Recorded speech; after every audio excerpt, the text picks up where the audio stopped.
Thank you. All right. Welcome back to the channel. I'm Markiplier here. Welcome back. Welcome back. Welcome. We're going to play Five Nights at Freddy's. As you can see, obviously, it's going to be a blast. This is Markiplier, obviously. How's everyone doing, though, actually? Oh, wow. Really? It's like one of the biggest YouTubers ever. It's like obviously, he's a gigantic YouTuber because I have no idea who that is. Yeah. He was like back in PewDiePie days. He was Eden too. He was like Five Nights at Freddy's. Welcome. It is me though. It's not Markiplier. Obviously, it's YBZ. Oh here. no. What's up? So close. I thought it was whoever that guy was. You said. I thought for sure that's who it was. Markiplier. Markiplier. Wow. I'm realizing the little YouTube history knowledge. I mean, I've said like before I started streaming, I just like did not watch that type of content. See, when I was on Twitch, it was a weekend like SCG event, and I'm like, all right, I'm gonna watch Magic for the weekend, and then I'm not gonna touch Twitch again until later. Well, now you're doing something even better. The ICL.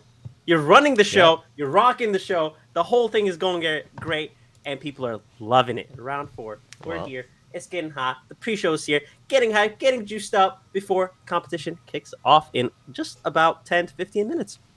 I feel like my camera's really dark. I am darkness. You're just in your Batman. I feel like I'm like telling a spooky story right now. Yeah, the light automatically. We had the team Illuminati versus the Sunflower Illumineers. We're here for the ICL round 4. The round 4 begins.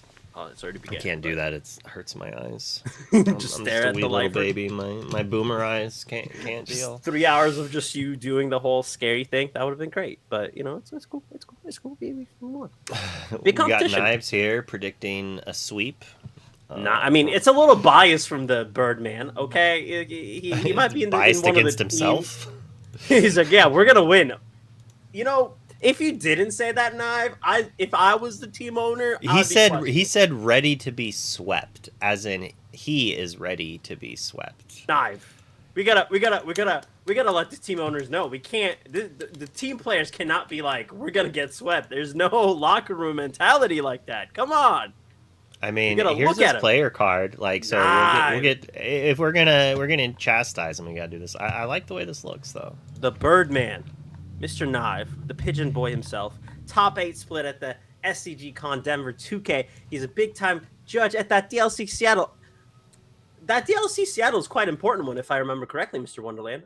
Was it a Yeah, I think Seattle's pretty important. I'm a big fan. I mean, something big happened for something. Some loser won. I don't know. He was a judge. Someone really awesome, super handsome won it.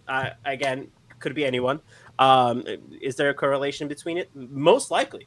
And also, most likely. 8, how many case? I can't. AR case? IA tournament? I don't know what that means. I really don't know what that means, but top 8 at a tournament in Kansas City.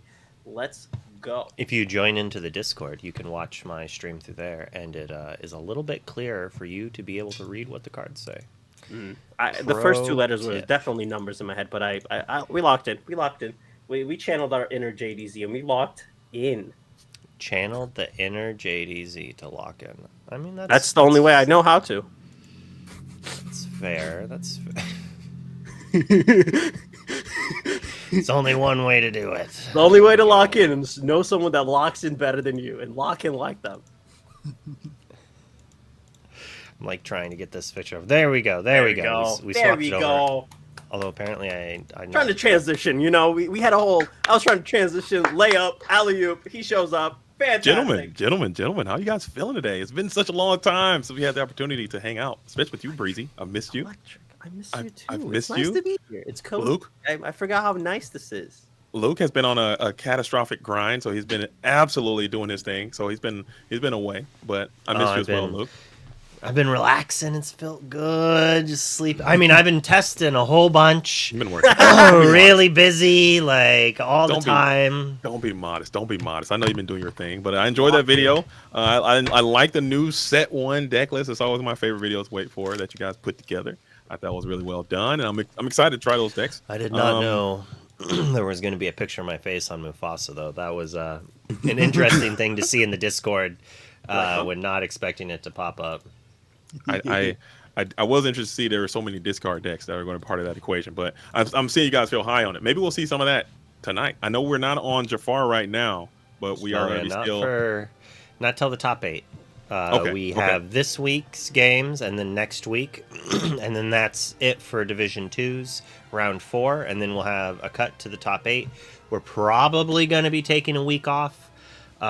We kind of have it set up that we can figure out the schedule while one division plays. That was like one of the benefits of having 2 divisions. But when we're waiting on top 8, the way seeding goes is the first seed in Division A is going to play the 4th seed of Division B. So we have to wait for all of Division B to finish before we can make pairings for that. And it's kind of interesting to be like, oh, you might play in 3 days. Is everyone able to maybe play in 3 days? Yeah. So we might do it. We might not take a break. I'm going to have to message some people and see who's able to play on those days. But yeah, that will have Jafar. So in about a week and a half, so you're going to get a little bit of events this weekend. I think SCG is having a little showcase of some Jafar spice. So I'm sure people down there are rushing everywhere to buy singles. It's got to be good for the stores too, right? Oh yeah. They got singles there too, ready to go. Like, so that's just a heads up to anyone who has a store out there. Did I say SCG? SSG. SSG. If you want people to buy your singles instead of buying them online, throw in an event the weekend of, so they have to buy your singles. Yeah, and they have to buy your product. Get your product open all the boxes, and then sell the singles, and you probably can just make enough to keep going. Especially at those first week prices that they're going to be significantly higher, and then how they all just tank after a certain amount of time. But I'm excited. I'm looking forward to it. ICL first season almost about to wrap up, and I believe these 2 teams still have a chance to make it to the postseason. Is that correct, or am I off my base? The standings might be that way. I hate to break your heart, but I think you're a little off your base there. Sunflower Illumineers is 10th place, and the Illuminati. This is redemption hour. So there could maybe be a crazy world that if Illuminati sweeps. And then the next round, the next match we watch, like if there is just only sweeps, 3-0 sweeps, maybe 4th place gets in with 6 points. Ooh. That is highly unlikely, but there is a world that happens. There will probably be a tiebreaker bubble, but it'll be intense, and I like it. And it's going to be even more intense next season when we split into 4 divisions. Where half the division makes it, basically, or like 2 out of the 6, I think. So almost every round is going to matter for making it. Every game. I think we might be doing a top 16 at that point, even. So it's like the top 4 of the 6. I haven't exactly figured that out, but the goal is to make it that every match matters. So even if you're automatically qualified for the top 16, it is single elimination, and seeding is probably relevant to guarantee to be on the play for match 1, game 1. That's actually makes a lot of sense. But still, I mean, even that being said, I think that these players want to go out on top. You don't want to end your season. This is the last game that they're going to be playing, so you want to end the season with a dub to kind of propel yourself into the next season. So I'm excited to see the Sunflower Illumineers. I'm excited to see Illuminati, because I know both of these teams, they're better than what their record indicates, and I think they're going to get it done. You want to read this card to us here?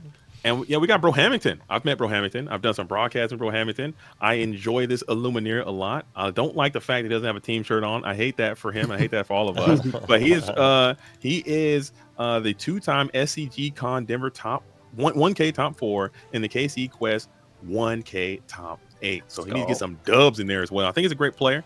He can do some spicy things from time to time. He's quite funny as well. I think he is the worst player in his family. Crazy Mulan action early in the season. I think he won The shift Mulan action was crazy. Mm-hmm. Got some sauce in there early on. It was nice stuff. He cooked some Emerald Sapphire mid set too. He jams with that the Emerald Sapphire action. He's a spice master out there. As you said, he's not the best player in his family, and the best player in his family is right here. There you go. Boom. You want to read their card? Notice, Breezy. I'm sure you're gonna take this one, but notice what she's wearing. She's got the motif on. She's got the branding on. That's what I want to see when these players show. That's Breezy, a tell me fit about swipe Lyco. right there. You're swiping on the fit. She's a steel aficionado, set champs champ, top 8, multiple 1Ks. She has so many top 8s that she didn't even list them. She's like, so many. I stopped counting. 1Ks in the Midwest and a Jafar enthusiast. Perfect timing into going into the reign of Jafar. Let's go. Incredible. Jafar enthusiast. I think she's one of the pinnacles, one of the strongest players on her team. I'm glad to see her back in the lineup. I think if she got more chances to start in this rotation, maybe their record might be a little bit better. And they'd be kind of playing in the. She took a couple weeks off here. I know she's got other things going on, but it's ICL. You got to lock in. You got to send your best rotation. And Lycos took too many weeks off, and I think that's the team had to suffer for that. But now she's back in the lineup, trying to finish the week out strong. I think she's got a strong set of fundamentals, and I think she's going to push it over the top. So we're watching Lycos number 14. Luke, what do you think? Oh yeah, I've met her a couple times. I actually met her before I even knew anything about the team. I think it was either Toronto or Texas. Mm-hmm. Probably Texas. I did meet her and chatted with Chicago. All right, perfect. Even longer ago, it was Chicago. It was someplace. I don't know. They all can. If you've been playing card games and going to conventions for as long as I have, they all look the same. There's just brown beige walls and concrete everywhere. It's all the same and terrible bathrooms, but. Anyways, I digress. She's a great person. I liked her there, and then later on found out she was on this team, and I was like, oh, nice. And then got to meet her at one of the 1Ks that she also made top 8 in. Mm-hmm. One of the multiple 1Ks that she has made top 8 in. So many. Nice. Out there. I did have a chance to meet her as well down in Arkansas. Great player, great person. And I think she's a great member of the community. So shout out to Lycos. As we have... wow, what a shot! We're going He's to straight up Illuminati. mogging us right now. Wait a minute. Wow. Leveled up. He's the card get ready to Hold on scoop. a second. As Joe Bacetta scoops from Team Illuminati. I don't know much about scoops. I'm excited to learn about scoops here. I don't think we've seen scoops get a chance. They do have, notably, the Team Illuminati has a roster. You'll never know all their members. And I think they take a lot of pride in that. You just never know what you don't know. They don't exist. They do exist. First place, Dragon Ball Super Masters. Orlando Card Games Fest. Let's go. Was once good at Lorcana. He swears. Hopes to one day get close. This close to day 2 at DLC. Dang. I don't know about that. I need more information. I think they're being a lot secretive on the card there. Dragon Ball. We're not talking about Dragon Ball. This is Disney Lorcana. We need you to lock in. No, we are allowing, there's definitely things that are very impressive that correlate. Okay. I think if you only have a small handful of Lorcana achievements, people might be like, whatever. But then you look at their background and you're like, oh, multiple time first place Dragon Ball Super Series Orlando Card Games Fest 2025 winner, that puts some behind it. You're like, oh, Wochuk, sure, he's played some Steel Song, and you're like, yeah, he's also a world champion world class Pokemon player. Okay, literally world champion of Pokemon. Oh, wow. He has won worlds in Pokemon. And it's just that is a pretty cool achievement. I like that. So we have started to add some more of the flashier other achievements that some players have had to really, so let people understand exactly who we're able to watch. And I'm sure your goats, your goats friends are going to really appreciate that. I'm talking crap about everybody that's not playing Lorcana. That's what I said. No, I'm kidding. I'm joking by the way. These are all just jokes. I'm excited to use. I'm glad that we have this as a part of the ICL to get a chance to meet players that you don't know. And maybe it can be a bridge, bring more people in from Dragon Ball. Maybe people go play Dragon Ball as well, and you can kind of help each other, learn all these things. We all just want to play some games and have community. So I'm excited to meet Joe and see what he's got cooking. And maybe he can come out here and, Ginyu for somebody. I don't know. Maybe KO can on somebody. Send a couple spirit bombs. Let's just hope he plays faster than most Dragon Ball Z episodes. Actually, there you go. Let's just hope he's not Frieza Saga. That's a good thing we time these games. But also, he I don't know why he wants to bubble out of a DLC day 2. I feel like that's just choosing to be hurt. Yeah, as someone who's done it, I do not recommend. All right, let's go. We got Gabe. Gabe in the lineup, back to back. Gabe is in the lineup, back to back weeks of ICL. I know he's got some making up to do, as Gabe came in here and didn't give his best performance in the last rendition of the ICL. But now he's got something to prove. I like the glasses. I like the hat. I like the shirt. We're dual wielding on the branding there. I enjoy that. Profile pic looks great. Winner of Foil Cindy Mat at DLC Las Vegas. The voice of Lorcana at SSG Premier Events, and I can concur with that. Him and Skinner together, you know what I'm saying? I think it's a dual hat type situation there. I had a chance to be with them both. What is the name of their new podcast? Sounds from the Inkwell? Whispers of the Inkwell? Is it Whispers? I think it might be Whispers from the Inkwell. It's really good. Voices from the Inkwell. Whispers is the new set. Voices from the Inkwell. Voices. You're in the right circle. There's ink. It's really good. There's Thank you, Dave. And he's a proud son of Mike Sr. from Freedom Gaming, co-captain of the Illuminati. I think he's a great player, great person. Too many red eggs, though. Don't be out here eating no red eggs out here. And let's see what Gabe brings today. Red eggs is he going to go back? Is he going to go back to the Ruby Am? Or is he going to go back to Emerald? If he doesn't play Emerald Amethyst this time, I'm going to be so disappointed. Yeah. See, I heard that Brohamington ate the last red egg that Gabe was going to eat. And Gabe was like, oh, Brohamington, the Sunflowers want to win? No. I'm going to play. He wasn't even going to play this week, but he was like, no, hold my egg. I'm playing. We're going to stop them from getting it. It's personal. He saw red. He saw red eggs, and he just couldn't contain himself. Okay. Obviously, none of that is true, but it is now in my mind. It's lore. It's now lore. It's canon now. All right, and we'll finish it off with Monte Ill-Advised from Team Illuminati. I think I've seen Monte play before. I can't remember where or is when. Is it Monte or Monty? Is it Monty? I said Monte. My bad. I might be way off. It might be Monty. Yeah. He's a funny character, so I doubt he'll even tell us how to properly say it, actually.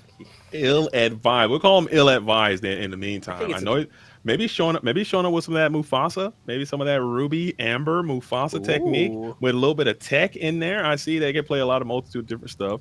You're just going to be something spicy in nature. Hopefully they just bring the funk. Hopefully they try to understand their position, and I want them to make a show out of this, because there's a good chance that they might not make it to the postseason. There's a blade chance that they could, but just bring out here, everybody come out and do their thing today. That's what I want to see this episode of the ICL. If there was a team to pull on a wild miracle like that, it has to be a team called Illuminati, though. Like, if there's any team out there that was going to pull off some insane percentage chances of not something happening, it has to be Illuminati. So the chance they have to go to the 3-0. They have to go full on win. Get those 2-0s as well while you're at it to get as much as possible close to that fourth spot and maybe get in. So the dream isn't super dead for this team, and that's why they have to keep believing. And I advise them to keep rocking on. I like it. Okay. Let's go. I just like when JDZ says I like the things I say. It makes me proud. Breezy, I've missed you, man. I know you've been taking a break. Okay, I understand, and we all need breaks, but come on back, man. I miss you, dude. I totally miss you. You know, there's the neon sights might be starting to flicker back on. The itch might be back. You know, 619 Buyaka. See you soon. You know, that's all I gotta say about that. 619. It happens to be on a Thursday. Watch out. Let's go. But Luke, you want to pick them? Who do you think going to win? I think it's almost time to get this party train started. Who do you think is going to win? The most important. We need match breakdown. And who do you think is going to take it down? I mean, I think it really just depends on how many red eggs they're eating before the match. It's Like, and which team eats them? Like, if Gabe sees Bro take down that red egg, like, I don't know if that's going to inspire him or, like, break his heart and just, like, demotivate him. And he'll just, like, not even, he won't even mulligan. He won't even alter. He'll just be like, I don't even want to. He'll be sad and distraught. But it could also just make him the best Lorcana player you'll ever see. And we could see plays that blow our mind and have no idea how they work, but he somehow creates Exodia out of nowhere. Like... Yeah. So for just the power of red eggs and the power of the Illuminati, I'm gonna vote for Illuminati this time. Okay. 1, 2, 3, pickle my shoe. 2, 1, red egg. Here we go. Look, stop trying, dude. I like it. What about you? It's Breezy? almost better when I miss. It's almost better when. Look in my eye. What do you see? Cult of personality. Illuminati wins all the way because they have to. And when you go into that locker room mindset of like, we have to sweep, we have to win, you got to pull it off. You know, Knive is out here thinking, Knive out there said, I can't wait to be swept. Well, that attitude won't get you there. Illuminati will get there. Illuminati has to. They have to. And because of that, I will vote Team Illuminati. Okay. I think that's some interesting picks. I mean, just for intrigue alone, I think I picked Illuminati last time, and they let me down. I picked Illuminati for the sweep. I was so confident in Illuminati, and they just straight rug pulled me. They all showed up with different decks, not doing their thing, and they didn't get it done. So they didn't get the sweep done. So I think I'm gonna have to abandon ship. Ooh. I'm leaving ship. I'm jumping over with Sunflower Illumineers. I think Lycos is gonna get it done. I think Bro Hamilton is gonna bring out some of that Mulan stank again and put it on him. And I also think that Knives going to get it done. No, Knives might go down. I don't know who's going to get it. It might be a 2-1. 2-1. It's a draw. It's a draw. It's a draw. It's just going to be 1-1-1. 2-1. I think it's going to be a 2-1. But I still will be surprised if Gabe shows up, plays that Emerald Amethyst. If you got some Mufasa coming in, and we'll see what Jose is going to do. I think it's Jose, right? That's the Dragon Ball Z player. I'm so bad with names. Joe. I'm going to see what Joe's going to do. And we'll see. But if people do, I want to see people doing their thing today. If you're not doing your thing, I'm picking against you. Okay, and that's it. So I'm a lean. You guys picked Illuminati. I'm leaning to Sunflower Illumineers just because I got rug pulled last time. I feel like my last 3 votes have been curses. Mm-hmm. So if I voted for Illuminati but secretly wanted the Sunflower Illumineers, which one gets cursed? Ooh, we'll find out. Tough one. But it should. And I don't know if there's any Weird Al fans out there, but every time I see Scoop's name, I think of Spatula City. So I don't know, like because of the Scoop City, like there's a few jumps there. But anyways, I would like to thank the wonderful Breezy for being able to do this with me this morning. We haven't seen him as often recently. Hopefully we'll see him more often. Is there any shout outs you want to give before we swap in here to start the match? All I gotta say is 619 Buyoka Buyoka. See you soon. I have no idea what that means. I'm sure. But we're going to swap over right now. I'll see you later, Breezy. I'm sure we're going to find out. And Luke, we are back at it again. It's been a long time since we've shared a stage together. No, we're probably going to get a few more now that you're doing 1,000 of these. You know what? I got to get these reps in, man. I got to do what I got to do. The world is so close, man. You're training in your way. I'm training in mine. And we're going to get it done. As it looks like Knive is starting it off with a Tamatoa and a Popsicle. This does not match his playmat. I don't see Diablo. I doubt there's even a bird in this deck. Or a Cthulhu. Yeah. Cthulhu? There's probably not that either. A bird Thulu? A bird? A Bulu? Cthulhu? A Cthulhu. Cthulhu! What are the chances he's wearing a pigeon mask right now? Thoughts? I bet he started with it on and then quickly decided it was too warm. This is a Jafar Blurple, it looks like. Oh, he's going for some spice. He's taking some, I think Freedom Gaming was, is it Sploosh? No, Hayes. Hayes was playing a little bit of Jafar Blurple. But you got them mixed up, and then I got you. Yeah, I started getting them mixed up. They're both quite handsome, so it's easy distinction to make. But I think that's going to be Hayes who's rocking the Jafar Blurple versus Steel. It looks like it might be Steel. Obviously, it's going to be Steel Song. Who else is playing Cindy out here in this crazy world? What do you think this matchup is going to look like? How do you think? Who do you think is going to be favored? I'm leaning towards Steel Song a little bit. I think Scoop's gonna put knives into Scoop City. He's gonna kidnap him. He's gonna put him in that city, and like it kind of depends on what this turn is right here. A genie's okay. It's not fantastic. Scoops did miss a 2-drop, right? And he had one of the middest plays in the game, which is just questing with Cindy on turn 1 or on turn 2. But, you know, the threat is still there. He really needed a 2-drop to be able to threaten a 2 and a 1 to take out this Genie, because an Elsa could come down next turn and kind of devastate Scoops. For sure. Depending on what he plays here. If he plays an Aerial and he just, like, gets both those taken down, then he sings a Storm on the Genie, but he still has the 2-5 Elsa that's then going to clean up the Cinderella. So it really just depends on if he hits something relevant here and if Knive has the Elsa for punish.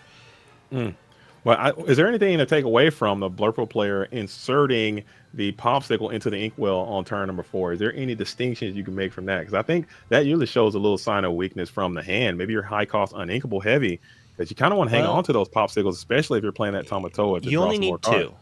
So in my mind, that is saying he either 1 doesn't have a Tamatoa, 2 has it but has another popsicle, or 3 just doesn't care because he has a lamp. That's good enough. He has 2 targets for.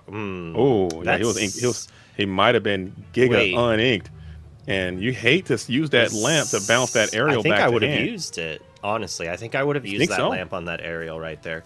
If he sings Whole New World, you're kind of in a rough spot. But maybe Knives really wants the Whole New World. Maybe his hand is that bad. But you are right. A popsicle right here to draw a card and to have another popsicle in play would be pretty good. So it's kind of interesting that he didn't have anything else to ink. So is his hand? I think it might be telling a story. His hand might be super another lamp, almost unplayable, and it's just lamped up. And now this is the interesting turn coming back in for Scoops, who is staring down a pretty vulnerable position. But you might be making that assessment yourself and think like, oh, dude, if I sing Whole New World, maybe you can put your opponent into some good cards, because they really haven't started to oppose you as Pete's going to come on in on 3. Now you still don't have enough bodies to sing a strength. We need the Zeus or the 1-drop to punish, maximum punish this Genie. We cannot let these lamps bounce our characters without him deploying another Genie. Yep, there we go. And this is exactly why he needed to use that lamp. But had he used the lamp, what if he uses the lamp and finds some more value with this Aerial again coming down, just getting redeployed and getting another plus potentially? It's more a tempo thing, is he has to pray. Because if Scoops just gets to continue adding wide to the board, I mean, sure, Scoops didn't have the Whole New World 2-drop strength blowout, so he didn't have as bad as it could be. But did he just ink and pass the turn? Yeah, he inks the Fox and pass. Your hand has to be giga bricked, and you don't even have a 6-cost play at all. So you're just going to be bricked unplayable. Maybe you're just trying to build to this Hades, which is might be a little too late for wear, as you are going to go ahead and pay another Troll Toll. We're sending out 2 ink. Probably going to put in Ursula. Maybe another Singer 2 comes in, and there is the Ursula Vanessa. Yeah, he's probably just giga mega brick there. Apparently, lamps shake Ed's head. He did. Dang. I know he's saying shake his head. I was trying to make a joke out of it. Didn't work very well, but I think Ed's trying to throw us off. If I read that anything, I'm going to say, you know what? Ed has been testing this deck probably more than anyone else I know, and he's probably all about lamp, and that he's trying to throw us off. He's like, no, shake my head at lamp. It's bad. Don't play that. When really it's the best thing ever. And these are the things that you get from very small Worlds competitor events, is you get some crazy funny jokes like that where it's like, is it a mind game? Like everything you say is going to be used against you in the court of law, dude. That is just how it is. I don't envy you guys at all. Being in that tournament, I'm not jealous of that. It seems very stressful, and I don't handle my stress too well, as Hades will be dispatched with 2 songs quite easily. Use that 6 health is going to kind of do wonders for you in this steel matchup, but I think he kind of got ran through there quite easily with no resistance, as Ursula Vanessa and Cinderella can team up to clear that guy, and this is going to set you back a little bit. That was basically your whole game right there. Did we just sing songs and not exert our ink? Why did we sing? I mean, okay, I think we needed to start with the Storm to draw the new card. Then we know we're not doing anything. Then we hard cast the Zeus. Maybe that's what happened, and he readied his ink, and I missed it. But it's kind of it's leaving and more wasting on some the lore. table You left some lore available. I agree. I concur. But or you didn't put any characters. That's 4 cards in hand. So what does that tell and about deals the hand? psychic damage. It was effective. You get into your opponent's mental space. Is that a Tamatoa going into the Inkwell, but we're playing a Jafar? So he had the Tamatoa, or he just drew the Tamatoa, played the Jafar he was holding on. 1 card left in hand. I think this is a rough spot. I think it's another Jafar. And he might just be trying to save it just to get this Jafar exerted to start popping those lamps. But I still think maybe even just popping the popsicles and going Tamatoa there just to try to get some more value. But then you get nuked by a whole new world. So I get it. I get the play. Just playing low to the board, keep your hand low and hope your opponent whole new world into some new resources. But that might be a bit of a gamble coming in there from Knive, who's kind of falling behind. Kind of. Not actually legitimately falling behind. Dang. Another takeout by all the songs. Yeah, yeah, he needs to have another Jafar here. I think his only way to victory is another Jafar and Scoops not having a whole new world in that hand. Yeah, and it is the Hades who's going to come on down. We're going to bury another aerial into the Inkwell. We still got a lot of characters exerted in alternate directions there. Thoughts on that? Cindy facing in. Everyone else? So apparently this is trendy in some areas where Mm-hmm. you exert one direction for questing and one for singing. Even though it is theoretically against the rules, somehow Mm-hmm. you're supposed to all turn them the same way, which is an interesting rule, but sure, easy enough to find. I highly doubt they're going to be giving match losses for it as much as just yelling at players over and over. I was going to say employees for a second, but they're obviously not employees.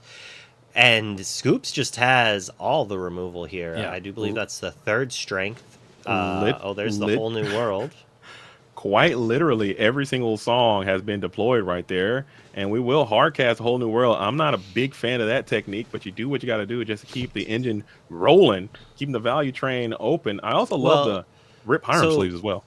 So this is fine, as it lets him continue to do things, hopefully draw an answer for that pesky, not fully finished off Hades. So he just needs any 3-cost song storm.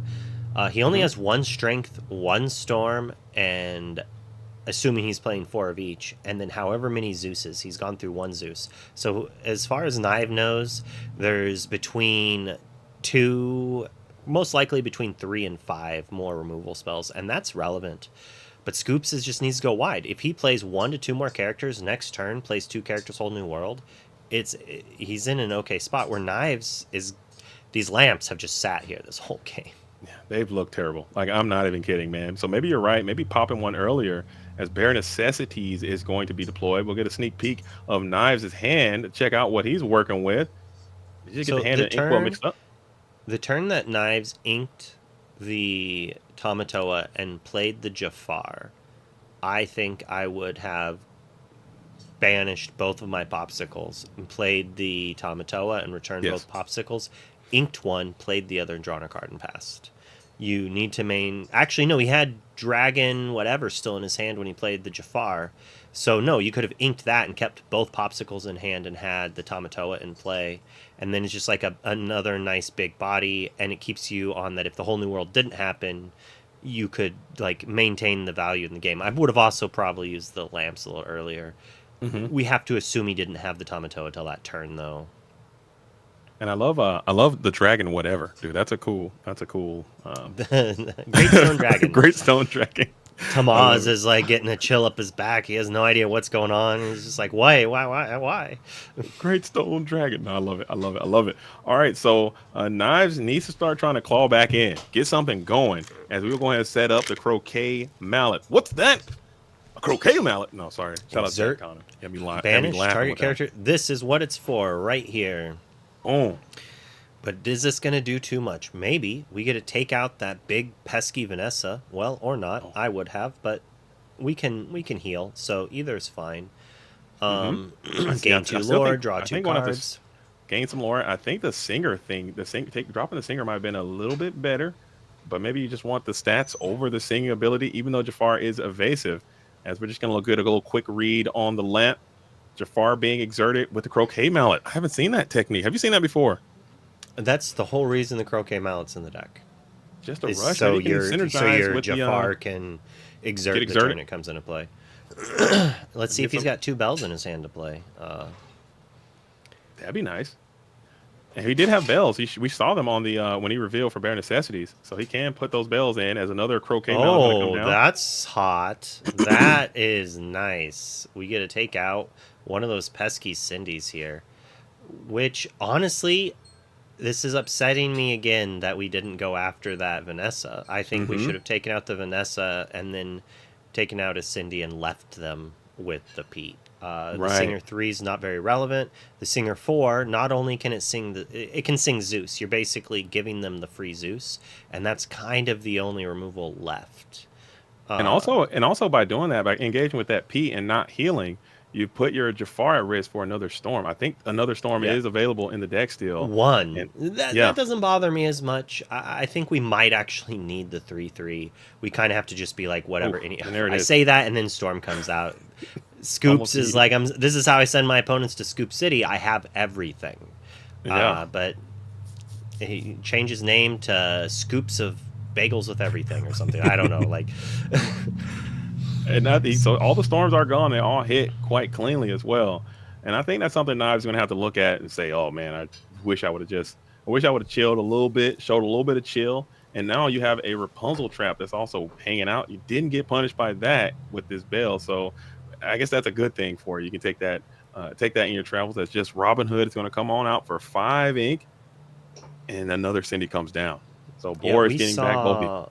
Vanessa and Troubadour. We saw Troubadour inked. So Bro Hamilton speculating in chat that there's only 1 strength to 1 more Zeus left. There's no more strengths left. That's all 4 strengths. All 4 storms sang this game. And there's X amount of Zeuses, but I would expect more than 2 Zeus. If I see my opponent shows multiple Singer 4s, I feel like it's just lost value not to play 3 to 4 Zeuses. There's so many things, like in a world of sharks, especially. But also, there's got to be a world where you might be, because you're playing. He's also playing Bare Necessities as well. I haven't looked at the deck list, but how many songs can you comfortably play before you start just out songing your out piecing the hut there? He's got Bare Necessities, Zeus, all strengths, all storms, all it's gotta be too many songs. Would have been kind of cool right here. Oh, Bell shift Bell, pop the. We're gonna go ahead and pop the Smee as well.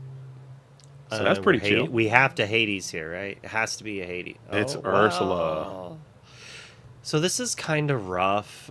I don't know what else is in Knives' hand, but I almost kind of would. It's interesting, right? You have so many plays here, so I don't want to just be like, this is wrong. I would have done this, like. It's hard to say, but I do kind of like just trading the Bell in with the Smee and then just keeping the other Bell in our hand. So the next turn, our Ursula can hit the Fox, and then I guess technically Robin Hood is a fox, but and then do that. Whereas now we're losing the Bell. He's gaining 2 lore, and then he's drawing 3 cards because there's no way he doesn't have a Rapunzel that he has yet to really show. Yeah. And all of a sudden he has 1,000 cards again. So I like your line a lot better there.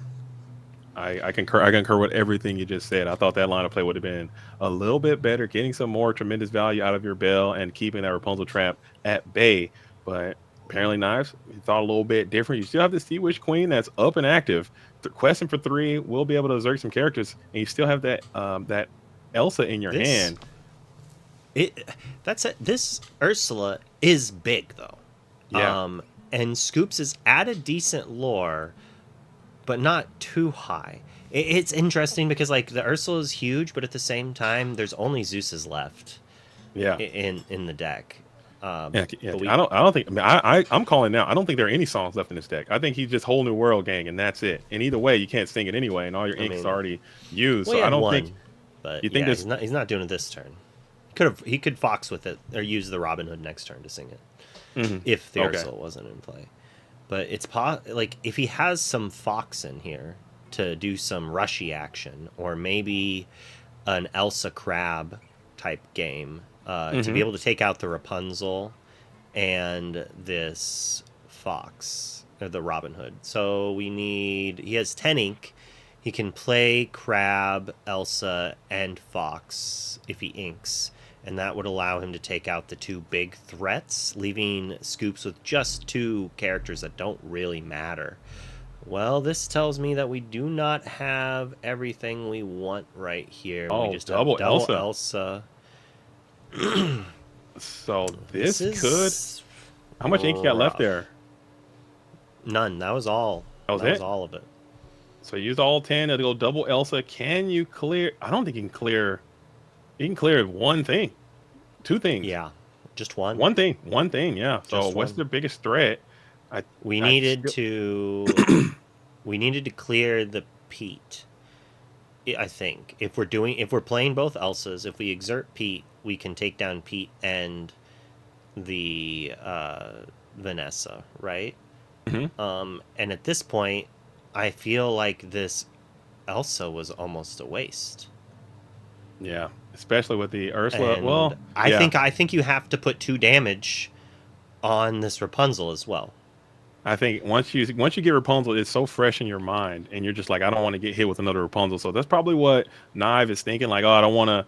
I just gave him 2 damage. He's gonna have to run into me, and if he can't really set a trap, you still got a trap that's floating in that big Ursula anyway. Exactly. That's why I said you have to put 2 damage on Rapunzel, because then, so it's double edged. Actually, maybe you don't. Actually, I changed my mind. If he was at like 8 lore, then I would put 2 damage on Rapunzel, because then you'd prevent them from 1 card. But now I think you're fine giving him 1 more card for 2 less lore to force him to challenge into the Ursula. Right. And so I think that's a good sign. As Ariel's going to come in. Let's see if this Ariel can hit. What are the chances? What are the chances Ariel gets a hit? Let's see. I think it's got to be low. There's no chance. It could be a whole new world. It's going to be a Zeus. Show Zeus right here. Oh, bare necessities. Bare necessities. It's ink. You know, we hit ink, and that's fair. Man, I just don't know. There's a lot of. I got to see this deck. I usually don't look at the decks. I just look at the colors. But I didn't get the decks today, and I now want to see this to see exactly how many songs are in this deck, because it seems like you played quite a few. And another string. Is that the 4th string? Deck check, dude. What is happening? Count them out, dude. Hold up, man. Deck check. Maybe we only had 2 strengths earlier, and I thought there was 4. I'm sure if that turns out to be the 5th one, someone will figure it out. So this is probably the 4th one, and so he did have more hits earlier. Okay. There's another Zeus. So you're right. There's another Zeus too. He's played so many songs. Scoops has played so many songs this game. And that's what the story of this game. It's the story of this matchup, I think. That's why I typically the Sapphire Amethyst strategy is going to struggle against the Steel Song, just because that removal is so free and it's so much. And your whole strategy is based on committing characters to the board and having them survive and exchanging in combat. Well, if they can circumvent that and clear your board before you can set up, it's going to be very difficult. And they can Monstro would be insane right now. But alas, we don't have Jafar legal. Very true. We got Bell, though, who's going to be able to blow up the Singer 5, who's already done a tremendous amount of damage, and he still can't clear anybody with this Elsa sitting at that, too. You need a crab. Do you got it? Are you good enough? Are we lucky enough to have the Krabby Boy? Another Elsa. The things we needed much earlier when we had nothing, and like that's how it tends to be. You do have to draw your cards in the correct order to make them good. Absolutely. That's a skill, you know. No, I'm kidding. As we do have the Bell standing up and active. We have Rapunzel. How much lore you got? I think that is... Oh, you got one away from lethal damage, unless there's some weird big shift old line that we're missing. Robin Hood. All right, so we can't even clear it. We have to have something from hand to clear what's in play exerted. And then, so we have to have Hades for the Robin. And there's even another card, and then a crab to help us push through Lorthal, and that's still not enough. A single crab's not enough. Yeah, you need like a Hades, Let It Go, maybe a Let It Go. Perhaps no, I don't think that would do it. We're just gonna quest and pass, and that's gonna be GG. Yep. And see, this is the scenario where Knives, his first lantern or lamps, He didn't use it, and then it's possible that he realized that he needed to do that, but it was too late. And then he was like, you know what? Maybe my only way to victory is to try to get lucky on a Jafar. And he's like, you know, my opponent's used all this removal up so far. I'm gonna make him have it. And sadly for Knive, Scoops had it. But Knive was like, you're not sending me to Scoop City. I don't care what your name is. I'm playing it out. And I think that was I think that was probably the story of that last game. That last round was just going to be so much removal, and it came up at such the right time. But there were some plays that I think Knives left on the table, and I think you illuminated a few of those as they were happening. One that jumps off the page to me was that Jafar, even though they did have the strength anyway, so it would not have mattered. And maybe that line they took with the Tamatoa and inking that instead of playing that, they could have had a couple more cards to kind of push that thing a little bit further along. But still, taking nothing away, they're in the heat of combat. They probably had to just trust their instincts and let their instincts be their guide. But I think, you know, maybe that's something they will want to look back, as I'm certain that they will probably watch back and maybe make some detailed changes. But got to have a short-term memory for now. You're locked in going into game number 2. You're going to be on the play again, and hopefully you can get the rare and indigenous not get swept 2 times on the play. Hate that. Yeah, but this is a nightmare matchup for now. It is. So it's also possible that you see some plays and you're like, oh, I don't like him doing this. But we're in a world that maybe traditional plays are not going to get you there. That some outside of the wall plays that look bad until they go off. It could be he knows the only way he ever wins this matchup is that Jafar drawing him a bunch of lore, that he cannot play the control game. He's not like the games of Steel Song I lose is when they have the turn 5 Elsa. They ready my stuff, then the next time they have a fox for something I had to sing somehow. They just have it every turn, similar to how Scoops had it. But instead, when Scoops has it and Knives fumbles, it's going to look like a massacre every single time. For sure. As we're starting off again, it looks like we have the Popsicle on 1. Do we have the Bell to go with it? And we do. Bell, the Apprentice Sorcerer, Apprentice Magician, Apprentice Inventor, is going to hit the board on 1. I like that play a lot. Able to help withstand the Cindy stuff. It's not a bad play, that's for sure. Especially if it sings Friends next turn. I don't like that Tamatoa had to get inked, but you know, you do what you have to do. Sometimes it happens. And Bell scaring off the first thing. But the problem is if you sing Friends here. Yeah. The Daisy, I guess Daisy can't challenge it yet. I was like, Daisy challenges and da-da-da, but I guess Daisy gets to quest, and then if you don't have a way to fully push it, do we have Tipo? Nope, Sail. So without a 1-drop, we do get a quest with Daisy once.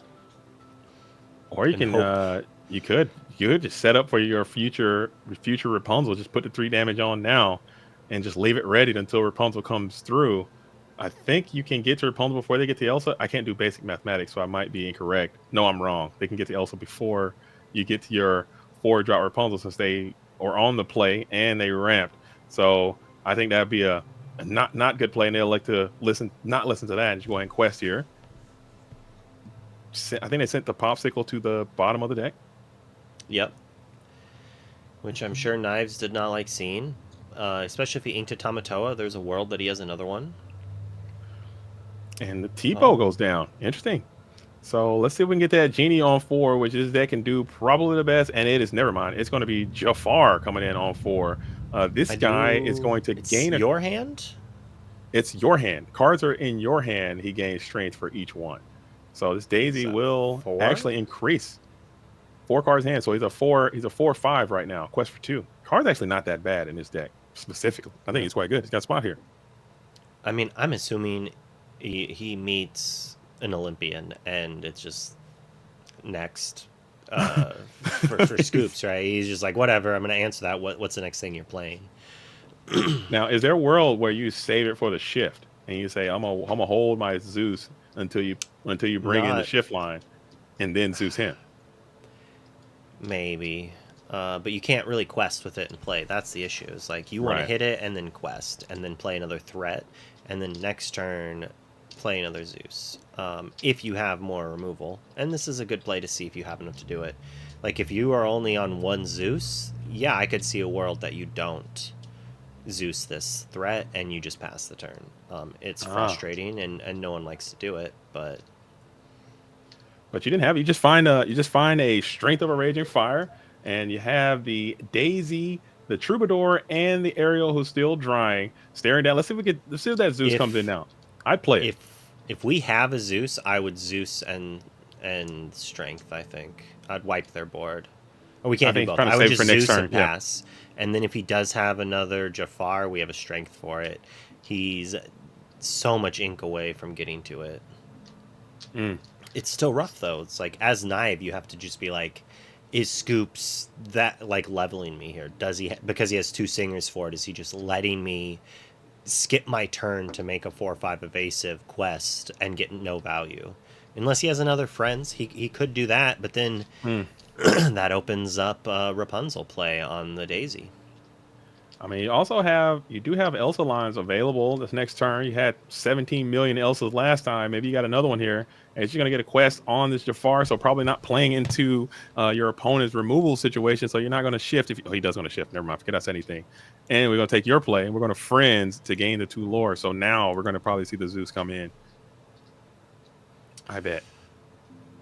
Or maybe we do have the Strength. What do you think about that exertion there? You know the Strength is coming for sure. So if he plays 2 characters and sing Strength, that Jafar will go down. Was that 2 lore worth it?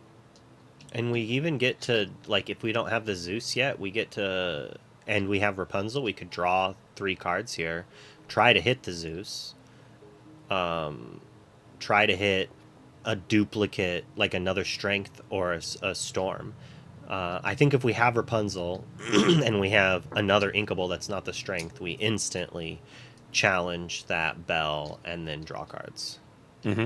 Just to dig a little deeper into the deck, as they say. But you haven't snapped that play onto the board, so maybe you just don't have it as you will. You're gearing up for 3, so not even 2 characters to come in for that Strength. As you can do another Strength and Storm combination if you felt so inclined to do that. I think we have the 1-drop here. I'm expecting a 1-drop, and he's trying to figure out what he wants to ink to do it. Okay. So then we can Strength away the Jafar. If not, this is maybe. Yeah, he would have done it. I think this is just a rough spot for Scoops. We might think they have all these things, and that's kind of one of the issues that I have sometimes. And you just pass there, just a straight up pass. That's insane. Even if I had a whole new world, I would have sang it. I would have sang it just to try to hit the Zeus and a couple characters to take out that Jafar. Because we're behind, and we've shown we don't have answers, and they've still got cards in hand, and it's probably top-end stuff. It's the cards that they've chosen not to ink yet, right? I have to go back and reread that Jafar again, but that's 7 lore, right? You giving that up? No, it's only on your turn. On your turn, right? Yep. Okay. That'd have been insane if it had been on both players' turn. I'd like that a little bit better, I think. As making a straight counter. Yeah, just straight up. Hey, I got this guy. You going to do that? You going to make that happen? I think I've been pretty balanced too. As now the Daisy is going to go ahead and clear, and we get a Rapunzel here. That's devastating. So you get a huge momentum swing as Daisy clears the Bell and also draws you 3 cards with this Rapunzel. Is that devastating? So they had to have just drawn that, right? Yes. Though we didn't do that last. I like Knives just like, what do you got? I know you got it. You have the Strength in hand. Did you hit the 1-drop? Don't toy with me, Scoops. Don't send me to Scoop City here. I think Scoop City might be on the menu this time. As we are going to go ahead and play. Is it the Cindy? Boom. It's the Robin Hood.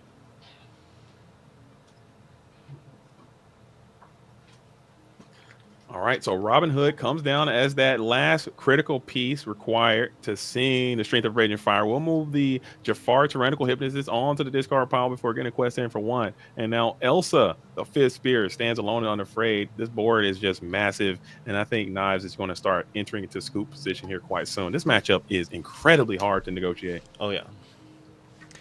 Any Steel Song against any deck can just feel this way. Even the bad matchups for Steel Song, like if you're winning, you are winning, and it feels devastating. Because the deck is basically just remove what you play while committing more things into play. Oh, okay. But Knives says, I ain't heard no bell. We'll go ahead and put out the big Sea Witch Queen now, and maybe that's going to be good enough to slow down your opposition a little bit. But we haven't seen a lot of those high impact songs yet. No Zeus's. You won't be able to sing them, but you still have enough ink to potentially hard cast a Zeus. And then, wait, are you going up to 7? I can't quite see. No, never mind. You're only going up to 6. So forget I said anything. So you won't be able to Zeus your way out of this.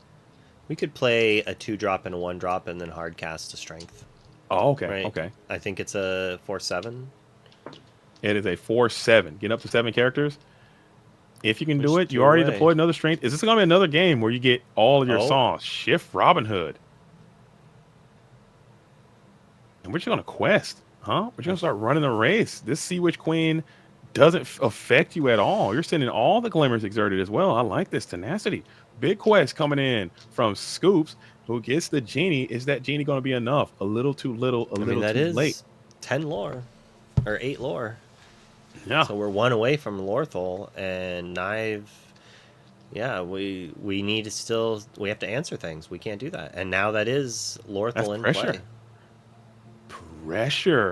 Pressure situation. You're in the pressure cook and a date. Oh my goodness. Yeah, that's GG. We're out. You answer 2 things, and there's still 1, 2, 3, 4, 5, 6, 7, 8 lore in play. Insane. Yeah, that is just we're going right on into Scoopville, it seems, as and this is normally why this is a bad matchup, because it goes so wide. He only drew 1, maybe 2 removal, and then the rest was all characters that quest for 2, right? And he's just like, oh, I'm gonna go. You didn't answer my characters every single turn of the game. Well, now I'm just turning them sideways, and you only have 2 more ways to answer my characters. But just imagine Monstro here. You're so back. Yeah. Maybe. You still have 5 cards in hand. It's a 5/6. It's a 6/8. 6/8. So it's 6/8 or 6/6. I mean, 1, I think 2, it's a 6. 3. Yeah, 6/8. 1, 2, 3, 4. We could leave them with 2 lore in play if we had it, and we'd have no cards in hand. Oh, we'd have to ink, so we'd leave them with all their 1 lore threats, basically. Mm-hmm. That'd be rough. And that's we a would rough be questing for 3. Yeah. That'd be crazy. That'd be a rough ride. But it's not out yet, so you're sitting here in the T pose, ready to extend your hand to your opposition and say, GG's, I'll get you next time, as we are preparing to make way for the interview. Knives has not scooped it up just yet, so maybe they're seeing some line of communication that we are missing. You can potentially slow down your opponent a little bit to just clear something. But I just think there's too much. It's too much gasolina on over there. They're not going to be able to come back from that.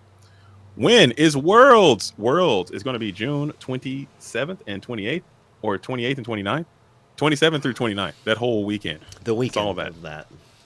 The weekend of that. So tune in. Keep it locked. Don't touch that dial.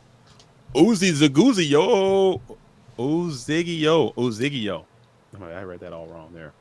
All right, so we're still kind of hanging out tough here, just trying to figure out what Knives is going to do before we succumb. It's looking quite cooked. No, tune in. Keep it locked. Don't touch that down. You're going to be there. Ed's not going to watch. Ed can't afford to watch. He's going to have to be playing. You're going to be playing too. Are you nervous? Are you excited? Just Ed's going to be watching me play the top 8. Damn. Shots fired. I mean, hey, he could have finished his top 8 match first and is watching me play. Maybe they have us take turns playing. I assume that they're going to make it real quick. I assume the top 8. We haven't had a chance to hang out, man. How are you feeling about it? Are you nervous? Are you anxious? What's your current disposition in preparation for the World Championship? I mean, I might not feel as confident as Scoops feels right at this moment, but I feel decent. I mean, I was talking about it on the Illumineers and a few other things. Like, I've played Magic for a long time. I've played in plenty of Magic sealed events. I have experience doing limited things. I have experience being on a big stage, winning and losing, which takes some of the stress out. I feel most of the world's players at least have part of that, right? Because they qualified, so they at least have one event where they did that. And so, like, I think most of the players who have a good Magic career probably feel okay about this. Maybe the players who played Hearthstone are feeling really hot, because that's what Conquest is kind of a thing. We got Ed likes playing on the big stage. It is lit. It's normally very lit up. You have to see the board. That's not what he meant, Luke, and you know I'm a dad. I get those now. I'm allowed to use those jokes, as you also know. I mean, you can use 3 times as many as me. I'm trying. I'm trying to do the opposite. I'm trying to stay young forever and try to use as much youth lingo as I can in my day-to-day life. It's a vibe. It's a vibe. But yeah, I can't. This game, they're still playing this game out, and I applaud Knive for that, having the courage to just keep going. Okay, never give up. But I think this game was over a while ago. Scoops is doing like some beat down, answering the 4-6 type thing. Okay, there we go. We updated the lore. I was like, how is he at 12? This doesn't make sense. But yeah, we're just clearing everything, setting up for this gorgeous, easy victory. Easy is a strong word, but at this point, if you look at this board and you tell me Knives winning on the next turn, I say what combo was added to Lorcana to without the monstrous dragon. Where's the Splinter Twin at? Where I don't see Sisu. Maybe Knives been playing Ruby the whole time. Sisu would be pretty nice. A little Sisu here, a little Sisu now and then. What if they reprint? I think it's the big Sisu, not the little one. I mean, you know what I meant, Lucas. Lucathy. Lucathin. You know what I meant. Just a little splash of a Sisu here or there. And everywhere. But we're still playing. I ain't heard no bell. Never give up. Never surrender type beats. But I think this one might be a bit cooked. As these things do happen. As Smee does take that damage. He is the bumbling mate after all. Taking a little bit of hit on himself. We'll just quest the genie. Pass it over, and the game will end. It seems. No, we're hitting, and then Bell. We're still fighting. We're mad at these characters. We're taking them out. We don't want to see that Ariel in play. I don't want to see no stinking Ariel. Pip's watch has been off today. Pip watch was not working, but. Well, that's gonna be a GG. And thank you all for being here. I know there's a lot of things happening around the community tonight as Reign of Jafar is finally upon us. So taking some time to join the ICL, I think it does mean a lot. So, Luke, if you want to join me, let's hop on over to the voice. Let's go. Let's talk. All right, gentlemen. All right. Gentlemen. Yo, Knives. Yo, Scoops. Greetings to both of you. We thought it was the match. That was a match. Okay, that was a Disney Lorcana match. All right, of all time. That was a match that happened in real time. But Scoops, you got to the dub. It seems like, especially in that game number 1, it was all your way. Okay, Look you got all your removal at the right time. Jeez, what is going on with that camera? It's kind of cool. The camera itself is amazing. It's got AI in it, and it doesn't know what my face. The robots. Like, oh no. Yeah, no, it really is just. Oh no, now it turned off. But yeah, it can actually track me if I just do this. Is it a webcam? Yeah, dude, it's a webcam. No, it's a webcam. Well, it's got a program. An AI too, Cthulhu. We're doomed. It's amazing, guys. That's actually kind of cool. Instantly 360. Definitely take a look at it. I'll check it out. But you guys got it done. You got to the absolute dub, playing against probably one of your more favorable matchups. Seeing Blurple. What are your thoughts about this as we're leaving set 7? Can you just talk about this matchup and how polarizing it can be? And what are some ways? We'll change it up a little bit. What are some ways you can typically lose this matchup? So, I honestly don't think. Wow, yeah, it's just having fun with me now. Okay, I'm going to turn off the AI now. Okay, he's like, turn off AI, then tries to use the AI. Yeah, and then it just stops working altogether. That's fantastic. Why are you doing this to me, AI? So, Knives, I feel had you lived up to the burb and played Green Steel, you might have had a little bit of a better shot here. You should have only slightly abandoned the bird. Just abandoned the amethyst birds and picked up the steel brethren. Are you going to be playing Vinny's all next week? Is that your new secret spice, your new favorite pigeon birdie boys? I mean, I like Vinny.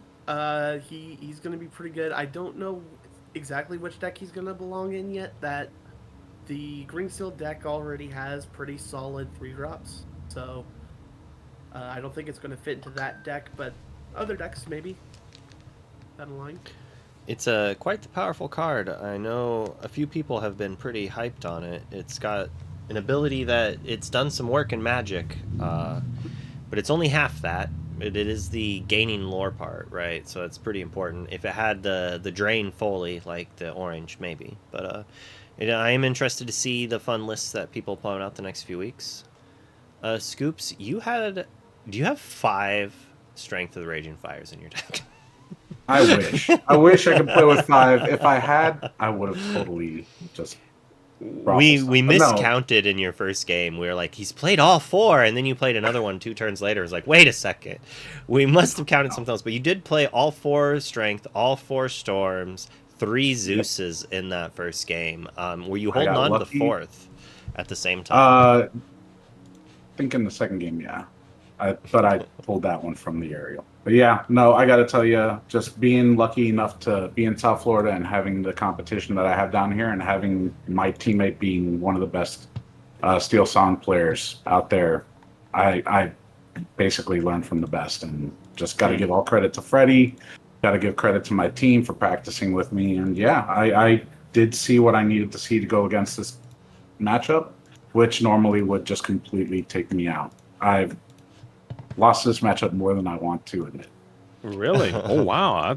We were talking about how one-sided it typically goes, but to hear that is very interesting, man. So you did negotiate the obstacles very well. We thought the deck was cool. How many songs are you playing? That's another question I got to ask. I think what I'm playing, I'm at a 62 card deck. I've got to take a look at the actual list.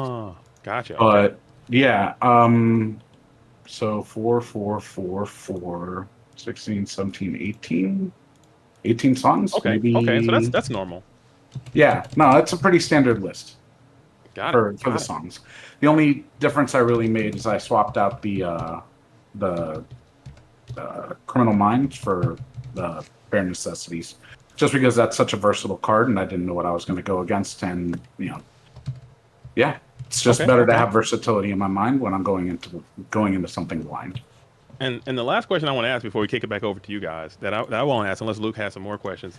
We got set 8, which is coming out today. Okay, it's going around all over the world, and a lot of players are very hype on it. Are there any cards that you're looking forward to in that set that you're trying to add to your strategy to make it better going into this next, or maybe a deck that you're looking for? I just want to hear from you guys real quick.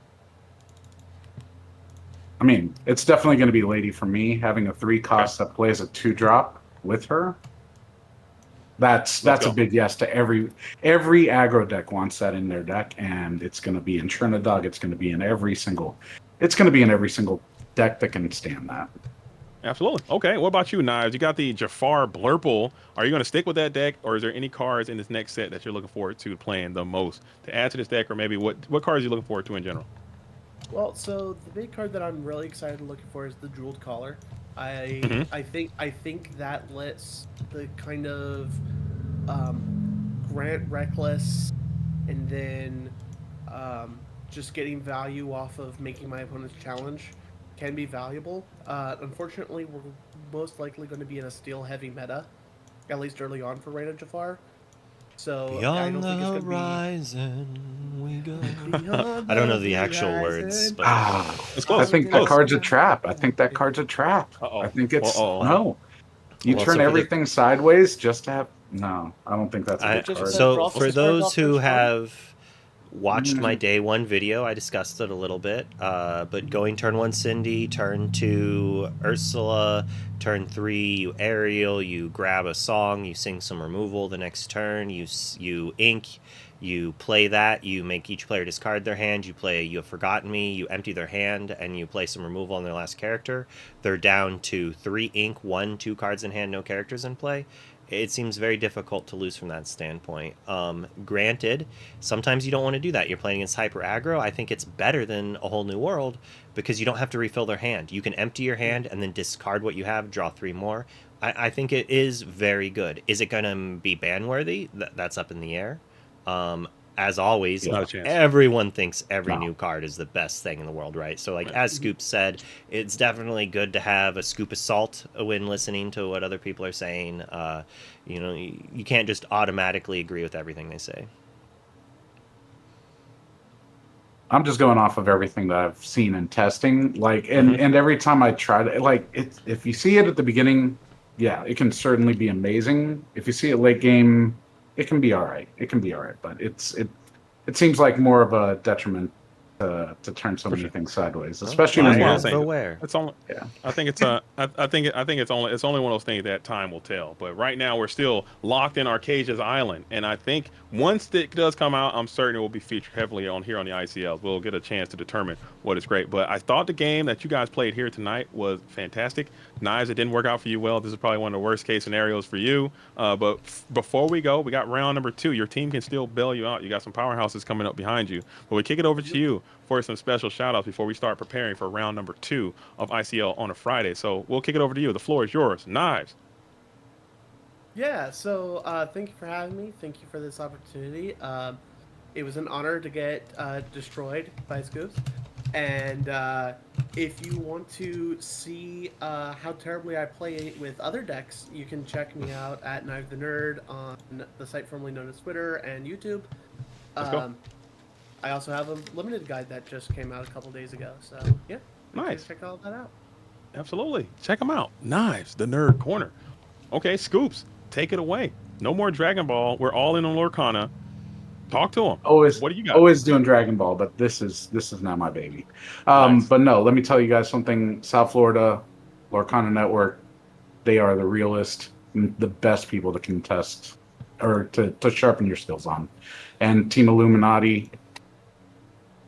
And yeah, got to give it to Knife. Thank you very much for the games, man. That was awesome. And I'm not kidding you when I tell you I think it's something with me, psychosomatic. I just have a problem against purple because my boy Nassif, who is probably DJing right now, he destroys me with his purple decks. So yeah, that's why it might actually just be in my mind right now. Yeah. Okay. A little bit of a little blurple PTSD. PTSD. But gentlemen, exactly. All right, so we'll let you guys go. So we're gonna cheer on, and I might have to take a break myself. Oh, you look so beautiful. Oh my goodness. Hey, I might have to take a quick break, real quick, Luke. But don't touch that dial. No, my oldest daughter is going to the prom today, and I gotta go say goodbye really quick. Magical time. So nice. I gotta go take a couple pics with her. I'll be right back, Luke. If you want to close out down, right for round 2. I'll be back. I just want to say goodbye real quick. She's heading out to her friend's house here in just a moment. All right. Thank you guys. It was nice to meet both of you. I will be back. Pleasure to meet you, JP. Luke, pleasure. Definitely.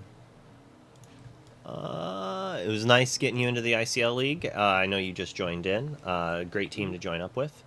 All right, but I'm going to jump over to the booth so you two can wave goodbye. Okay. And oh, it didn't go to the right one, but Color's going to be here. There she is. I was like, I knew I was supposed to be doing something here. I clicked on one thing. I guess we're going to sit here and chit-chat a little bit while we wait for JDZ to be a good dad. Oh, okay. I was wondering. I saw him just kind of like dart off the screen. I was like, what's happening? His daughter has prom. Oh, that's terrifying. And we saw him gushing over the way she looked for a second. So I'm assuming he's saying goodbye to her as her date picks her up or whatever, or she leaves. Oh, what a horrifyingly good moment. I was like, I don't know. Does that give you good memories, bad memories? I'm like, well, no, like my good prom memories from like, I'm like, I mean, I didn't go to my prom, but I know everybody else had a lot of fun. But I'm talking like I have a daughter now, so I'm like, I don't want it. You're gonna have to deal with that, yeah. I just don't. I'm like, what if like Actually, so this is like a crazy story. My mom bribed me and was like, I'll buy you. I think it was like a PlayStation 2 or something like that. If I didn't go to prom. If you didn't go to prom? Mm-hmm. Weird.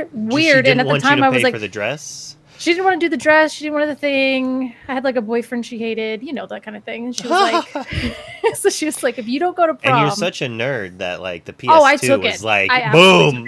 100%. Yeah. It was like 100%. Your boyfriend obviously wasn't a good enough boyfriend if he wasn't able to compete with. I don't even remember who I was dating. You don't even remember his name. Obviously, the PS2, like that got you into Kingdom Hearts, right? So it definitely was like wrong. Bonus. Clearly, my first love, so it worked out. Well, that was a fun conversation, but I'm gonna swap out and I'm gonna let you be with your co-hosts now. That you're gonna be doing the next 2 rounds with. What? Yeah, I know. We're going to be here.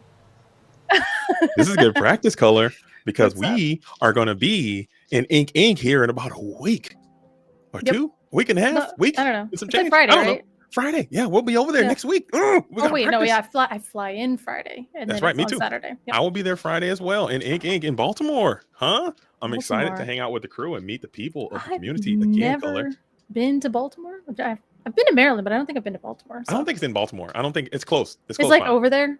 Yeah, it's in I that don't know. region somewhere. I don't know. I gotta look at a map. I was like, we get geographical, and everything is just Canada past to me. I'm just like, I don't know. For sure. But the players are setting up. So I had to take a break. My oldest daughter is going to the prom right now. Okay? I know. I was like, oh, that's exciting and horrifying. Yeah. But how are you? Are you okay? She's going with her friends. She's not. There's no like a whole thing. I don't know, but it's still a vibe. She's having a good time, man, and it's gonna be what it is. But I had to go say goodbye. I had to weep a little bit. You know what I'm saying? She's out here doing her thing. Girl, they grow up so fast. It's just a matter of time. I know you have a youngster there as well. Oh yeah, I took her to her orientation for kindergarten today, and it was like class of 2039. And I was like, that's a sci-fi number. I don't even understand. Like, that's not real. That's not real. Do it. But we got another hot match. We got Monty Ill-Advised versus Lycos 14, and this is round number 2. The Sunflower Illumineers are down, but they are not out, and I believe it is about to get started. I think we have about another 40 seconds to waste before we get this thing underway. Not waste, but 40 seconds to get it started. I think we're still comfortably seated in an ad. So Color, I'll ask you, since you have one going to prom. Mine, so my daughter, they basically were like, okay, parents, we're going to do a slideshow, and like we're just going to take your kids. So this is the first time the teacher just took my child and walked her off. Ooh. So she's still 4. So yeah, it doesn't get any easier. Oh, okay, cool. It does not get any easier. I was gonna say, you just watched yours walk off for prom, and I watched mine walk off for kindergarten. So it's like it doesn't. It never gets. And I know a lot of people say this, but it happens in the blink of an eye. You'll be walking across the stage for graduation. But that's parenting right there. Shout out to all the parents out there in the chat. But this is ICL on a Friday. I'm not trying to cry anymore. Okay, we're trying to lock back in. If I start weeping again on this stream, Let's talk about your daughter's first day of kindergarten. Come on. No, stop it! Stop it! As we got Lycos 14, we have another Illumineer not doing their thing. Good. We're not doing our thing. What's the thing? Lycos should be playing Amber Steel. She's not doing it. She's on Amethyst Steel. As we put Stitch Carefree Surfer into the inkwell with a Pluto. So what are we doing? I like Monty is doing their thing. So Ruby Fossa versus Amethyst and Steel. Who do you give the edge to in that matchup if you had to call it? You know, I really feel like every time I look at Ruby Fossa, I'm always like, oh, this is like a fine deck. And then I play against Humble and he stomps me into the ground. And I don't know where this deck sits on like a scale of just like pub stomping. So I'm gonna say Ruby Fossa just because it's the deck I want to win. I want it to come up. But Lycos is throwing a little curveball as well. So we got more Jafar. Is everyone on the squad playing Jafar tonight? As we had Nive on Jafar, and now Lycos is playing Jafar. A little bit of Jafar into the inkwell as we play this me. This deck was super popular earlier on when Zan won that tournament down in Arkansas, and it kind of fell off the map a little bit. I got smoked by it. Set champs showed up with Ruby Amethyst and got all the way to finals, and then it was just Jafar, and I was like, "You got it, man. Let's go home." Mufasa into the inkwell. That's not where you want to see him. That's typically where he ends up, though. He's got a bad attitude. He doesn't like to hang out in the hand. He does get inked quite early and quite often. The king. The beloved ruler Mufasa is out of there. I guess that is thematic. We are entering into the reign of Jafar, and maybe the Sunflower Illumineers is trying to just get ahead of the game. Maybe they're sending a message. Everyone shows up with Jafar-based strategies. I think that would be hilarious. Ooh, that is thematic. I do like that. I like that. Let's get Jafar out. Just like they're like it's the reign of Jafar, set 7, but let's go set 8. It's an homage to set 8. Things they've got cooked up next time. As we are going to make it into our third ink turn, another Jafar gets in. Do we got the shift Robin Hood would be pretty powerful. 3, yep, there we go. Yep, it's fine. But a Pete does not against Ruby Fossa. Yeah, but he does have stats though. He does. So, he's a big boy for that amount of ink. But they did notably put their Jafar. So we've got Mufasa in the inkwell, we've got Jafar in the inkwell. So I think the decks are like, you know what? My cornerstone, don't need him. And that's 2 times Jafar is gone as well. So that's 2 times Jafar's in the inkwell, and you have the Robin Hood that's going to take down the Pluto. who will be served up by this Sisu. You still got a ton of cards in hand for the Ruby Fossa player. Monte, I want to see this deck pop off. I enjoy watching this deck a lot. I think it's one of the most underrepresented decks in the format. I think it's better than what its representation alludes to. I've lost to this deck so many times. It is quite consistent, but it just has some weak matchups, particularly against Emerald Steel. It's very difficult to combat that, so that's probably why a lot of players tend to not load this type of thing. It's kind of linear too on its approach. As we will go ahead and Sisu to clear the Robin Hood into a Rapunzel. Do you have Rapunzel? No, you don't have the opportunity to play Rapunzel here. No, not with that Pluto gone. Yeah. There we go. Just get damage on everything. Set it up for the potential. Oh, Pluto's back. So that's good. Nice. Okay. So This you will got be a nasty secondary next turn. installment of Pluto. This is the Pluto. Basically, he can reduce the cost like a lantern ability, right? When he exerts, he can reduce the cost of another character. I think it fits in with the strategy quite well. Typically, like to see some Gaston and some Raya combination, but I think Pluto is the next best thing if you're not filling those types of cards. Again, I don't have the deck list, so I can't quite pull up exactly what the build is, but maybe we can pull it up towards the end if I can get those.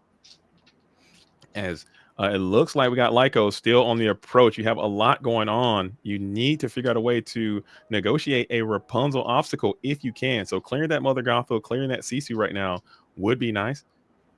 Yeah, Maybe you can definitely sing see. two I was songs? about to say, sing 2 songs, maybe crash into the Sisu. I mean, singing 2 songs would be great. Well, you'd have to hardcast the 1 song with, and then sing it with Pete, which would be fine. Or you can do some kind of chaotic hand empty into a song situation.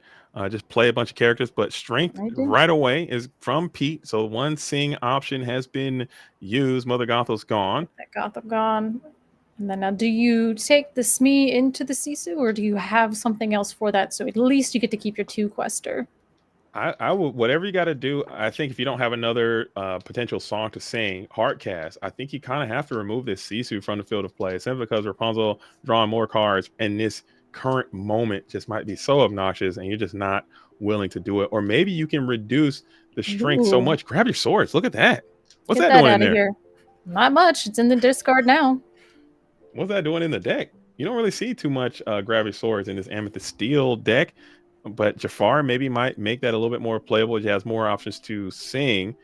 Is there a world where you can clear the Sisu and keep your Smee around?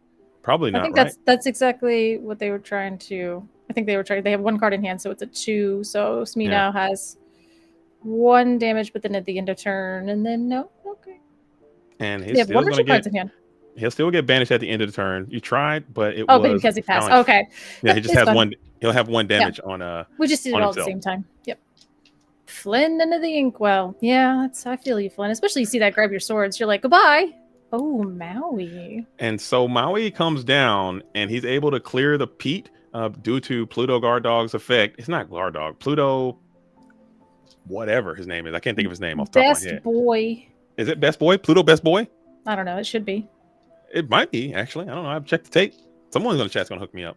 Let's see what Pluto's code name is, but whatever it is, his ability is going to allow that Maui to come in a little bit cheaper. Good dog. He's a good dog. You have to Pluto good dog? Yeah, good dog. It's DAWG.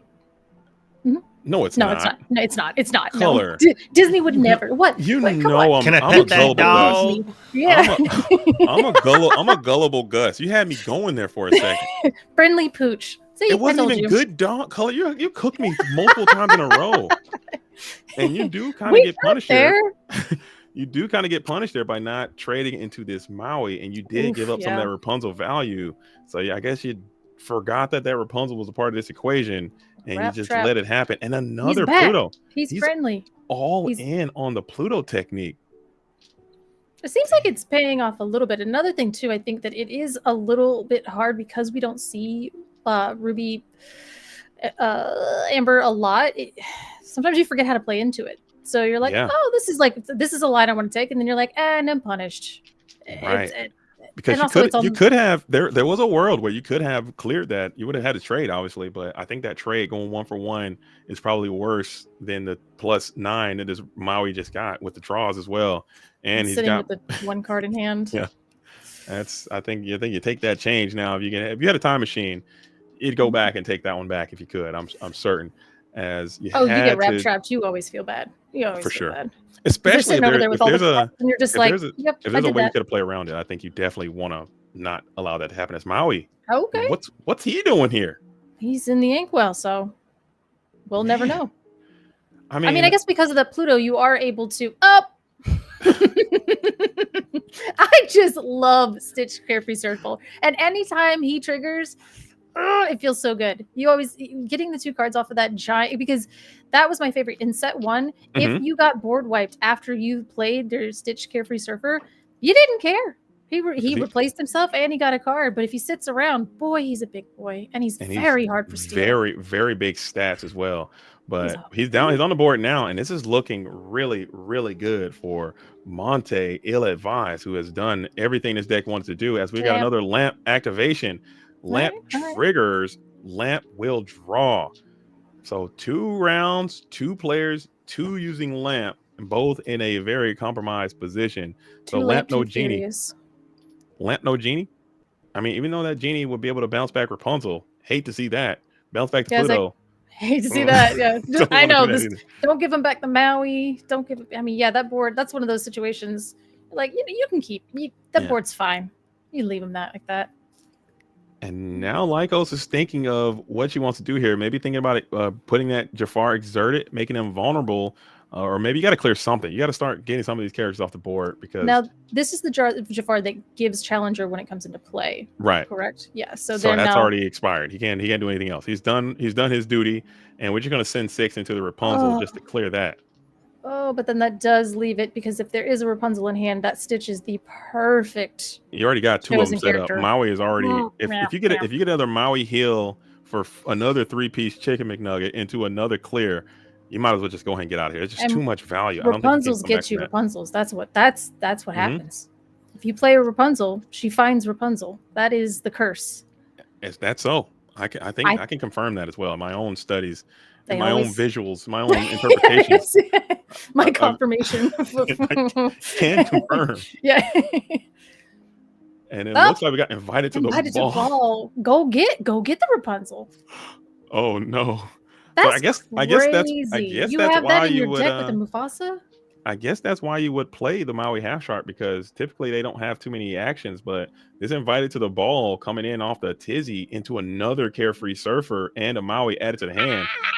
It's looking good. That's crazy. I could never put anything other than a character in a Mufasa deck. I would put 60 characters in a Mufasa deck and still miss. And we got Ink Mufasa, play Mufasa, and we're going double dip Mufasa into Mufasa, Maui on Maui to clear the board. And this is just looking all roses as we can quest for 3 here. Do you have a 1-cost character you can put in for free? And you do not. We're just going to pass back on over. We already played all 7 Plutos. No, there's there's 1 left. But Lycos looking kind of stunned here. A little worse for wear. Hands looking weak. Lore's looking weak. Board's looking weak. You're just trying to figure out a way to potentially stabilize. You need like some evasive characters. I think that'd be a great start. A genie here would be nice to see coming in for. That's a lot of ink. What do we see? Okay, we hard cast a Robin Hood, and that's ouch. Yeah, as an Amethyst player, I'm upset. So just a lonely old Robin Hood standing there. Maybe this Robin Hood can just sing a whole new world. Maybe set up another Rapunzel. You get Rapunzel right here to draw 3, and then you just whole new world, and that might be okay. As Stitch is just drawing more cards. Oh my goodness, he is surfing through his deck. This is exactly like, I think it's just because I feel like when this deck pops off, it draws so many cards and it looks so cool, and you're playing such cool characters together. And I feel like this is like, nope, you can't quest with that. It's just like a little, it's a very strong, like little underdog deck, I think. But it does such messed up things. I think Lycos needs whole new world right here or bust at this point. Robin Hood's got to open up the pipe. As sad as it sounds, Robin Hood singing whole new world seems very suboptimal, but I think you almost have to do it. You need a tremendous board flood to follow it up. You need a serious cast character coming down behind the whole new world as well. And this game just might be a little bit long in the tooth. I think it's getting away from you already. As Zeus, who is Zeusing? Zeus, the Maui. I mean, you can't. Dang. You got something else? Yeah, we're just gonna take them down. So you'll gain your 2 lore. Mm-hmm. You do some damage. Set your own bell trap. Maybe you got bell. I don't know, but I guess desperate times calls for desperate measures. As we're just going to go ahead and pass there, setting up a more plus value for this Maui to engage. Maui has gone insane this game. They look phenomenal. They've all done some tremendous work, clearing characters, getting healed, drawing, clear more characters, just being an ever presence on the field of play. This is looking grotesque as we're checking the discard, seeing what there's items only actually one we in have. there. Wait, why are we separating character? What does he got in his hand? Probably another No. No. I was like, there's no way. He's just got everything in this deck. I was like, why would he separate his characters and his no. That is we got more. Don't do it. And the king. And the king of all lions has hit the board as well. I think this one is pretty much checkmate. Lycos probably already just trying to just drag it out to see what other techs in here, because there are some unique includes in this deck that you typically don't see. Granted, you don't typically see Ruby Ember at all, but you really don't see Ruby Ember with some of the cards they're playing. They play some different stuff. So maybe you can see a little bit more. I love this deck because it is definitely you have the Pluto and it's almost like the lantern, but the Pluto is your little lantern and it kind of shoots you off. Now you're shooting off into Stitch. You're getting down the Chernobog. This is like big stompy boys, you know. I kind of dig it. And the way that you get back and remove is like when they turn stuff sideways, because that's how you win the game. You just smoosh it all in and then heal it and keep going. Yep.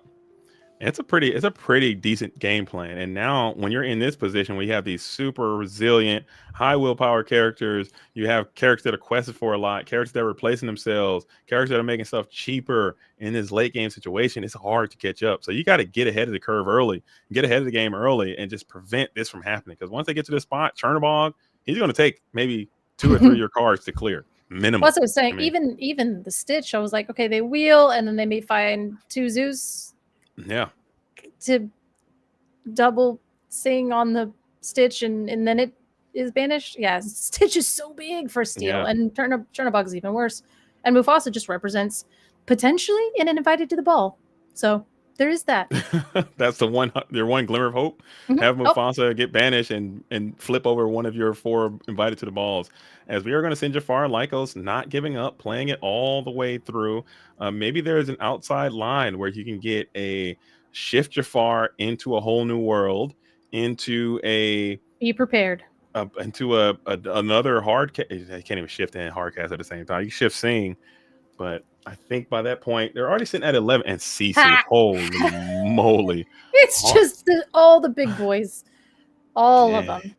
It doesn't, and that's and it doesn't do anything. But everybody, I feel like when people are like, "Oh, this Sisu looks terrible here," she still has 3 lore.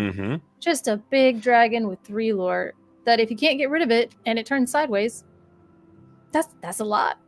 I mean, again, I think we have. I think we do for sure have lethal damage in play, and Lycos is going to have to make something. I'm fairly certain. I have to check my abacus, but I think I have to. Just 6, 2, 2. Probably 20. It's probably 20. I think so. 20. I have to check. I have to check my card economy, my calculator there.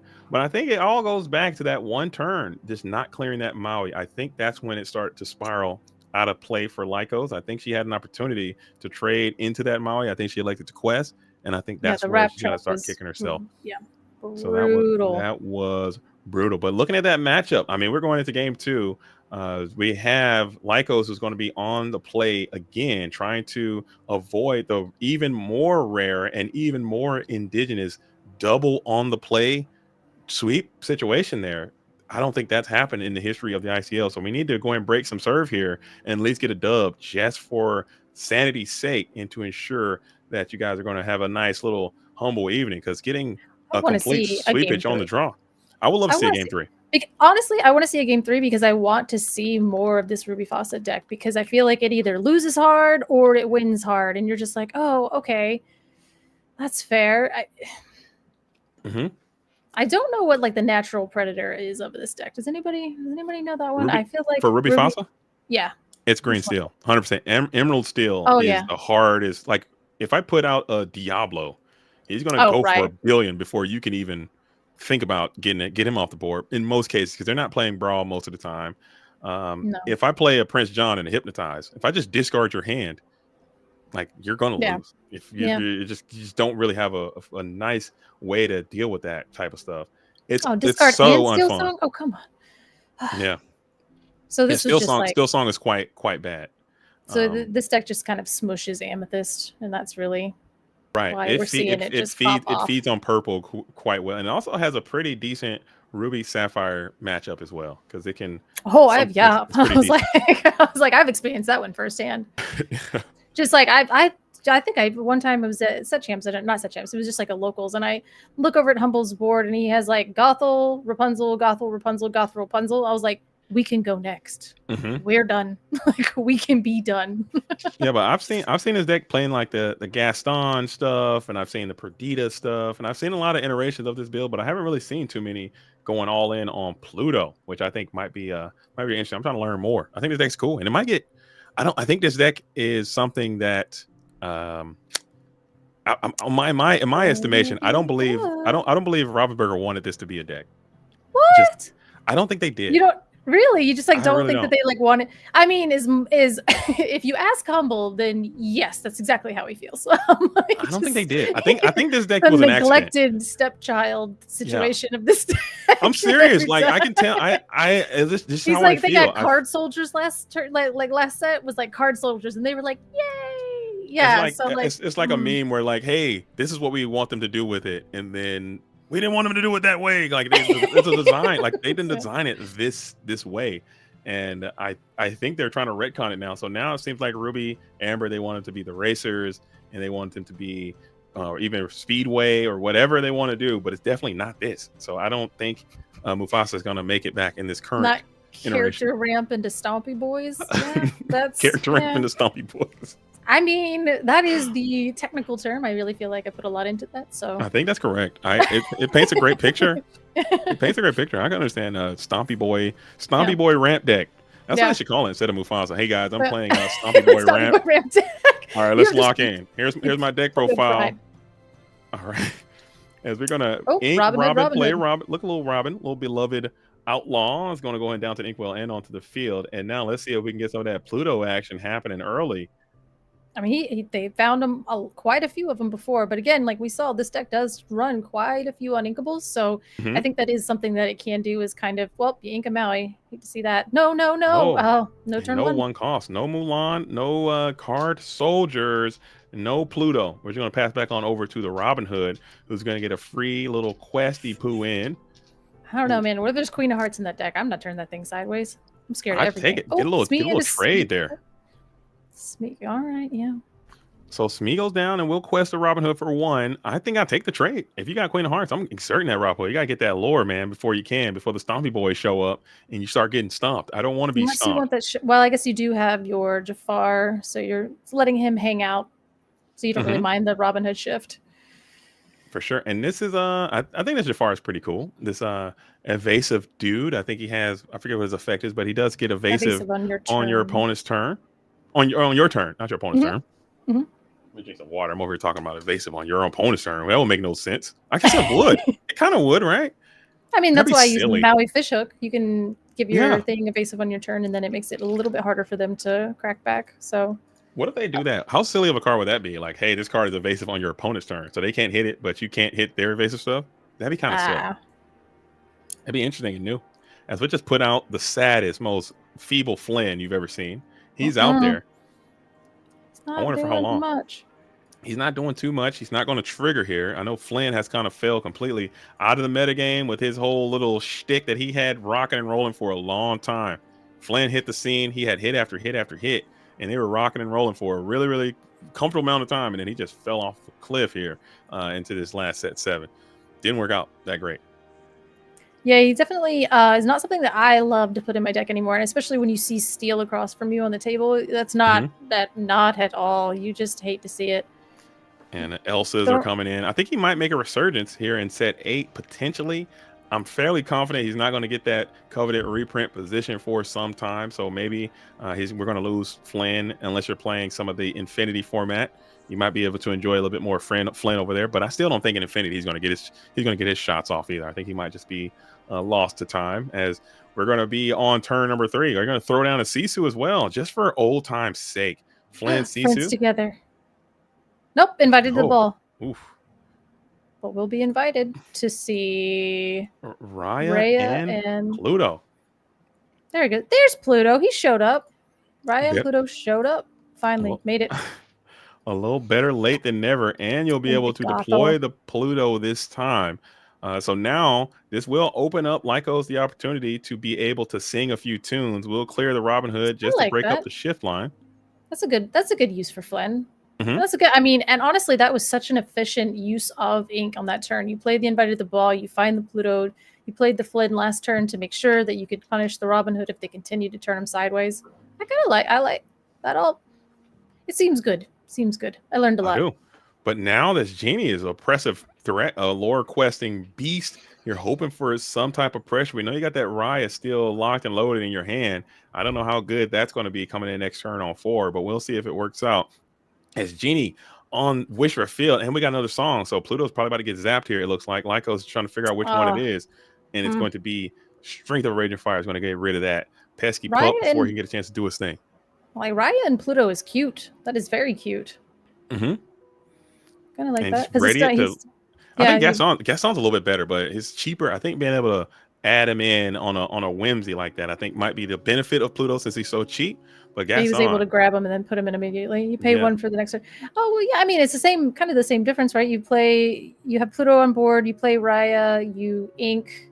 Then yes, you'd have to do that on turn 5, but then you ink and then ready, and then you can play like a 2-drop or something.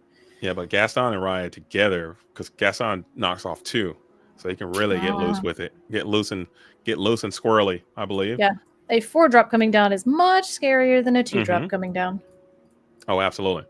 And now we got another Robin Hood. So this is looking all aces for Lycos this time. If we can get a nice quality song in. We don't have any more songs, it looks like. I'm pretty sure she has another song in hand. Maybe she's holding it for something a little more worthwhile, as Sisu really not doing too much with only 1 card in hand. Not really posing too much of a threat. It's probably either that's a shift Jafar, or we're waiting for the wheel, or we sing Whole New World to find a Jafar. Notably, Cobra, Giant Cobra is not a Jafar. I learned that the hard way the other day. It should have been. I think that would have been so cool. So thematic. That's why I was like, do the thing. And then it's just a giant snake. It's not a Jafar. I hate that for all of us. I think it could have been, because he definitely. I guess we have turned into a giant snake. We have a Cobra Dreadnought. We have the other Dreadnought. He turned into, but he was more of a giant. That was a transformer. What incarnation is a Dreadnought? Okay, let's wake up. It's like a giant. Is that a real thing? Transformery state. It's like, I don't know. It reminds me of like a Gundam or something. I don't know. But it's Jafar. I'm saying like, what is a Dreadnought? Why we just? I don't know. It's just frustrating. Are you Googling Dreadnought? Please. I'm Googling Dreadnought right now. And we did shift the empowered sibling. Onto... goodness. Yep. That's actually kind of good, but not really though. As we're just going to. Because then we had to trade it with that not Jafar. So we still have Jafar, and we have a shift line and a singer. So it's fine. It's fine. Okay. That was so Dreadnought. Oh, Dreadnought is a battleship. Okay, so why? Okay, we could have just called that guy Giant Snake and call this guy Illusion Animal or something else. I don't know. I don't know. Illusion Schmallusion or something like that. Honestly, the Dreadnought thing, the lore behind it is kind of cool. He's got a giant snake Cobra Dreadnought battleship. I want to know more about that. Is it actually a battleship though? I gotta look at the picture again. I mean, it's a giant. Wait, we gotta save this for after the game. After the game, I'll look this up. I'm over here. We're locked in. We got ICL on a Friday. We did shift the Jafar. We're singing. We don't shift and sing. No. We don't shift and sing. We'll crush the Pluto. Gain some lore. Yeah, you don't hate that. That's a 0 damage onto the Robin Hood just to gain 2 lore. Get that like cost reducer out of there. If I could smash into a lantern back in those set one, I would. That was a good, and this is kind of slowly starting to get away from Monte here, who has Maui, who was going to be the hero you need, and Maui's going to slam right into that Robin Hood. That is a very good Maui. Now let's see if Lycos has the answers to remove this Maui here before you do some tremendous damage to yourself in terms of you can't get to him. He is evasive, so you can't touch him. Yeah, I was going to say, you can't touch him, and if he does draw a whole new world in the next, like if they do draw a whole new world in the next couple turns, then you can wheel away any value that they're getting from Rapunzel. With these 2 cards in hands is kind of scary. So we're just questing here. So yeah, I would definitely. I don't think you mind if you can find a whole new world quickly. I don't think you mind the Rapunzel trap that you have been in. Yeah, you're holding your breath. If you are Monte, you're holding your breath hard for a potential Ooh, let's find it. Whole new world off the tizzy. I'd pop it here, even though you can't bounce anything. You probably want to get full value, but you have nothing to bounce. I don't think you're ever going to get anything else to bounce as we're getting higher into the ink totals. You can draw 2 cards right now. Bounce the Maui to get rid of the damage. You can only bounce 4 or less. Maui's 5, so you can't even be touched. I hate to see that. It is what it is. Lamp should have said anybody. Oh, we're gonna put that back. Yeah, because I mean, if you get a Jafar and a genie on the board, obviously it's not that. I mean, it's kind of difficult. Just bounce whatever you want. You can bounce your own stuff. Yeah, so she bounced the genie back. I thought that was heads up maneuver there. Resetting the genie, just get another card draw. I think that's pretty cool. Maybe playing around with the Sisu, and you kind of figured this was something that was going to happen as Maui is going to be healed by Rapunzel. I like this combination a lot. These 2 together, set 1 menaces from the very beginning. I know, love them. I hope we get them both. It's so wild that it's like nostalgic to see cards that came out like 20 minutes ago. You know what I mean? Like it's crazy. It's great. You see that, and I'm just like, oh my god, I love it. I remember back in the day, and it's like that was literally last week. But yeah, 4 cards in hand. One of them's got to be a whole new world, right? Oh, you have to bounce your genie. Okay, I didn't read the card either. I gotta read the lamp. I read lamp so many times. I thought you can choose. I didn't know you had to bounce the genie. I know genie bounce was mandatory. My bad. I thought you had to. Which is not bad because it combos back with Jafar. So for sure. Really. So, but now you have to kind of gamble a little bit. Do you exert the Jafar before you draw, or do you? If you don't have the whole new world, I'm asking you, Color, would you gamble and play the genie and miss the lure, or would you play the genie before exerting to hope to get the whole new world? I draw first. I gotta draw first. I need to know. You're gambling. You're gonna turn that singer sideways just to. I got what in the. Oh, we're double dipping. We're tarnation dipping. Wow, okay. We're hard casting. We're gonna send a straight up 7 full on Jafar hypnotic illusionist. If you get rid of that one, I got this one. So, there you go. You got 2 to choose from. Which one would you like to remove? I mean, now what does this deck do for evasives? It's a shark sit. Yep. Okay, I synced it. We'll send the shark, but I mean, does it have a way to get rushed? Do you have some Vitalispheres in there? Because I'm gonna tell you, this bad boy, this game might be over next turn. If Lycos does have the whole new world, that's just a complete TKO. That's GG. Well, one Jafar is just a GG anyway. So this game might be coming to an end. Maximus in the inkwell. So much spice. Name a better duo. Maximus into the inkwell. I hate it. I want the horse. One day he'll have his day. So much spice. I'm honestly, I mean, that's why the Flynn's in there. That makes sense. For sure. Flynn would go hard. I do kind of worry about the Maui in the deck at all, because there's not that many actions you can get back, but maybe just need an answer to evasive characters. Sure. That's pretty good. Got another lamp. And that gains your 4. So we're at 19. And all you need would be friends? You just breathe on the deck and just play the genie and you win, because you got genie in your hand already. That'll get you up to 19. Yeah. And then you play genie to draw a card and the game will be over. All right, so well played by Lycos here. Yeah, and like bouncing back that genie, even though it was necessary, definitely won them the game. So look at that. Genie coming in and doing Jafar favors. I don't love that, actually. It's good, though. I think it's thematic.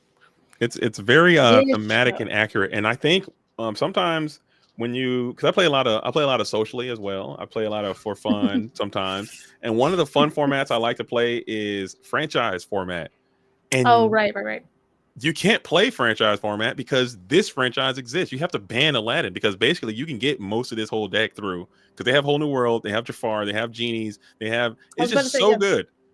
I think like the other deck that's like very close to meta that's a franchise would be almost like DKP's like because of Moana. Mm-hmm. So you have Montanui, you have How Far I'll Go, you have Maui, like a lot of the Moana stuff is in that deck, and it's like Moana's almost meta too, where you're just like, like a couple more Moana cards, and we're gonna get stomped. But you can't. Yeah, but you can't get. You won't get Tipo and you won't get Celia's right. See, and those would be really hard to do that deck without. You don't get Manor either. You don't get Be Prepared. You don't get like some of the top end stuff. It could do it. It'll be very good. But this Whole New World Jafar Aladdin deck is just grotesque in that format. It's bannable. It's so good, and like everyone's going to play it. Also, Lilo and Stitch can make like a super aggro Lilo and Stitch deck. I'm interested to see how that's going to go into the next set. Maybe the franchise thing can be more realistic. I'd rather play that than Infinity, I think. So I have the thing that we're doing on Lorcana Villains channel. Okay. Mine is like about a Mulan deck, I will say. Like Your I was deck looking is really at these cool.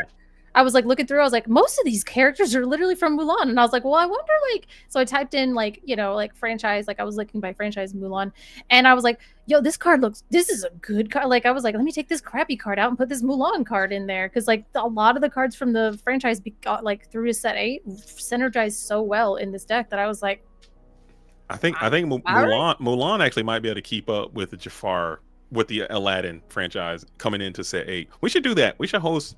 I would like to, because I want to start hosting my own tournaments as well, and like have a tournament series. I would love to host a franchise only tournament and see what people can cook. Which ones I think that'd be a lot of fun. By? Oh yeah, and this deck is fun. This deck is super super fun. I was like, I mean, I know the Ruby Steel people have been talking about how wonderful it is, but you're in. I think yours is a different take. I think you're that high like all in on resist. I think that's an interesting play to do. I haven't seen anybody try that one yet. So maybe it just broke the game, Color. In Jafar's heist, dude. The deck is literally called Never Draw Cards, so don't do this. It's a bad idea. But it is fun.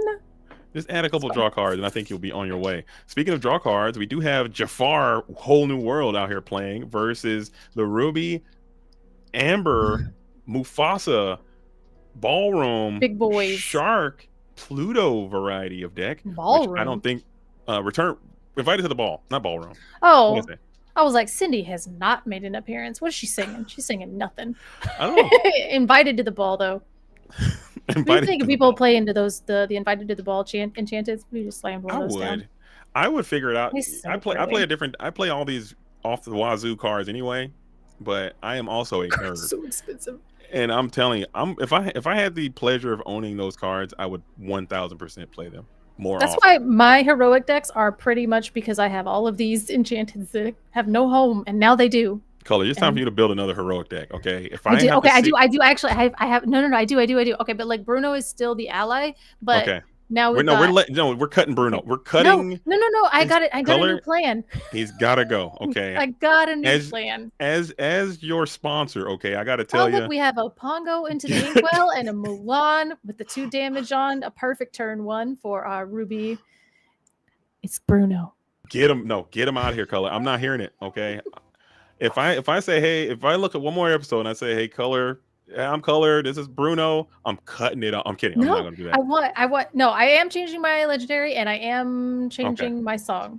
And I cut all of the Merlins out. So gotcha. We got a new plan. No spoilers. All right. We got the Chernabog into Chernabog. That's the second game in a row that she is gone. Ink for ink, ban for ban, Smee for Smee. As we're gonna bring out that Mulan who can check down the Chernabog followers. That's not her job. That's not her job. She can though. In the event that she needs to. I take that bluff every time.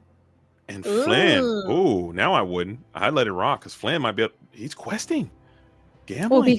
Well, you're not really questing into anything. So you either take that and you're gonna let me have a Flynn, or you're going to unless you put out another character that's matches, like another Chernabog. I mean, you would have to bounce it with a snake to have anything that doesn't have like parity. I mean, I guess you could just play the Smee. Well, I don't know what happened. I don't know what happened to the streets, but Snake bounced 1 drop. Just that play just fell off of the table. It fell off. Awful. It fell off, dude. That used to be a line that people did often, and that play just completely kicked To rocks. It is survive no longer steal. part of the game. Well, Amber Steel.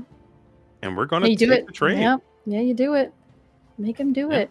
Deny the card, but you deny them 2 cards. So, And you also you deny them 2 cards, and you also are going to be able to stop the flame from triggering as you have this Jafar up. He is a 3/2, so there you go. So good luck with that. Yeah, I feel like maybe if this were like Ruby Amethyst, I would have taken that trade, but because it's steel, it's a little worse because you do have Smee on 2, and he's one of the Gaston's there. See, we're just missing out. We do have Gaston. How many cards are in this deck? That's a lot that we've seen, man. You got 60. You got a lot going on there.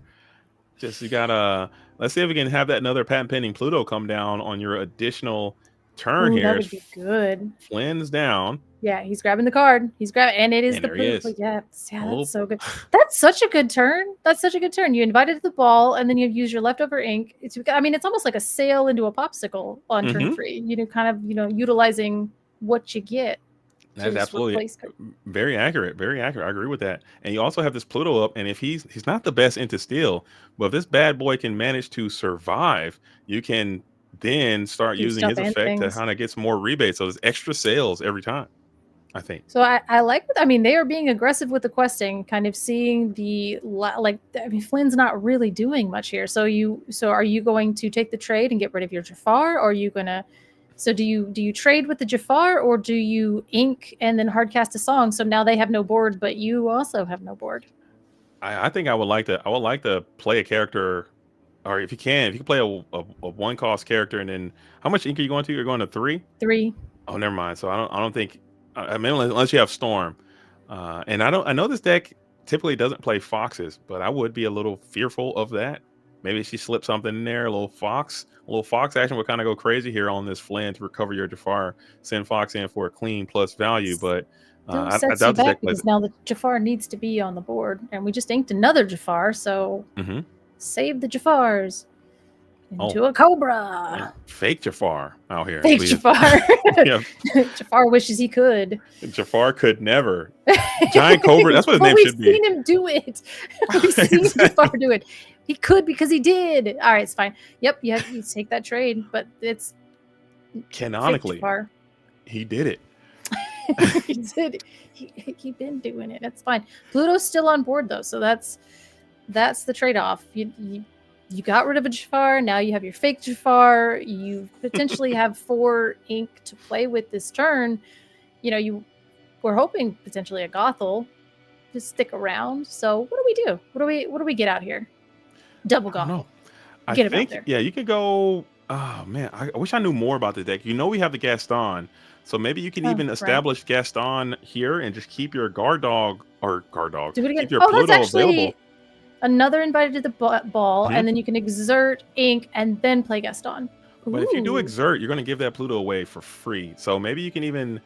But then next turn you ramp by 2 unless because Gaston's a little stickier than a Pluto.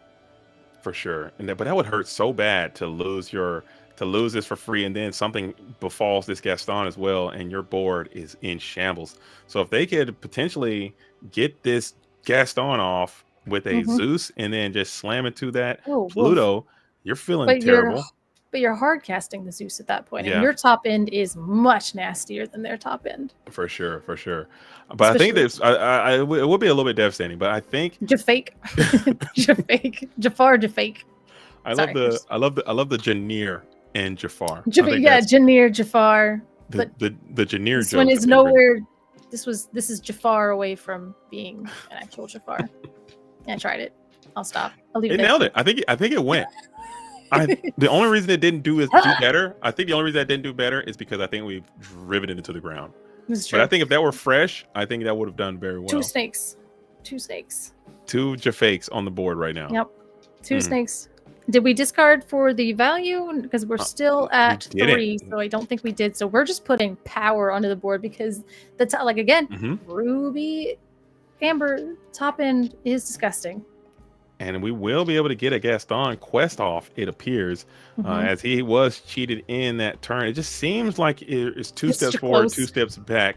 I don't know if I maybe I don't know about this. I have to talk to more of the Ruby Emmer coalition, but you cheat into Jafar, and it's got to. So this thing has to pay huge here because you lost that Pluto basically for nothing. And the divided to the ball was kind of a down tempo play as well to gain some advantage. I think, but that did get them ink because they were able to dig deeper into the deck to find what they need. And it's also, I mean, it's like when we played Part of Your World, or not Part of Your World, when we played those terrible Amber songs. Yeah. Back in, so you would play Ariel and just like grab a song and immediately throw it into Inkwell when you were a little bit bricked out with Amber Steel. I think that's kind of the invited the ball thing. You put that down. I think Inviting the Ball is a great card, but I was just hoping. Oh, now we got full combos here. We're combo breaking. Okay, forget I said anything. This Gaston's going crazy. Okay, I can ink, and we can ready and put something else into the field of play here. Is that a foil Maximus though? At least indeed. We're doing it with style. So now we play 4. I mean, you would hope it'd be a Rapunzel. Well, okay, well that'll do it. Just a double Gaston Raya combo. You could do so many cool things. Please let them have this. And just pass. You got to just hardcore pass here. I liked it. Next turn can just get spiritual. Let's see if Lycos can ruin the party here. You have to. You got to mess this up. You got to figure out a way to break this board up because double Gaston. You almost want to see it, but there's no way they haven't played. I know, but there's no way they haven't played a song by now. So there you go. Oh, that's not. It's okay. We have 4, 5 ink to play with this turn, and then you also have one more singer left. I want to see pure Calamity coming in with double Gaston with a Raya reset. Oh my no, I need it. I need it. Not to be biased, but I do need that in my life. I would love to see that. As a genie. Okay. So we get a strength.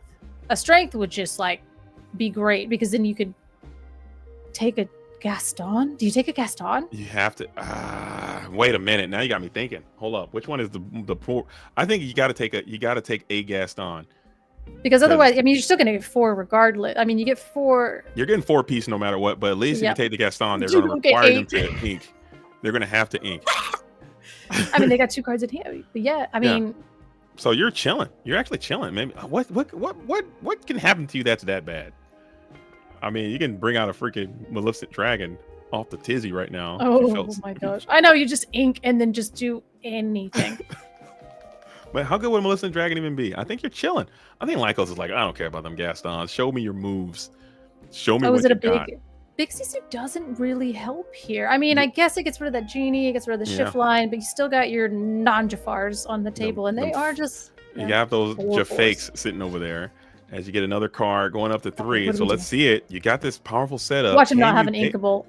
Or maybe you just got some mid in your hand. You got a bunch of Mulans and Mother Gothels in your hand. I know what he's saying. Oh no. And you just kind of just cheat out of Mother Gothel. And you're just sitting there with these cool dudes on the board. Water that everywhere. Could do everything. And not a drop to drink. You hate that. I hate it here.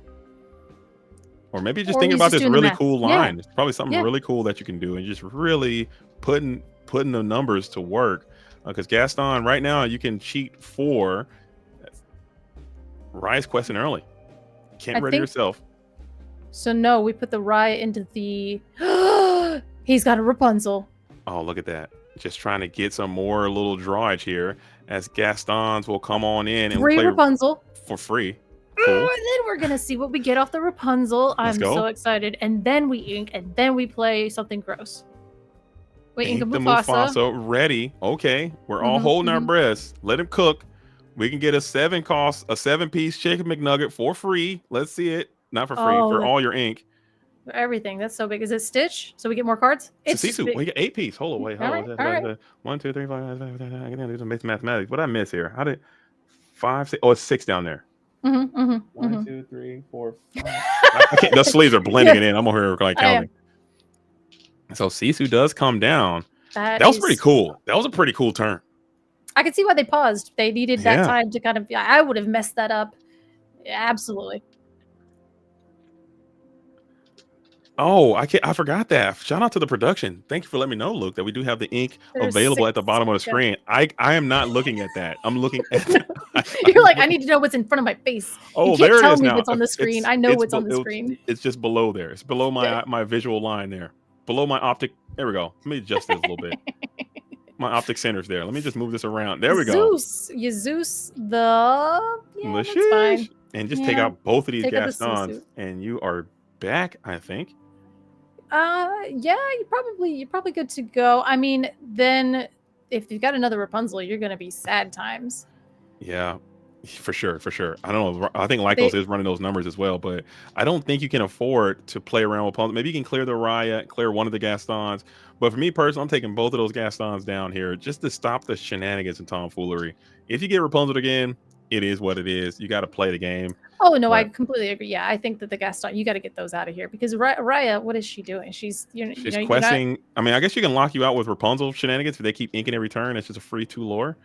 And I believe that's what you're going to do. Go ahead and clear these Gastons right now, taking back 2 damage. Dude, these Cobras are looking phenomenal in this matchup. Those beefy bodies, and there's no actions that you have to worry about that can vanish these illusions. So you're just sitting here kicking it with these Cobras, doing work.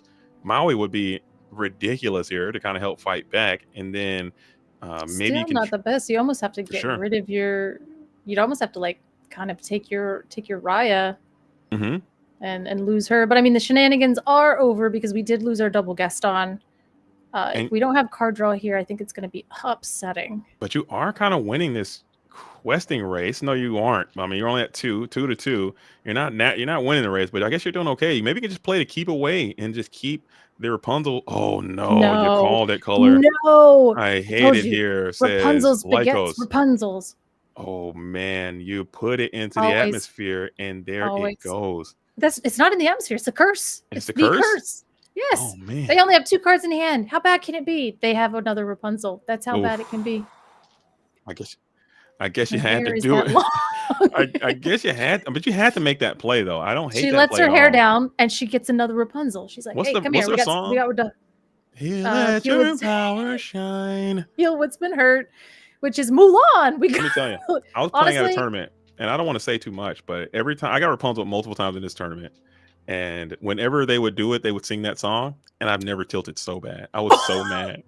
You're like, get the whimsy out of here. I was so like, usually stuff like that would just crack me up. But I'm telling you, color, every time they did it, even not against me, against other people that were in the venue as well, they were doing it all day. And I was just so triggered. I was so mad. I was boiling. And one thing that I heard one time was somebody bring a toy bird and it was cawing, and they were playing Diablo, and it was just on the table, just being like, ah, ah. I was like, I would call it judge, and I would have a panic attack. But let's see. Out of here, as we are going to be able to clear some cards. So you did get that potent Rapunzel draw, and we're going to do a little bit of board reduction here, taking down your Raya in the process. Thoughts on that? I like maybe just keeping this stuff clear. She did her job, and I mean that 4/4 is much more menacing because now you don't have a lot of power on the board with your Pluto and your Rapunzel. So clearing their board to make way for the horrible things that you can do with the amount of ink that they have. I think Raya. I think she did her job. Yeah, she did everything you want to do. Got some lore in the process. You're still hanging out at 2 comfortably, and the Jafar aspiring dude is going to hit the board with some aspiring my guy. Yeah, well, we did get the lamp out, so we're going to draw 2, so that's great. I mean, both players refilling their hands beautifully, which is, you hate to see it on both sides because you see them down with 1 or 2 cards, and okay, we inked that. That's uninkable normally. What do we got? Especially in this spot, you probably got some really, really good units left in your hand. Jafar, Maybe whole new world. It's got to be Jafar Whole New World. That's what my ears would be looking at, a Jafar Whole New World if I was Monte, who I've said this Illuminer's name wrong every single time, and we're going to keep getting new pronunciations as every time it goes through. Hopefully they don't slap me on sight next time they see me. We'll call them ill-advised. As the half shark is back on the board. That's pretty good, because now if there is that shift, Whole New World, now we have that kind of in the sharks in the water, he's waiting for that Jafar. It's Monty, like full Monty. Okay, it is Monty. I just think Monte. It doesn't have a little. It doesn't have a little nope. Boop, like little flourish. Okay. Oh, we just quest the Pluto. I don't need that Pluto. Send it. We're trying to force you in. If you want to challenge, it's going to serve up this Maui half shark. He does have an action. The rare and indigenous action is still sitting in the discard pile. He's going to be able to return that with this Maui half shark. Getting back that invited to the ball is good. It's quite good. And gain some lore and gain 2 cards. That seems strong here in this low situation, as another lamp is going to be deployed. The lamp for 2 cards. That was my Jafar impersonation there. Give me the lamp. That's it. I won't do that anymore. Nobody wants to hear that. I do apologize. It sounded pretty good. I feel like it was pretty good. I thought it was at least close. I saw the meme that was like, oh, me in the set 8 enchanteds, and he's like, the lamp, and I was like, except for I'm the one where I'm like, where is it? Where is it? No. Like, that's me. That's my set 8 experience. Oh, it's just a Robin Hood and a Diablo. And we're just completely putting more characters into the board in the face of this half shark. I was questioning this half shark in this deck earlier, but he's looking quite good right now in this specific moment. Well, especially now that we know that there's the Gaston and the Pluto. I mean, you can get to Diablo a little faster, I suppose, if that's really like what you're worried about. Gothel down. What are the odds they have a third Rapunzel? 100,000%. They tapped the 4, not the 4, not the 4. Can I rub that lamp? Rapunzel. No. And now we got another 4P. We got another. Let your power shine. Oof. Hear what has been heard. There was my. Dude, shut up, man. Just stop it. Knock it off. Was Mother Gothel not the worst villain ever? Is that just like my PTSD from my childhood? I think she's close. She put me in a weird cringe, like, like. I mean, she was a real Ursula villain. did some stuff. Like Cruella kicked puppies. This woman. I still girl boss, and I hated it. I still think Cruella is number 1 in my book as worst overall villain. But because Mother Gothel was just when you are for me. Oh, we got Hook. You're a Hook, Captain Crook. There you go. That'll also get Diablo too. So yeah, your evasives are set. Gotcha. And so what we're did we give evasive? out to the max, dude. Oh, I missed it. Who did we give Rapunzel evasive? has the evasive now. That's adorable. That's cool. Oh. Or no, I think you might have given it to the puppy as well. I think you might have hit the puppy with it. Pluto. That would make a lot of sense to protect him. Yeah, I mean, I guess you could shift Jafar and then take out the puppy, but that's really like, is that what you want to do? Is that what you want to do? Think about your actions here. As Lycos is in a very, very tough spot. But when I think about villains, I like to think about them in terms of their own, like things that are based in the real world, and compare them to that. And I think that Cruella de Vil, I think she was just mean. Mother Gothel, like you said, she was just really mean. Yeah, but and like, I think that's just. I mean, I guess like trying to kick puppies is really, really, really bad. But then also just like the mental abuse over the lifetime, just a bunch of whole new worlds. Ooh. And we're hard casting it. That is. We just 2 shift targets and you didn't find them. That's unfortunate. Brutality is my name-o, as the board is quite expansive here, and these are heavy willpower characters, and they're just not going to be able to be taken off this board that easily, as you need something happening. That's pretty much your entire turn here from Lycos as well. You've already inked, and you had to hard cast this whole new world, and I think you lost another one as well. Does the Rapunzel have the evasive? Because then that means they couldn't have crashed in the Diablo to been able to draw to see if they could find those shift lines, because that's diabolical. Because I mean, the Diablo represents another card, but if everything has evasive, that's tough. That's tough. As we are going to continue to flood the board with more little ones, but if you notice, they're all light in the pants. They all don't have a way. Look, you got Rapunzel's at 5. You got another Rapunzel at 5. You got Shark holding 5. You got this Mother Gothel. She's a 3/4. Oh, they're bulky. But if they shift that Jafar quest and then pop all those 1-drops, I mean, that's quite a bit of lore. Okay, but you're still only sitting at 2 though, coming in from Lycos. That is a way to potentially get something going down, as I think she's going through the ringers right now. Good thing for her is that in these types of situations, the Amber Ruby player can really only play maybe 1 to 2 cards a turn typically, but you do have that Pluto. Maybe you can do some kind of dynamic triple turn spam kind of thing. And you, on the other hand, you play a lot of cards that you can maybe shift on top of, and your turn can be a little bit more dynamic. So we'll see how it goes. Maleficent Dragon coming in next turn. Are you calling it? Oh no, it's in the inkwell, or it's in the discard. I synced it. Yeah, unfortunate.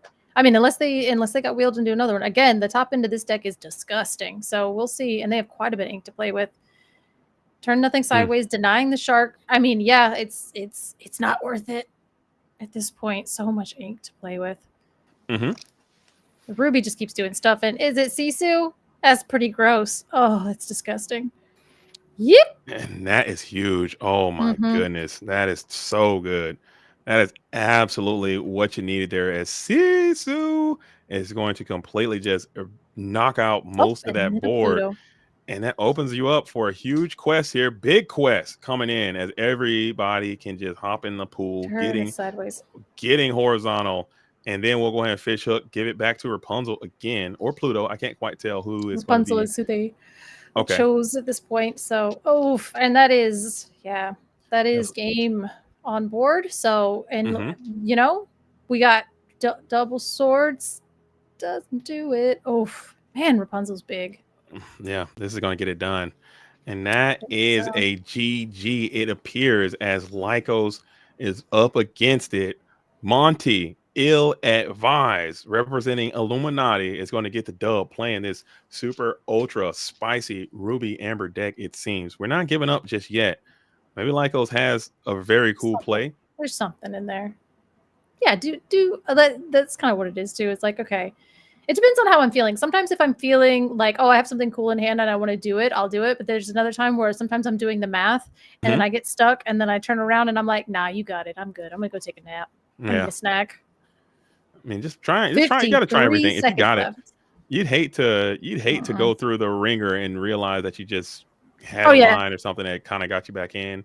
Do you flip the top card when you're done with the game? No, I get out of there. I used to do that, but I stopped doing it because I was just like, I don't want to just be mad. Just be mad that the every card time is you right flip there. it's always the one you need it, and that is just gonna be like that a portion of the time. Yeah. So we'll finally take down that pesky Pluto, serve up the GG, and we just got a quest out. And it looks like we're going to go right on into Scoopville population Lycos. And that will get it done as Monty is going to get to the absolute Dublinsky. Okay. But 2-1 though. 2-1. We did not get the sweep, but Illuminati is threatening the sweep right now, trying to keep it alive. But Color, we gotta hop into the dojo and let's talk to these players and see. I gotta not mess this up. Can you hear me now? Yo. We have Monty. Sorry I said your name wrong a bunch of times. Oh, that's fine. It happens. Everyone does it. And we have Lycos, who didn't quite get it done, but I got to say congratulations to you. We haven't seen too many Ruby Amber decks in this meta. You're sticking with it. I know you're true to this, not new to this, and your strategy was very unique. You have a lot of cards that I haven't seen in this deck in a while. You're leaning on the Plutos. You're leaning on the invited to the balls. Can you just talk about your strategy, how it's performed for you for set 7, and what you're looking forward to most going into set 8 before you lose your entire deck? Yeah, I really like this. Yeah, right. That's kind of true to some extent, but I do like this deck. I do think that it was a lot of fun. I definitely found this deck after the Hiram ban, and it felt really, really good. I played it very well. I was, playing against the team and everyone else. I knew what his weaknesses were, which was Amber Steel. That's kind of why it was funny when Freddie and I matched up the other day on Sunday, and also Gabe and I matched up the previous week.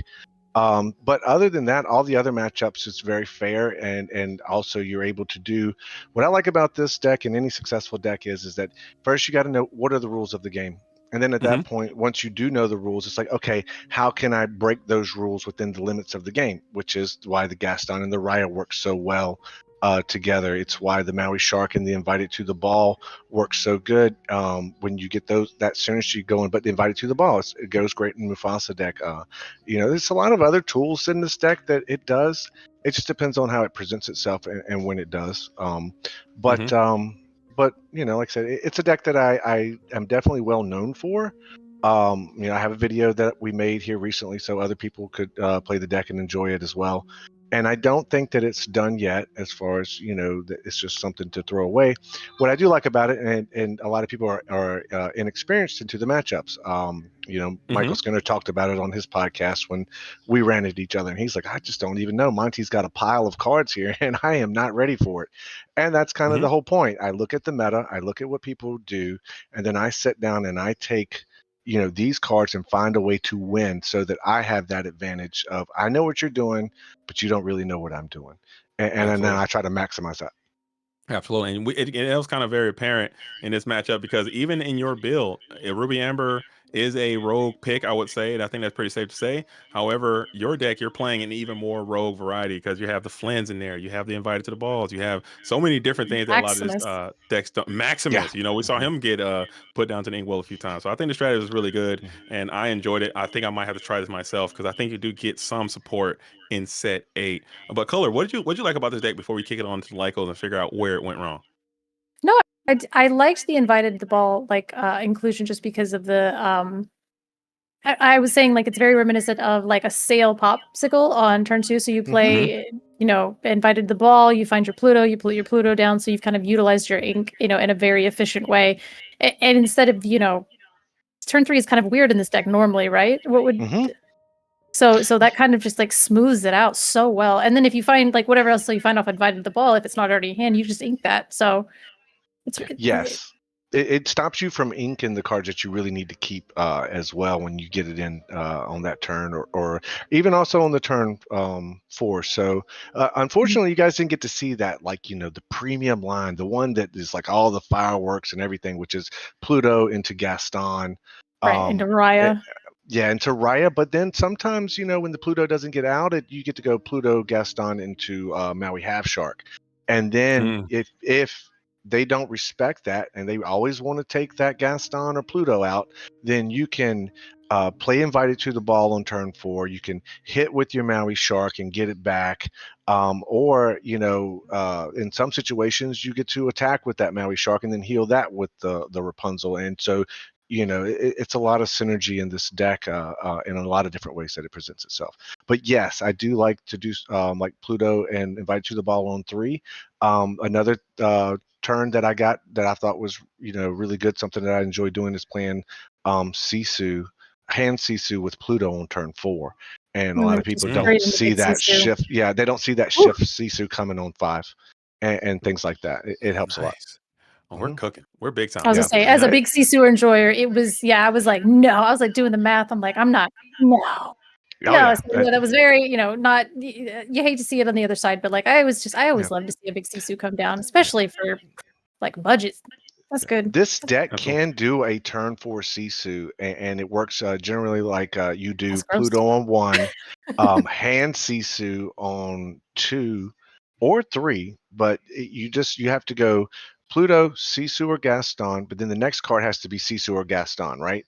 And then so now you got the Sisu in play, you got the Gaston in play, you ink, you're at turn 4, you just go ahead and then drop Sisu right there, and shift it. And GG's on an aggro deck.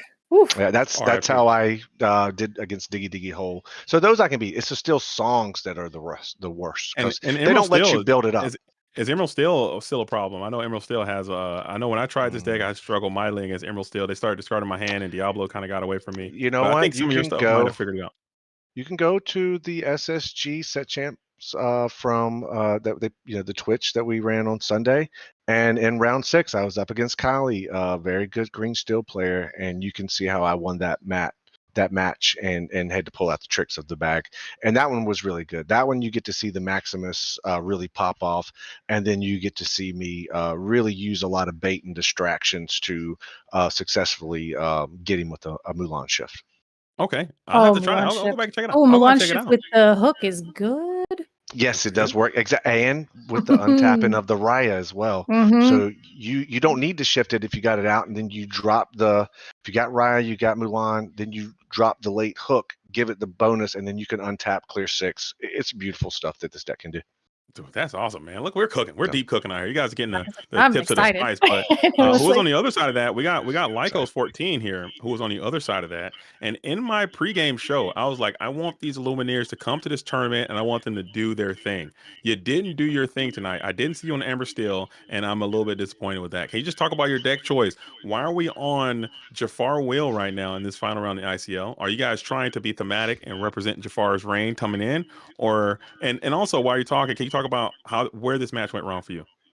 Yeah, so definitely Jafar Wheel, because it is Reign of Jafar. So what better way to bring in Reign of Jafar than to play Jafar? Since I can't play my set 8 yet. So it was just my way of saying I am going It's to this bring in festive. I love it. Yes, yes. So it was a Jafar little will be mini- represented. yes.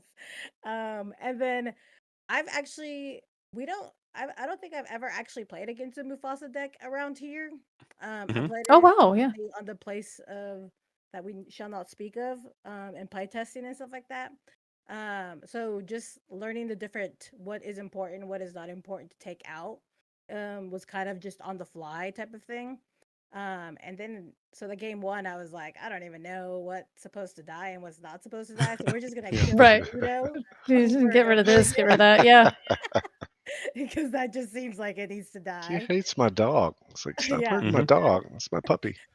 And then on turn and game three, game two obviously went my way, pretty much exactly how I wanted. But game three, I got stuck with two whole new worlds in my hand, and I couldn't do Oh.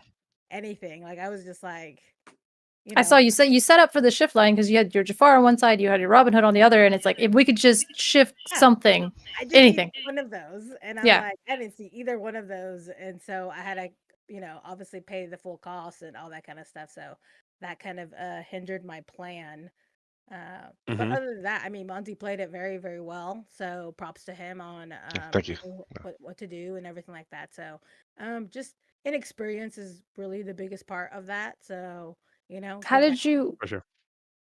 going back to that one turn, how did you feel seeing the two Gastons with the Raya? Did you just like want to throw your cards in the air, or did you want to see it as bad as we did? Like obviously you wanted to win. But it's like yeah, two Gastons and Araya, and then I knew I could feel it. Shift Sisu was gonna come next because where he was at, like he's just gonna so much tap. ink. Yeah. Yeah, it's just so much. It's free ink basically, to play just about anything you want, and then untap it again with Raya. So it was kind of like it was a kind of a hard moment for me to be like, what goes down and what doesn't. And then I also know he has Rapunzel, so no matter what I do, it's going to be the wrong play. Oh no. So I yeah, felt like that's I was like definitely in a trap. yeah. I mean, hey, that's It's why a they trap. call it a rab trap. It's rough. They'll get you. Yeah, definitely. Yeah, that was a wild turn. You definitely just kind of. It's almost like felt like you kind of set yourself up. He's like, okay, whatever comes down, here's my plan for after the carnage, and we'll rebuild from there. Mhm. I mean, like I said, Monty played it very well. He knew what the different things he needed to do. So props to him. I'm sure the next Thank you. time we meet, if we ever meet, I'll be You're like, I here. know now. Yeah. Yeah, right. For sure. Like For I sure. got you. I got your number. No, we should Absolutely. keep And that going. No, and that well, just you know and what? that just goes back to what Monty said. Just like having that advantage of having a known entity versus an unknown entity is going to put him at a even if his deck isn't the most powerful deck in the meta, if he's well crafted on it, he's trained on it, he knows reps, he knows his lines, and you don't, he's going to be at a significant advantage. So I think that is just a tale of the tape. Think about that when you guys are building these decks and going to these tournaments. But we're about to wrap this up because we got another round to play. And you guys are down, Sunflower, but you're not out. It's not over. Okay, but we're going to kick it over to you, Lycos, real quick. We're going to give your shout outs while you hype up your husband, your teammate is going to try to close this thing out and seal the deal. Anything you got to say? For Floor is sure. yours. I mean, we didn't do what we wanted to do, but we're in a learning process, so we're gonna come back stronger than ever. You can always check us out on Sunflower Illumineers on Instagram, TikTok, Facebook, anything like that. We're there. But yeah, we'll see what Bro Hamilton can do and see if he can defend our honor. I guess around Absolutely. here. I didn't go Absolutely. down as a 2-0 though, so Let's go. No, I you Let's took go. a game. That's why I said I was You like, did. oh yeah, that's like 2-1. That's not a 2-0. That's a 2-1. Yeah. go. That's Absolutely. awesome. Absolutely, Lycos. As always, it's great. But we got the winner, Monty, doing well, crushing it with a little bit of Ruby Fossa. I think that's one of the first Ruby Fossa dubs we had on the ICL. I love We it. needed I it. like to We see needed it. to see it. Come on through, bringing up the Ruby Fossa stats. Take Mhm. your victory lap. The floor is yours. No, thanks a lot, and thanks to my opponent. She was a pleasure to play with. So shout out to Sunflower Lumineers. Shout out to the Illuminati. Everyone on the team. We work so hard to stay good, to get the reps in. Listen, I practice with Freddie, Gabe, Nassif. I practice with Wochuck. Wochuck literally comes and sits where I'm at, and we play on Monday nights from time to time. So, shout out to the South Florida community and everyone that, they're always like constantly grinding me and making me work harder. I get a lot of flack for playing this color combination. Yes, I can play other things. I could play other things, but it's more of the purpose of no, I'm going to use the C tier deck that you guys think isn't that good, and then I'm going to show you that yeah, I can do it if I want to. Yeah. And that's kind of just the chip on the shoulder that I have. But like again, shout out to SSG for always throwing fire events. Shout out to the ICL, the judges, the commentators, everyone that's playing Lorcana and you're enjoying Lorcana. You know what? Shout out to you. You're the best. That's what I'm talking about. Surviving. Also, one more thing. On the Illuminati YouTube channel is a video that I released last week. So, watch the video and you will see all the tricks that I've done and some that I did not as well. Let's go. Ooh. I like Monty's energy. We need more Monty energy in the ICL. I need more Monty. I'm gonna go check that video out, man. Thanks, We buddy. need more low. Appreciate it. We need more low tier gods out here. People out here just doing it, Just doing the it can be thing. done. I mean, in the that. waters in Florida are they'll sharpen you, man. Playing Florida locals is no joke. So I'm motivated, Color. you can All if right, you can. Sorry, go ahead. Also, no, it's like if you can play Ruby Fossa in like Florida locals and still do well, like yeah, that's pretty top tier. So let's check out that video. Well, look, I won the quad case. They did a pop-up quad case, and I showed up and just absolutely blasted it, and everyone was so upset. They're like, "How does this old guy show up and beat everyone?" And but I do. I walked away with 10 boxes that night and just gave everyone the peace sign. It's like, see you guys next time when I want some more product. And so yes, there's a lot of drama on my end, and everyone knows it. So, but okay. I do that. Yeah, spicy. Absolutely. All right, spicy deck, spicy life. Got it. All right. Well, we're going to let you guys go because we got one more round of the ICL. So I'm sure you guys will be cheering on your opponents. The Illuminati has gotten it done, but we're not going to go off without a hit. Color, I'll meet you back into the booth. I'll mute myself here. Here, look at that. Yep. Just like that. We got another round coming up. The 2-0 has been solidified as Gabe is trying to save his own personal honor here, as Bro Hamilton is trying to win the deal. And I love this too. Both of these teams are playing from the same location, so they make it a little bit easier on this transition. What do you think about Ruby Amber? Are you now Ruby Amber main? Are you convinced? Oh, I've been, like I said, Humble has smoked me on Ruby Amber so many times, and then I'll pick up the deck, and then like I can't, like the cards just fall out, and I'm like, is Rapunzel in this deck? I'm like, oh, did I forget to put her in here? So it's one of those mystery decks. Like one of the ones that I get smoked by, but then when I play against it, destroyed every time.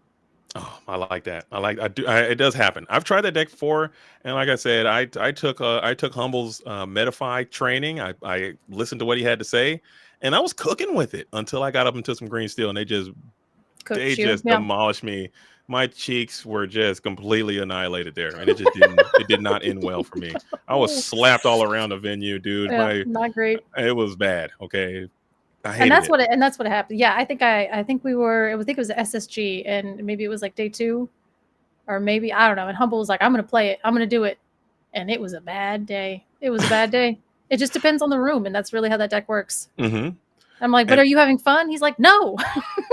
but that's the thing is like that's the deck that he loves. It's like the fun. Ooh, you do what you, and that's another thing. And Monty was kind of alluding to that. Is the beautiful thing that I like about Disney Lorcana is that you don't have to play the best deck. You can play whatever you want. And if you put the time behind your grind and put the reps in to get it done, it can work. But we have another matchup. This is for round number 3. This is for Pride here. Illuminati still has a wire they can run to potentially get in if Gabe can come in here and complete the drill. But Bro Hamilton is going to present an obstacle who's trying to save face for his organization. I think it is time to start. We got ICL on a Friday. Don't touch that dial. Reign of Jafar is underway, but not here. So stay locked on FIC. It's here. I mean, we've seen quite a bit. I wonder now, are we going to see more Jafars just because they have that theme kind of going through?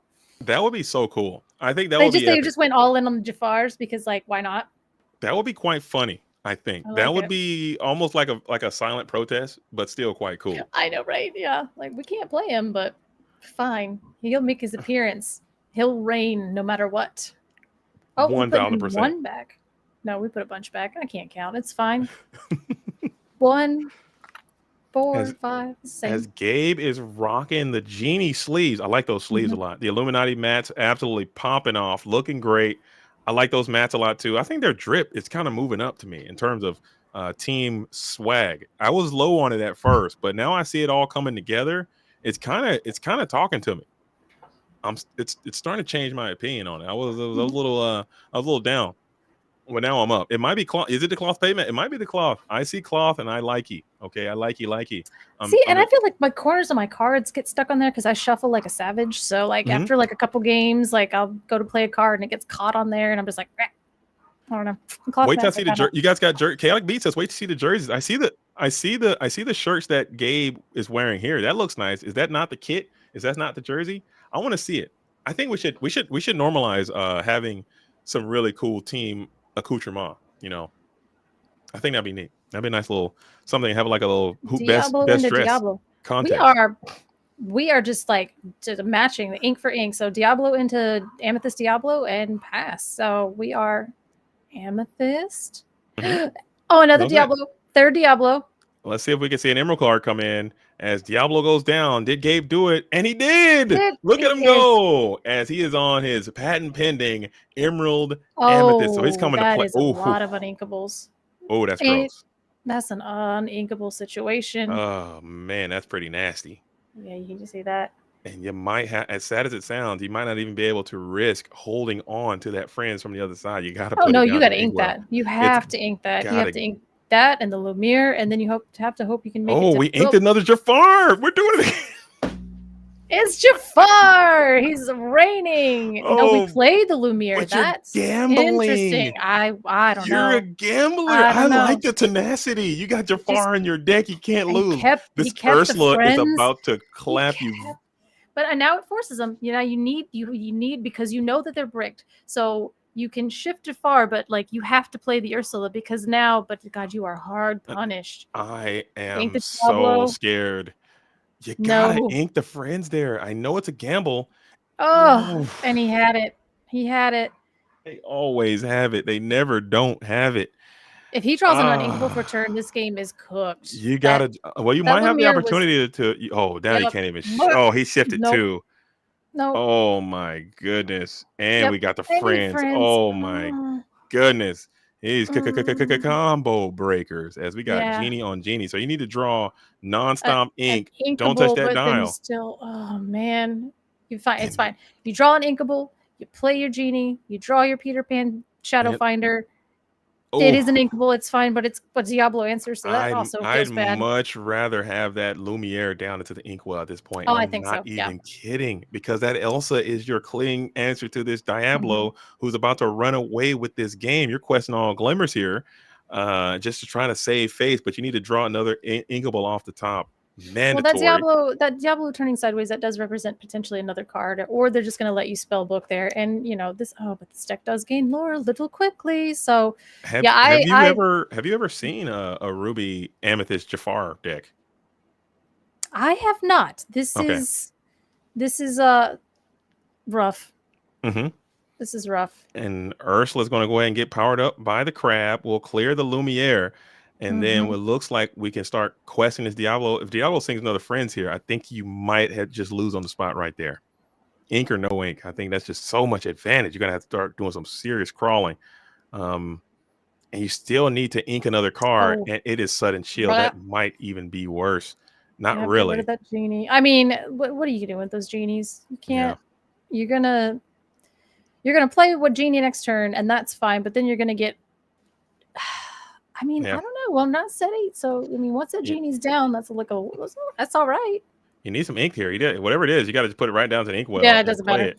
Almost immediately. I guess you might have thought for a second there, but Diablo just being on the board kind of broke up that library play with the crab. It just seems not worth it. As Diablo did trigger, and you will draw. A little bit delayed on the draw. I thought he was going to kind of let it bypass, but he said, you know what? I'm going to take my extra card if I can. As we'll stare down. The board is starting to kind of get away from you. Now you have an answer to kind of get after this Diablo, and you did get to your 4 ink, so you can deploy those 2 genies you have in reserve. But is that even that good anymore?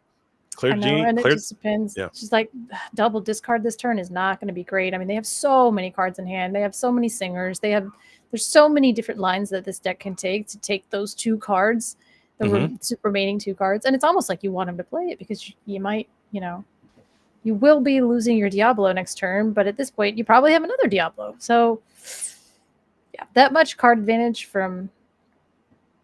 is scary. Yeah.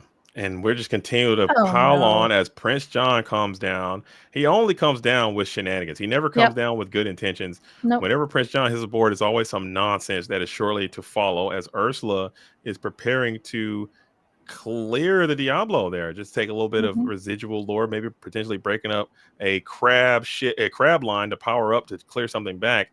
Diablo just quests. So that's a good little sign for you, as granted you'll be able to clear this Diablo back with the genie, but the damage has already been done at this moment.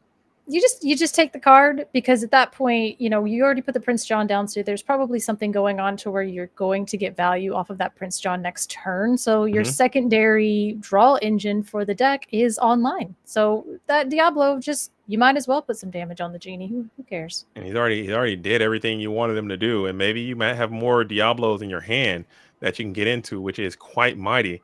I think you still got to take the trade and clear it here, unless you have an Elsa, which would be another Elsa, a Bell. Ink and a Bell would be not bad, and it looks like that's what you're going for. Snake into the Inkwell, and then another genie. Okay, so genie just to draw. Maybe you can get some lamps going yourself. Again, lamps not looking too great. No, and if they do have a 1-drop, I would play it. Just get it out of my hand, because you're just Prince John fodder at this point. You know he's coming. Prince John. He's got things to do. It's nonsense. But taxes are due. They reprint that card. If they reprint that card, I'll still love the game the exact same way, but I'm going to be mad about it. I'd be very upset. I would not be. I still play. I'm like you, Color. I would still play the game, but I would be so upset if they bring Prince John back. Lucifer. And we can still sing. Oh, we did. He had the action though. Okay. So that's good. So he only gets the 1 card. We do love that. Do you have a sudden chill? I think that will be a backbreaking maneuver. You do have a pretty evasive board. You have 1 card draw in the form of Turnabog followers. So maybe this 4 lore at a time could be good enough to start to clock out here and just saddle up them genies and ride them all into the sunset. I've seen that happen a few times. So let's see if that's going to be good enough, as we are going to go ahead and exert this Ursula, and then Lucifer is going to move on up to the drying rack. Crab is going to chill there, and nothing happens. So that's a pretty decent turn of events. You did lose your Pirate's Life, but that's not the end of the world. You probably got more of those as well. Yeah, I mean, and kind of having that in hand, like potentially you could have sang it next turn, but like what would be the point? So like honestly, holding on to it to, discard to Lucifer is fine. So we're going to see what we get off the top after cracking the bog, which I think, these Lucifers, then Sisu. The Sisu is large. The Sisu is large and in charge and can do stuff and things. So definitely. Now, what would it be the punish? I feel like the evasive thing in this deck would be the other Diablo, right? I think you have the evasive punching Diablo. You have the guy who can hit. I forget his name. The dual ink amethyst emerald Diablo. His name is Diablo Punching Bag, I think is his code name. Diablo medium fists. Diablo punch. Oh, spiteful Raven. Oh, I love it. Yeah, it does take a little spiteful bop to the nose. Yep. The swinging Diablo. But I also have seen this deck. Now, this deck. Oh, it's got big bird in it. It's got big bird. This deck also has played Under the Sea before. I've been under the sea by this deck before, and I'm telling you right now, it's devastating when it happens. It hurts so bad. All right, we do have a Bruno. So Lucifer does sing Bruno, his favorite tune. And this color. And we're trying to see who we're going to target here. Probably going after one of these genies. Damage or no damage is the decision. Yeah, probably trying to think about Bell. We're going after the non-damaged genie.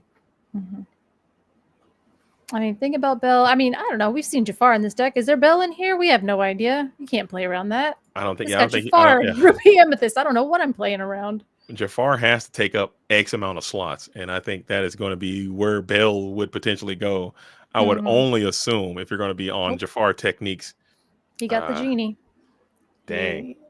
So you got the genie. I mean, and that was a good thing. Just have those genies flying high, questing for 4 each turn was definitely a line that was going to kind of keep them into the game. So we'll just see what the 2 cards left in hand might be. Blah! And now the Elsa can come out and finish up this other genie. So that was your last line of Crab defense. Ursula. I see. Yeah, that was your last little line of defense as Genie is also gone. This one might just be falling apart here. You can also clear the Sisu right now if you wanted to as well. And I think it might be worth it just to get it off the board that Ursula has done what you needed her to do. But you clear. Then you have to lose the crab. And that's that's problem. right. You keep the crab, I believe, because Gabe has a ton of cards in hand. Never mind, you lose them both. Forget I said. Yeah, anything. I was gonna say, yeah, you had to run the crab in to buff the Ursula to then take out the Sisu. So you are 2-for-1ing yourself. But I mean, it's a big Sisu with this guy. He's got And if you're playing Jafar, maybe they're playing Shift Sisu as well, and that would just completely rock your world. You don't want that to happen.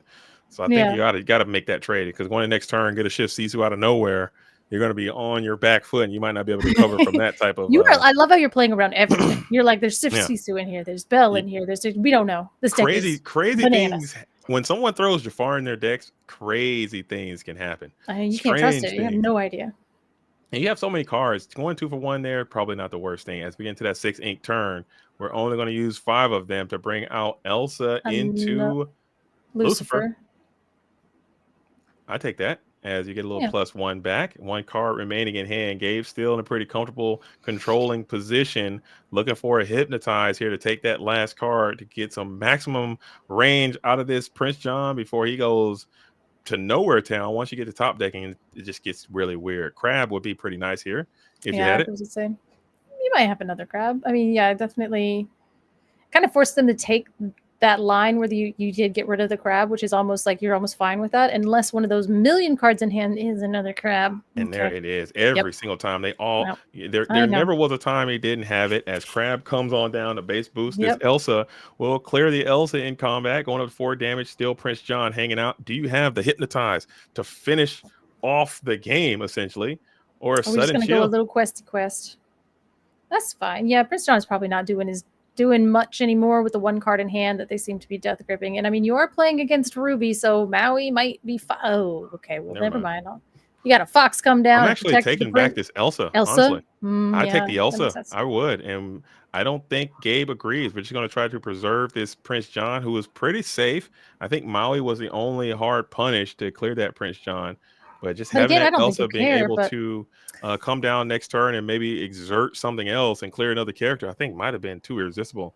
With Fox and Crab on board. And then, I mean, and at that point, you just get them to use the bleh. That also is pretty rough. So I think the crab.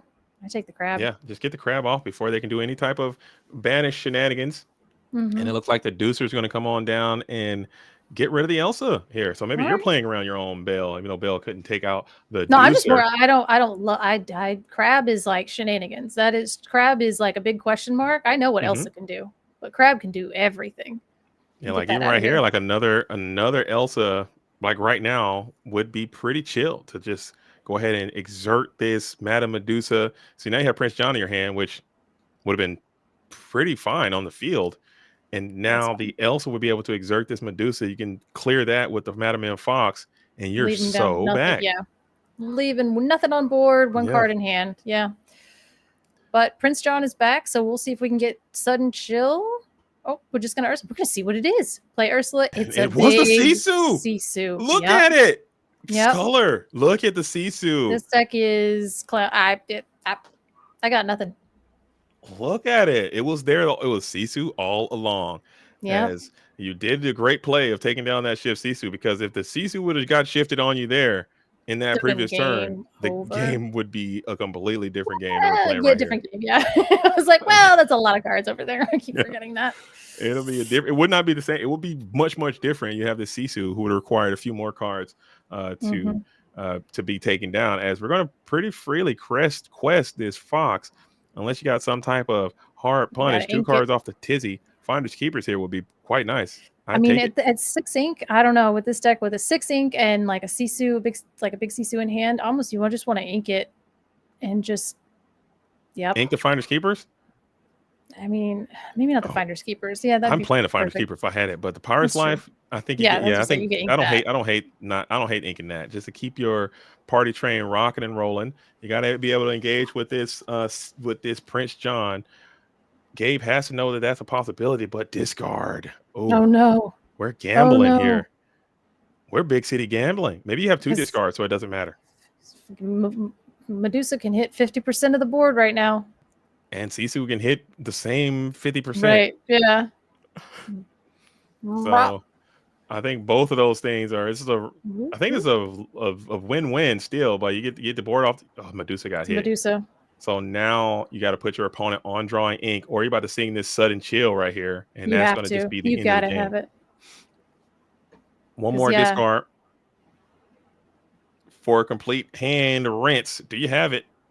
I was waiting for it. Are we just questing? Oh, we're just questing because now we know we're losing our Prince John, everything else. And yeah, I mean, if they don't draw an ink off the top, do you know how many times I've done that as Ruby Amethyst? When you got Sisu, you're like, okay, Prince John is going down. And then you just draw another uninkable off the top. Ooh, we found it. Jafar into the inkwell. Who signed that big Sisu? Who signed that? I don't know. It might be from a homie or something. Or maybe from the artist, perhaps. I'm not sure. Is that Sailor? That is Sailor. Oh, that is Sailor. Sailor signing the Sisu. Say that 5 times fast. That's wild. I see it now. I didn't see it before. I think I'm looking at it backwards though too, because I'm watching it in the inverted cam, which is pretty neat. So yeah, that's pretty cool. As Sisu does come on down and able to clear off that pesky Prince John, and we get into another Bruno is going to come on in right on time to clear that Sisu before it can do it. Unfortunate, yeah. And that's and it makes sense. Like you set up your board and you know the Sisu's coming down, but you have the answer for Sisu, so that's fine. Just get your lore. You know you're losing your Prince John. So many cards in hand. Mm-hmm. Hey, friends off the top. We love it. Is that gonna be enough? What are the plays that you need to get to make this happen? Peter Pan Shadow Finder is a start. I mean, it's not the best card, but maybe you can get that Maui half shark off the top. Yeah. I mean, again, it's the same. The tale is a little time, right? Like once you get to this point of the game, the top end of Ruby Amethyst is typically a little bit better than Ruby Sapphire. Sorry, I hate it. And that is the be prepared. I mean, that was your ejection button to kind of get you out of this tough spot, but still. But not really. Yeah. You are going to present maybe a conundrum for your opponent. Maybe they may not exert their characters into faces Peter Pan just for that threat of Maui Half Shark off the top. And I don't think you're going to get. Maybe you might get it. Iago off the top would also be great as well if you can get that. So any type of evasive character would be money. He just slammed it. There it is. He got it off the top. Oh my God, no! What a legend! But what can he get back? Oh, but that was all of his ink. But what can he get back? He can get back the Friends on the Other Side and sing it right now just to gain some more cards. That's true. Oh, that's so good. If he wanted to. That would be good. That would be good. I think you gotta have to. I think that's the play. You take the crab. Oh yeah, you take the crab. You get Friends back. You sing Friends, and then we didn't ink for turn, so then you can ink and then potentially play something good. All right, so we are going to take the play. We'll get Friends on the Other Side. We'll gain a little lore in the process, and that shark off the top was strong. That was wild. Extra string Tylenol strong. Never give in. Never surrender. And then we did find something that we could sneaky snake. Oh, don't make me discard it. We want to keep it. That's so good. I don't know about that one. That was scary. That's scary. I guess you just didn't want him to get Bruno'd, perhaps. But that's a play. That's a play. Putting anything back in your hand against it. Oh, that's a lot of cards for a discard deck to be putting things back into my hand where they're not safe anymore. Interesting indeed. Like you said, he does have a ton of cards in hand. You could potentially lose that shark, and now they know the cat is out of the bag. I think he's not going to exert again into another rush type scenario. But if he crabs into this Peter Pan, you're going to look so sad if he just takes out your evasive unit there, unless you are trying to, or this happens. Oh no, was it both? Oh, it was a Diablo and the shark. No! Yeah, that was a punish. Mega punish off the top, off the tizzy there. I probably wasn't even off the tizzy. That's just so that In his bounce hand. that It's just bounce in his shark hand. plan just It's complete. hard. Yeah, it's hard. Yeah, that just absolutely backfired tremendously as Lucifer just came on in and just sent that one right down the windpipe. Man, it felt terrible. Like I you didn't. could have left the It's shark. I like, think you I left. Maybe mean, you're playing around a potential but Elsa the, or something. but the thing is, it's like even if he slammed his genie into it, yes, the shark would have been down, but now the genie's down, and that's what you wanted to happen to begin with. So putting that shark back in hand against a discard deck was like the whole time I was like maybe it'll work out for him. But the Lucifer No, was just the hard punish. That is and that off the uh, top. Shark off the top. No, you only get one. You I, only get one. Stop it. Stop. What are you tapping that etching for? I Mm, think that I really do think that's going to be something that Brohampton is going to have to look back at as Brawl is going to come in and probably just clear the genie. yeah, not bad. And then trade with the fox. So now we got a 2-quester. He's 17. Well, now, but we're in Amethyst, so we just gain lore by breathing, and so it's kind of hard. 17 is a scary number on the other side with Amethyst. Mm-hmm. And you still leave the Lucifer alone and unafraid too. So he's going to be able to quest for 2 at least this next turn. If you can put down a Prince John or something, you don't need to be prepared off the top. I'm pretty sure Brohampton might be a little bit tilted as well after that whole shark fiasco, as Genie is also going to represent 2 more additional lore. Free to quest this Lucifer if you wanted to, and leave Genie up. Another. Now, I mean, all you need is just like, I was about to say, all you need is well, no, we've been cutting goats recently, so I wonder, do you need it? It looks like in this matchup, you don't really need it. I wonder just reload. That way, if there is an answer, you still have cards to play that will get you there. Interesting. So electing to go ahead and play the friends on the other side, moving up the Genie, Oof, and now that's why. Look at that hand. Look at that. Look at all of that ink in that hand. So it's like whatever you do, that was such a power move too, to just quest, play something with another like 2 on it, and then refill your hand, and then fan your hand out to let everybody know how many cards you have. You can be prepared off the top, but you need to do it 3 times in a row. And that's gonna get it done for game number 1. And I think it was a nice display all the way up until that Maui bounce back decision.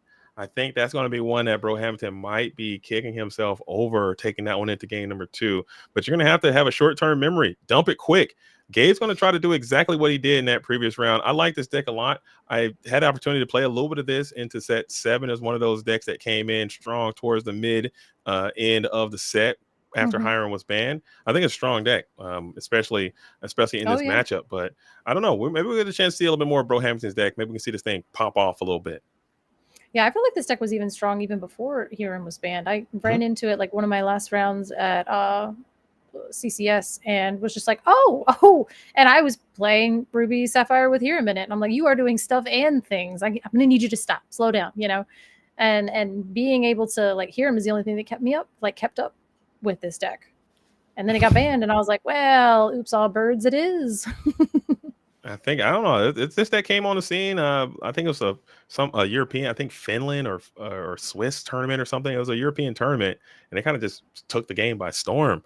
And people started experimenting with it and making changes to it. And it became a nice little feature of the metagame. And I think it's going to be around for into set 8 for sure, at least until all these cards get rotated out, which I'm actually a little bit excited for. I'm excited to start over fresh. So that's what I've been looking like, because I think I opened a box of like set 8, and then I was like trading through some cards, and like everything I read, I'm like, oh, post rotation, this card's gonna be a banger. Like everything, I'm just like, oh, and then this deck, and then that deck, and then this deck. But I mean, we do have to see what rotates. But I'm very excited about set 9, which is crazy because set 8 just like kind of came out today. So yeah. And I'm still sad about it. I will be going to the local card game store immediately following this stream to pick up my cases. And hopefully I might catch a wild hair and fire up another nighttime stream and see if I can open those things tonight. But more than likely, I'll probably be opening it up tomorrow here, sometime on a stream, depending on what's happening and what schedule's looking like. How many cases did you get? I just got 2 cases, and potentially a trove, maybe more. Maybe I can slide a couple boxes in there on top of it.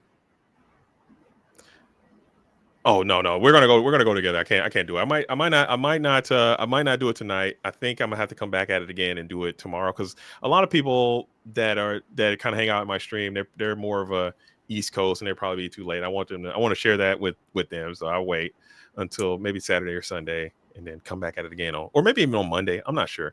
I'm not too terribly much of a rush, but I am in a slight rush. As Diablo back at it again on the field, we have another Diablo to Diablo, but the wrong Diablo. This is the nasty Diablo. Oh no, we started off with the big Sisu in hand again. And we don't do that. You see that friends on the other side is still going to be in hand. Better. You gotta put that thing into the inkwell this time. You cannot risk it. You got hard punished last time. You got to learn that lesson and get that friends on the other side out of your hand and into the inkwell, face down, not exerted. Please, I'm actively begging you. Please, I'm screaming. I know. It's like I just so much hand shuffling. Get that thing out of your hand into the inkwell. Yeah, we learned a lesson. Beautiful.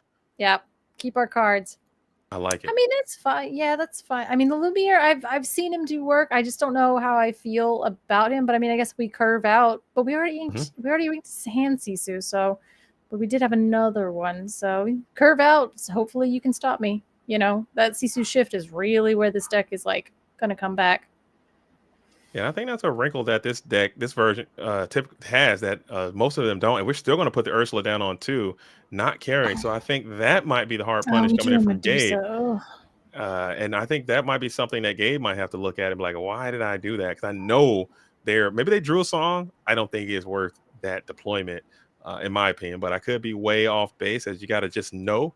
You know for sure. I mean, perfect information is perfect information. So, and we know that. So now we know he drew another inkable. So whatever, he's going to either have to ink the hand Sisu or the Brawl. And it's like, those are your 2 lines. So, I mean, I think if he drew another inkable, or he just drew a Diablo and you throw that in the inkwell, because that's exactly where he belongs. And then we're going to, just hand Sisu. Yeah. I was like, all right. And we'll get another quest in with this Diablo. He's just kind of doing his thing. Typically, a lot of people like to just let him do his thing and not worry about him too much. I've learned, just get that guy out of here, man. He's quest freely and freely over and over and over again. And you're not letting that bird get +10. If you end up losing the game, you're going to look back at these 3-4 Diablo quests that you just let go unfettered. But I guess right now it might not be the most beneficial thing, because you will just get plus back on hardcore, and it's not worth your time. And you'll give your opponent another card who is kind of in an ink situation. So a lot of game going on here. These are kind of decisions that I kind of look back at and see, like the skill expression, skill testing type turns. What do you think about this? I think this is a pretty good spot for Gabe still. Oh yeah, no, I think he's doing fine, because of the, we're down to low resources, and low resources is where a discard deck wants you to be. And we just confidently throw the Prince John down on turn 3, which means we do have our discard, so we could probably sing Sudden Chill, even though we haven't shifted Diablo yet. We know they have a Brawl in hand and they haven't inked it, but we're getting close to the point where we're probably going to be forced to ink something very important, because we have Medusa, Sisu. That's just it's just uninkable on low cards. Yeah, you might find yourself in a mandatory ink brawl situation. It's coming. Sooner than later. Bro Hamilton running the numbers. I think you just might have to toss that brawl into the inkwell and yield that point to your opposition, because it will be so devastating if you just don't ink and they rip it anyway. You can't afford to lose an inkable card. And I think Bro Hamilton ran the numbers, realized that was correct, and continuing to quest this Diablo. He's got 3 from the Obedient Raven. Never mind. Devoted Bird. Nope. Maleficent Scout. Spy. Obedient Raven. Obedient Raven. That's him. Okay. Yeah, he and I like this. I mean, you just ink and pass, because you insulate your hand a little bit better, because obviously we know that I mean, then Prince John just sings Friends on the Other Side, but then now that still leaves Ursula to Sudden Chill, which is not great, but that's good, because Bro Hamilton has insulated his hand by just inking to pass, because we definitely know that Medusa Sisu is in the hand, and then hopefully that other one's an inkable, but you still have to be able to keep your hand for like 2 more turns. And that's rough. Absolutely. I think that is the game plan, what you're leaning on. 30 minutes left in the round. Bro Hamilton sitting at 3. We got Gabe holding strong, trying to figure out what you're going to do. Your Prince John is exerted. He is vulnerable, as Genie is going to be deployed. We'll get another card there. Still looking for something to discard. You need to disjoint your opponent's hand a bit. Sudden Chill would be cash money, or a way to get this Prince John off the board, I think, or back protected in some way. I don't know how you can do that. No, I think he's gone. It tells me a little bit about their hand because I mean they had to sing Friends with the Prince John, and it potentially could be a Diablo. And it's like, do you want to take the Diablo shift when you know they have like 2 separate answers for the Diablo, just so you can kind of get your hand a little bit ungunked, or do you just have the shift and you don't have an action, and you weren't willing to give up your friends? So now, yeah, that gives them another card. Yeah, so that's finally we'll probably add another ink to the hand, and you had to do it. You do take a little 1-piece damage back due to Lumiere, but I think that Diablo did a significant amount of damage already. 3 lore is 3 lore, 3 and lore and a card by the time that little baby bird was done singing his song. So I think that is a good example of what of how a Diablo should go, a textbook scenario. We're still staring down this open board. We're gonna send an Elsa down. That's interesting we're as still well. bricked. We're still bricked. We're bricked with too many bad things going on. I mean, and you probably Medusa this turn to get rid of the genie, but the problem is like hopefully then you have to ink. I used to have one more Sisu. turn. You're still 1 away from Medusa range. Oh no! Oh Yeah. no!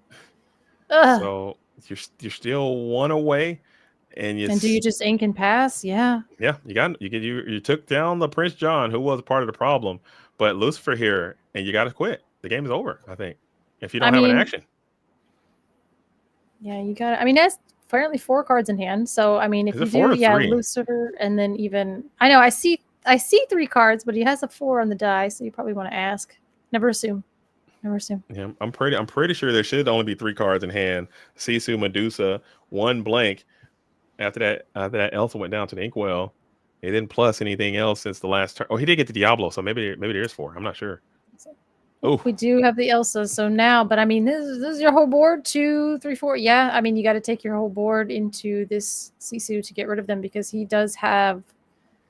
He's got. Yep, that is a 5/4 at this point. So. Yeah. That's your whole board. And it almost might be worth it for sure. Is it though? Yeah. I mean, I get because you'll lose your whole entire board if you don't. So I think you gotta get after the Lumiere to make him a little bit weaker. We'll trade. Oh well, no, he was a 6/4. Yeah. It was So you're gonna lose everything. It's all gone. Yeah. At which point you're stopping the shift, but he might be holding on to that shift Diablo. But then you play into the Medusa as well. So this is just a terrible spot because Medusa can just come down next turn and just clear whatever you don't clear anyway. So yeah, this turn feels awful. You quest and just give up the. Do you just quest and give up the board and then refill or? Oh no! Wow. Okay. So it depends on what you have in hand to see if that just ends up being worth it. Because I mean, you just did Sisu's job for her. Right, and now all you need is ink here, and then you'll be able to go for a Medusa to just blast this baby bird. You're probably trying to save that for. I was like, yeah, I would say, you gotta save it, right. I mean, maybe it's still a body. You can sing Pirate's Life potentially if you get to the Maui Half Shark after you play the Medusa. You got a singer online that can sing the Pirate's Life. We saw you had that in the deck. I think that might be some value to that and put some tempo back on the board. So. You will set your opponent up. They could potentially Bruno, but that's their whole turn. I'm just really dreading this Lucifer. I would love to get my hand protected. Maybe you're insulated. Keep an action. Yeah, I mean, that's really the only way to do it because if the Lucifer comes down, we haven't seen enough discard to really, make you feel safe. So it's all there. It's all in his hand. Again, I really feel like maybe he's been protecting a shift Diablo, which would continuously kind of refill his hand. With that many answers, though, you're just kind of like, I don't want to play it. I don't know. I think that might have been a little too long in the tooth. He's held. It looks like he might be setting up 3. We did send the Crash Out Diablo down to the Inkwell, and that maybe you put 3, just play a Diablo here, but you're still 2 turns away from the Sisu the Iron Way. Maybe you have some discard available that you can get through the Sisu before they get to the ink. I mean, that would cost a lot of resources to go into a Maui Half Shark Pirate's Life play, but you'll just ink the Chernobog and then go for a 7-piece be prepared. Interesting. Get rid of it. Okay. Interesting developments. Uber bricked though, but I'm glad they drew the ink for it because otherwise, you're just sitting with a big Sisu and a be prepared in your hand, which is rough. For sure, especially when they have Ursula. They have not played. I think they played one Ursula Deceiver. Dropping an Ursula Deceiver there on Be Prepared turn Another could Prince be a John. vibe. Yep, there we go. Now the Sisu is in the Inkwell. Oh, yep, or discard. Yep. Get rid of that. Get rid of that Sisu. So now you gotta wonder what that other card is. Finders Keepers. Ha. No. And we haven't used any of the ink yet. You're staring down the Prince John, the Sisu that you held on to all the way from turn number 1. You carried that dragon all the way to the 8 turn, and now you can't deploy it. That is just poetic. Down. Unless you got another one. Oh my god. And it's signed as well. So you've got 2 Sailor Sisus hanging out. And that was us third Prince John from what I remember. That was a crazy arrangement of cards there. I tilt there. Medusa, B Prep, Sisu. Yeah. I mean, you're probably tilted sitting with that many unequals in hand. Oh, there it is. We knew he was protecting that guy. Peter Pan down with a Shift Diablo down. So that's definitely... And we see our first Jafar coming down, which is a 1/4 at this point, 1/5. So he's not very big. Not very big, but after that Diablo turns sideways, I think he will get a bit bigger. If only he had evasive, right? If Sisu had evasive? Oh, this big, no, this this big guy. Jafar, this rush guy. Or he doesn't have rush. It's he's gaining. He's gaining power for each card in your opponent's hand. So I was going to say he's about to be a big boy with this Diablo on board. I think, but I think you might be okay with this as long as you can just finesse a Bruno. Don't get Bruno'd, and you're never mind. Forget I said anything. That's another painful card as the Iago can come down and just tank the Sisu. That bird is huge. Hang on to 5 damage as well, and we'll pass it back on over to Bro Hamilton, who just got the wins knocked clean out of your cells. And this Jafar is not really strong enough to pose a tremendous threat right now. He is a 2/5. Yeah, I mean, hey, right now, friends off the top. We love it. But now he's a 4/5. Okay, he's getting bigger, but he doesn't have evasive. You still can go after nobody. I mean, I guess you had a way to clear this Iago. You can start trying to run this race again. You're sitting at 7, so never got a long way to go. That's a tall order. That's a tall task.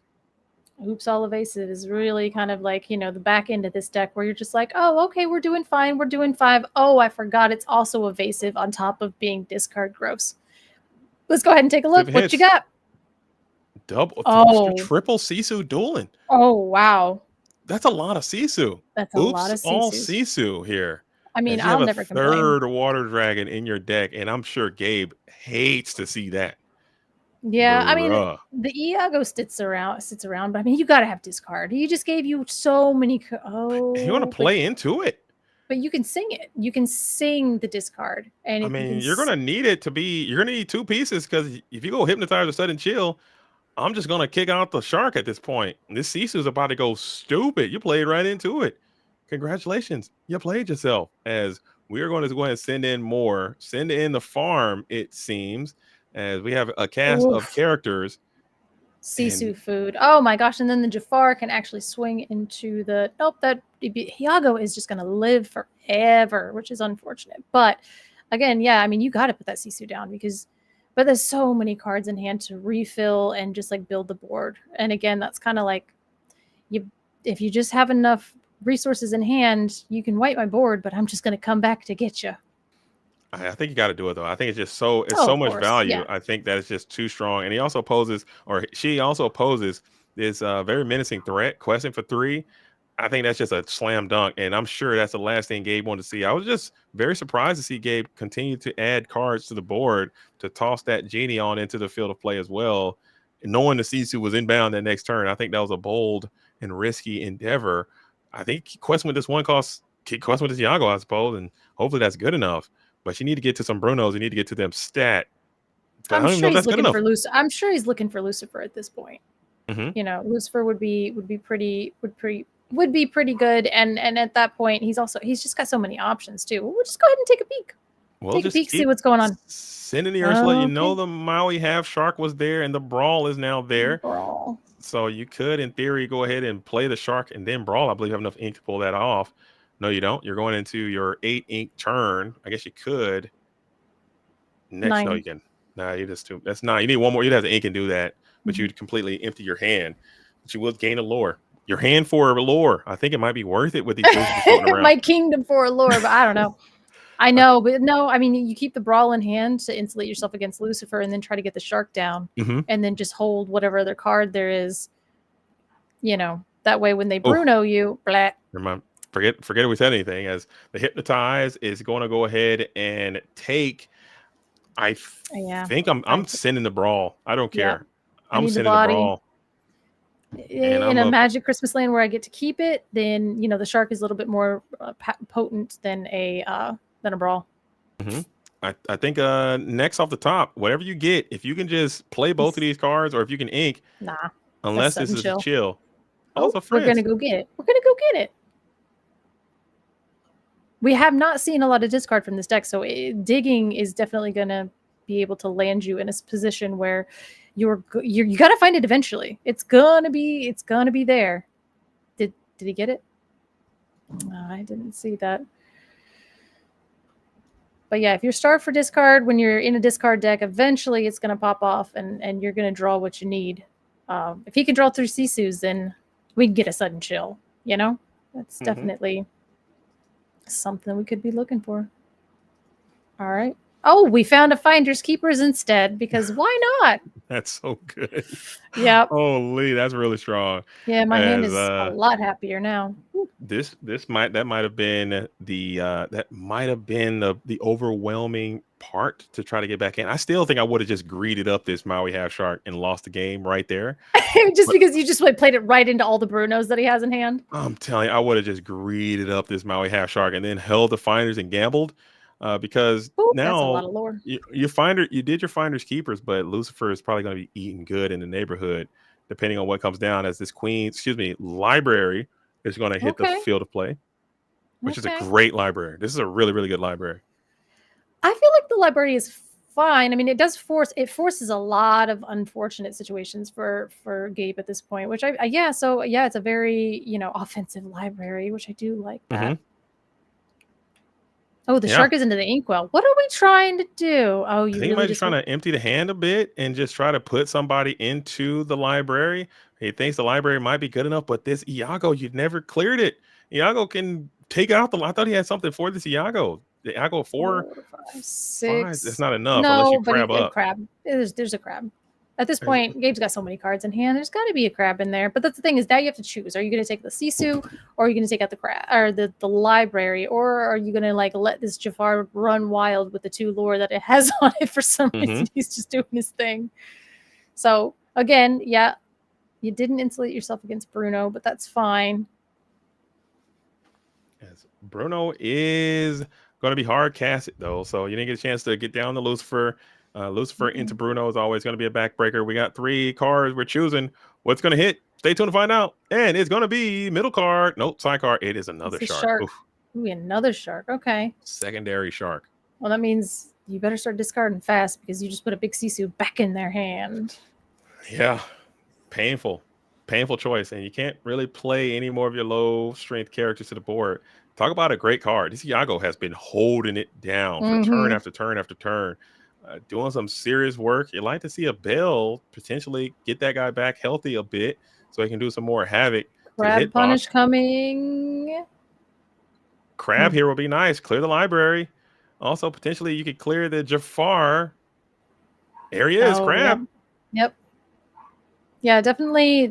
It's not what the Bruno. Yeah, I mean, the thing is they had so many cards in hand. You had to see. Oh, we opted to take out the Jafar with the 2 lore. Jafar with the good hair is gone. Interesting indeed. That's an interesting maneuver. I'm going after that library, man. Maybe you have a fox in hand. Get off of. Yeah, get that library out of here. Don't you start B-prepping me. There's a non-zero. There's a non-zero chance they will play Be Prepared. Oh my god. That's they didn't have that Be Prepared in hand, right? I think they could have. They probably drew off that Diablo potentially. No, they have Diablo. What am I thinking about? They could have just topped it. Yeah, for turn. I don't think they had it. But I mean, then maybe that I was. mean, if they did have it, that was a really good heads up. Play the library and start playing library defense, and that's why you take the library out. Sure, that'll do some stuff and things. Get 5 damage on that. That's pretty good. 2 crabs in hand will do it. Yeah, so just at least, I mean, I would concur. I think taking that library might have been a little bit better than going after that Jafar, but the library is still kind of vulnerable now, and the onus is going to be back on Bro Hamilton to make something happen, to clear this board a little bit. Do you have another one? Oh my god, no. Oh, the Sisu we knew about. So There's Sisu, 4 Sisu? Wait, no. No, because I was like, ooh. See, my short-term memory got me there. I got scared. The Sisu got bounced back to hand earlier with the Bruno, and he missed it with the Shark, I believe. So Sisu was going to be redeployed. We're leaving the Sisu into the library. I still think it might be some value to send the crab on into the library now and just get rid of it, but you'll lose your crab to the Sisu. But they'll stop them from questing. He's already at 16. I was like, I'll quest. You can take out that library. That thing did its job. It made you panic and have to take some moves you didn't want to make. And now, I mean, Bruno again. I mean, you got to have all of. Oh no! But you can ink in Bruno. I think you still could potentially. Diablo comes down. No. I think Bro Hamilton has got to be feeling good. He's moving quite quick, and we still might have to get another game going. As if Bro Hamilton can't win, that will force a game number 3. We have 13 minutes left, so we probably could go to time here if Bro Hamilton can get it done potentially. We're gonna go 4. We'll bring out the Shadow Finder. We got another one, another Jafar. Oh, Jafar! I'm just questing. Oh, and he rush. Oh, that's so good. So now the crab is gone. No more shenanigans. And then you quest with the Sisu up to 19, and you still have the Peter Pan standing and the Jafar. Oh, that's good. And that will get it done. So Jafar rained down at the very end there. Get it, Jafar. Look at that. That's so fitting that Jafar can come on in and actually get some impact. We're talking about Jafar in this deck. I mean, in theory, that could have literally been anybody. Okay, any evasive. That could have been the Tinker. That could have been Taylor Mickey coming out of there, and it would have been just as good. Yeah, that could have been. That could have been Mickey Taylor coming in there. But think about how thematic it is. That Jafar was the one that slammed in, got that crab down, and now we have a 1-1. With 12 minutes left. So these Illumineers are going to have Jafar. to. Oh, I'm not disagreeing. I think Jafar was the only card that could have got it done. Okay. Oh yeah. His reign has started. I like that a lot. It's begun. Dang. Yeah, definitely. I felt good. I was seeing that Jafar is the one that we got to see come down. That feels nice. I like that one. That's nice. They're like, we see the sunflowers Jafar theme paying off for him in the end, and I do love that. I wish I could have been in the room when they were planning this whole thing, and I bet they were all laughing and giggling. Yeah, and I bet it was so much fun talking about the shenanigans that they were going to pull in the ICL, and they actually came through and made it happen. I bet that was just the whole process. I bet was a lot of fun. I'm a bit jealous that I don't have anything like that, but. Shout out to them. I'm glad they did it. They just come in and have fun, and we're like, oh, Jafar. Okay, Jafar and Ruby Amethyst. What is happening? I didn't know. I like that. Just everyone hanging out, talking about their decks, and having the whole thing happen. You know, those are the kind of moments that I live for. My inner nerd. But cool. I like that kind of stuff. And I hope it could have worked out. Maybe Bro Hamilton can save the vibes a little bit and end this thing with a Dublinsky with Jafar. You got it done in that game. I mean, he started out both games bricked. So let's see if he can actually curve out and not have to be, have to just be forced to ink himself. He is playing 15 uninkables, so that's not great for this deck. I like to keep it around 13, but some people go a little wild with 16. But I thought it'd be much more than that, the way he was bricking. I mean, I saw the Peter Pans, I saw the Medusas, I saw the Sisus, I saw the Genies, and I just assumed he was sitting at 16, 17 to be prepared. He's got all the hits in there. Oh, we ain't gonna brawl to play a bog. Okay, we'll see. Let's see if we can curve out. All right. So not electing to save that brawl for the potential Diablo. Maybe that tells a story. Maybe you have another brawl in hand. We're going to find out here. If as he the has a Ursula. friends, I'm gonna drive. Okay, we're good. Okay. We're good. We're good. And We had another brawl. And that other Sisu is already going to be in hand. You have that shift Now, line do you available think to you he's as keeping well. that in his hand? Because I feel like there's What, no way. brawl number 2? I think you're holding on the to it. Sisu shift line. No chance. You're not holding Sisu. No. You're not. You're No. not hard mulling for an 8-cost No. uninkable in your starting No. hand unless you just built some kind of way. And it ain't right. It ain't like I'm It's like- built. It's not, not the way that I feel like things like that should happen. Because that just forces the most unfortunate inking situations. Mhm. So you got to be just like, I mean, there are three large Sisu in the deck, so you're just finding her. Mhm. Oh, we inked the second brawl. Eee. Ooh, so that's scary. But your opponent is not giving you any type of Diablo advances just yet. As you're going to go ahead and snake we were just talking about this play and how it doesn't happen anymore. Well, guess what, dirtbag? Snake with Turnerballs coming your way in 2025. We're going into set 8, and we're still Just snaking back. characters. Yeah. And I mean, I kind of get that because you are insulating your hand a little bit. I mean, you're not replacing it, but you are like now you just discard the bog. You can And if it's you want fine. to.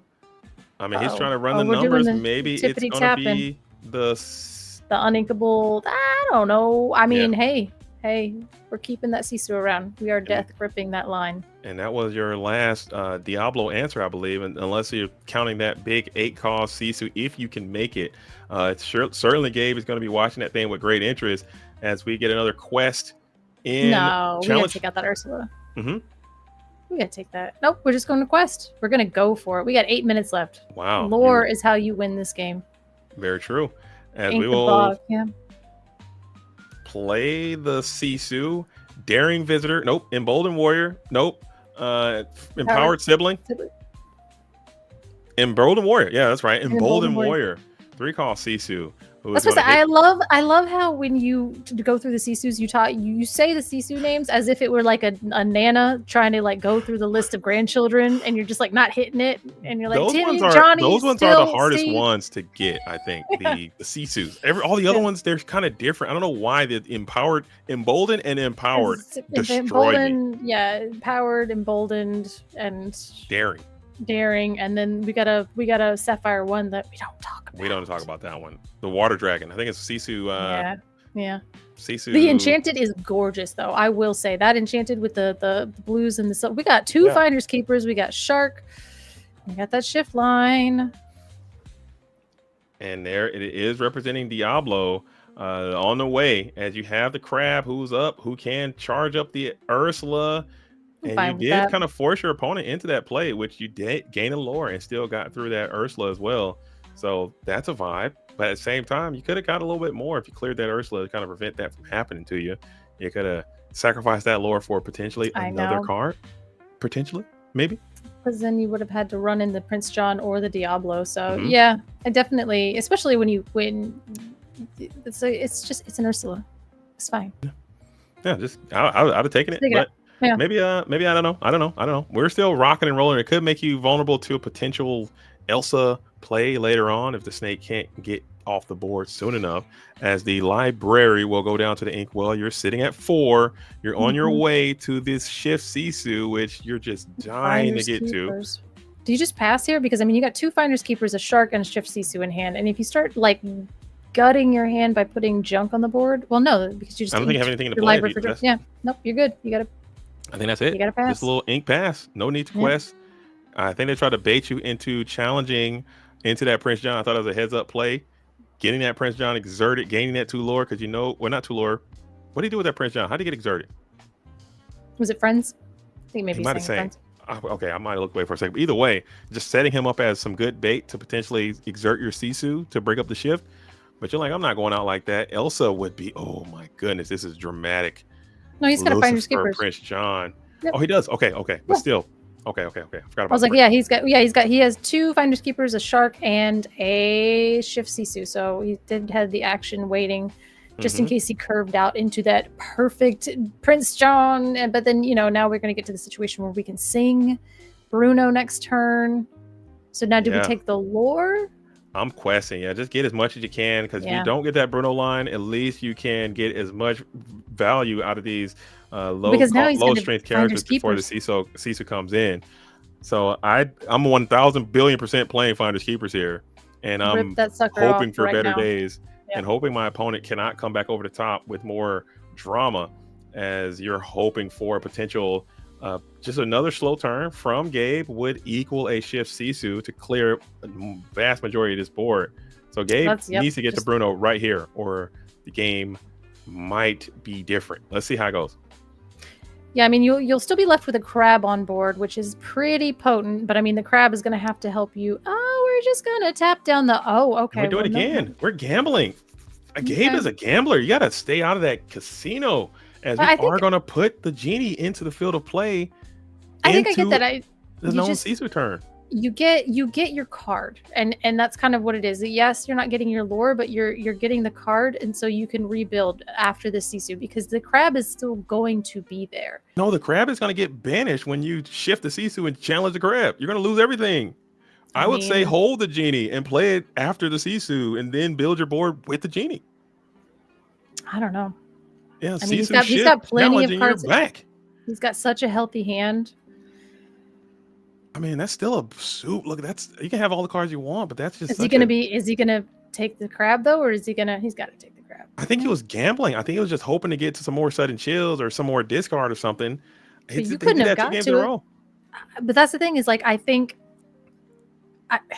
We had another one. It doesn't matter. You're just insulating your hand, because you know that your board is gone, and you can't really do anything to stop that. And because you can't stop that, you gotta just refill your hand. But if you leave the genie in your hand after the Sisu, because you know the Sisu's coming, put the genie out after the Sisu comes. Well, he has another genie, but he's also probably digging for his discard, which again he's. Must. Maybe that's what it is. I don't know. Maybe I'm looking at it all wrong. I'm thinking about it the wrong way. We'll have to ask Gabe, because he's playing the game. And certainly he knows what's going down. You're like, hey Gabe, what? I want to know why.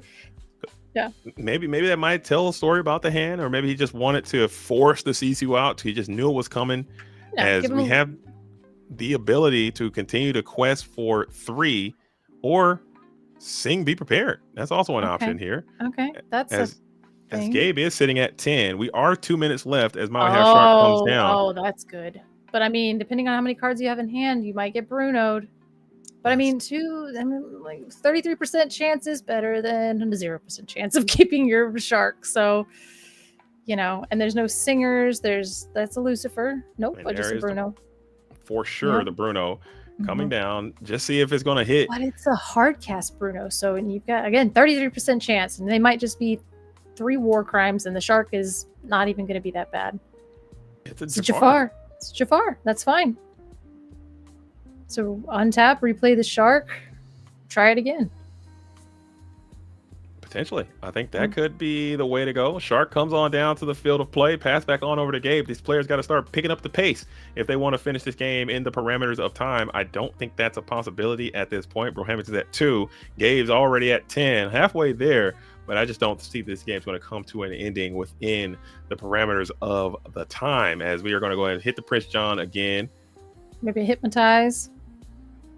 There is the hypnotize. So drawing something after that and see what they discard. Oh, Jafar. He raining on down into the discard. Dang. But he tried it. And honestly, if they do draw, that might be actually quite bad for Illuminati. That might knock them out of the running. They needed a 3-0 here. So Gabe needs to hit the gas pedals. Maybe you can get it done.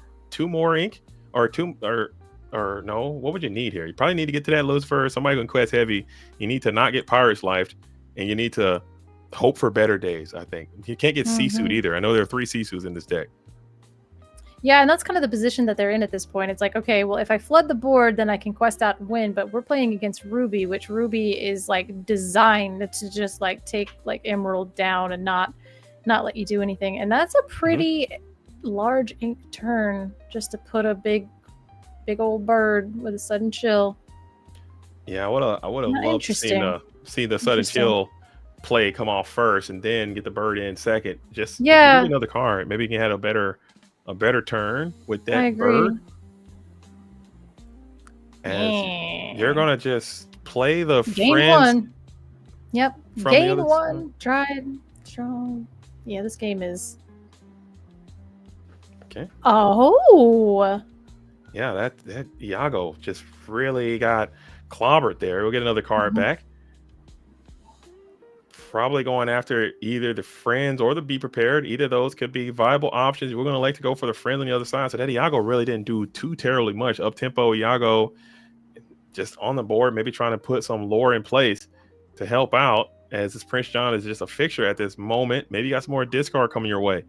Ursula 2 is going to do something with that song. I don't know. I feel like maybe I would have gotten Finders Keepers back, but at the same time, I also feel like that's such a large ink turn, you know? Yeah, I think we do have to be at turns at this point.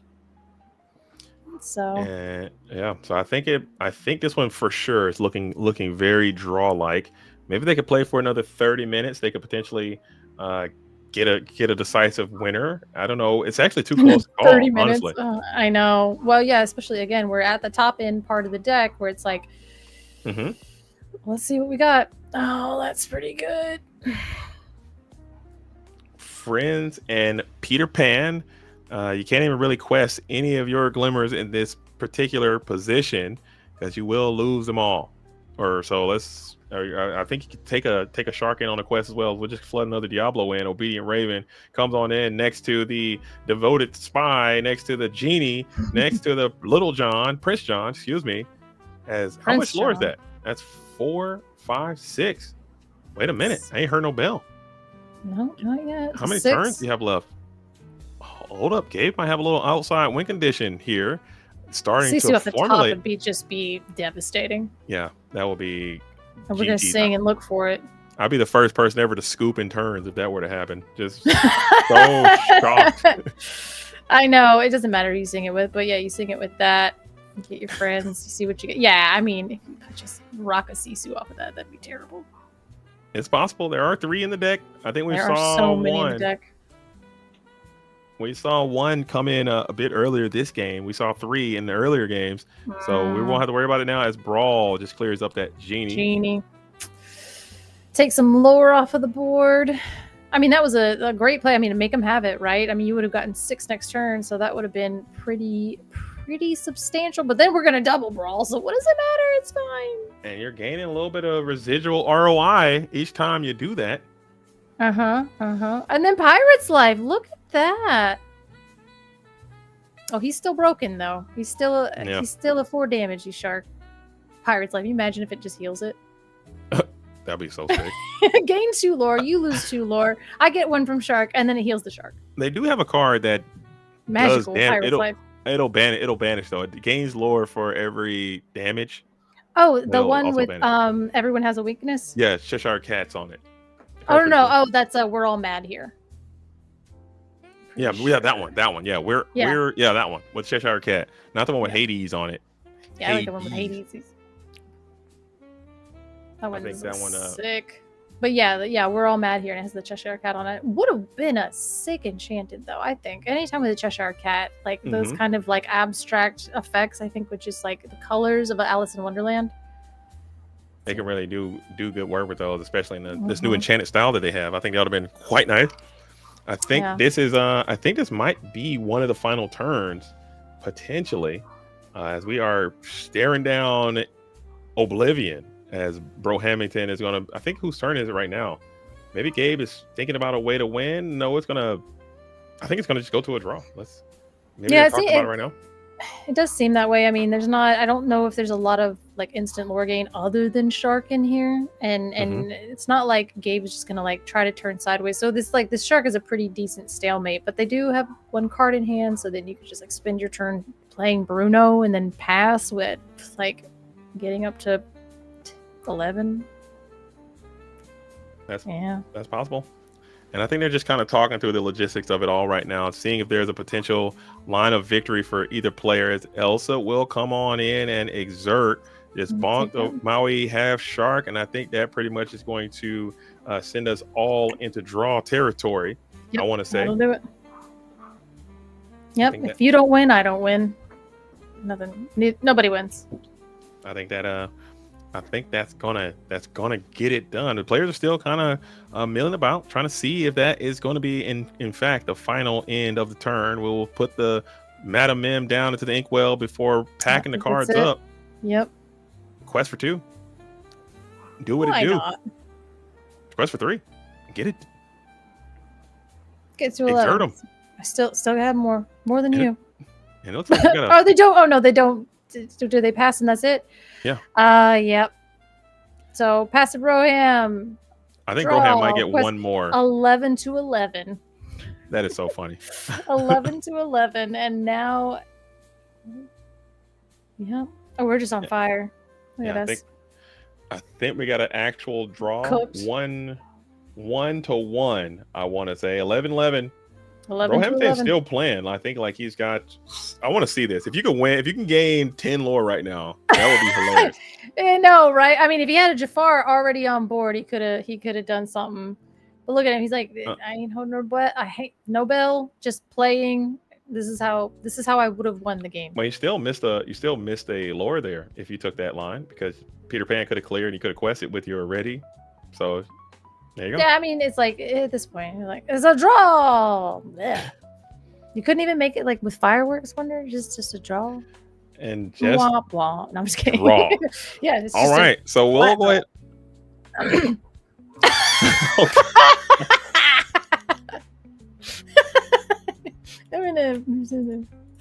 Gentlemen, and we got the rare and indigenous draw. Oh my goodness. What a match. The reign of Jafar has begun early. Dude, that was wild. That was a crazy insane. match. Crazy match, crazy game. Roehampton with a wild concoction, the super spicy Sisu deck. Gabe coming in on the Emerald Amethyst. I didn't mention that in the preamble. I'm glad you brought that deck. Shout out to you for doing that. Roehampton, you didn't disappoint. You brought the absolute spice. Thank you for that as well. But gentlemen, a draw. No one likes a draw, but we'll start with you anyway, Gabe. I got some questions for you, man. Here we go. You look. I'm not being critical. I'm trying to learn from you. Okay, you're Emerald Amethyst guy. Okay. You peep the hand, you see the Sisu, you put Genie out into the face of the Sisu. I gotta know why. Because I had 2 more in my hand. I was looking to get more cards in my hand. I had literally had 3 genies. Yeah, I had 3 genies in my hand. So losing a genie wasn't the worst thing in the world. I was looking to get to more answers, and that's ultimately what it boiled down to. I just needed to see more cards. I thought you were gambling. Okay, I thought you were gambling at it. My game 1 luck rubbed off on you. Yeah. Because I was oh my goodness. But was there ever a world where you were thinking like, hey, maybe I'll just let him Sisu me and then I'll put the genie out on the following turn to have something to reestablish, or was that just something you weren't worried about? No. More genies. Yeah. So the secondary issue was getting the ink to do that. So like things had to line up pretty perfectly for me to do that. And at that point, I knew I just needed to get cards in my hand, try to gather up some ink, because I knew going into those following turns that I'd be chasing ink to just put cards down and potentially giving up things that I don't want to have to give up, and I wanted to give myself more outs. But I figured that I just that one more card might be enough to get me to see a friend, might be enough to get me to see something that'll jump me into more card draw. Ultimately, is what it boiled down to. Yeah, it wasn't gambling or anything. Just trying to see more cards. Okay. Yeah. Amethyst player wants more cards. Gabe. I don't want to hear it.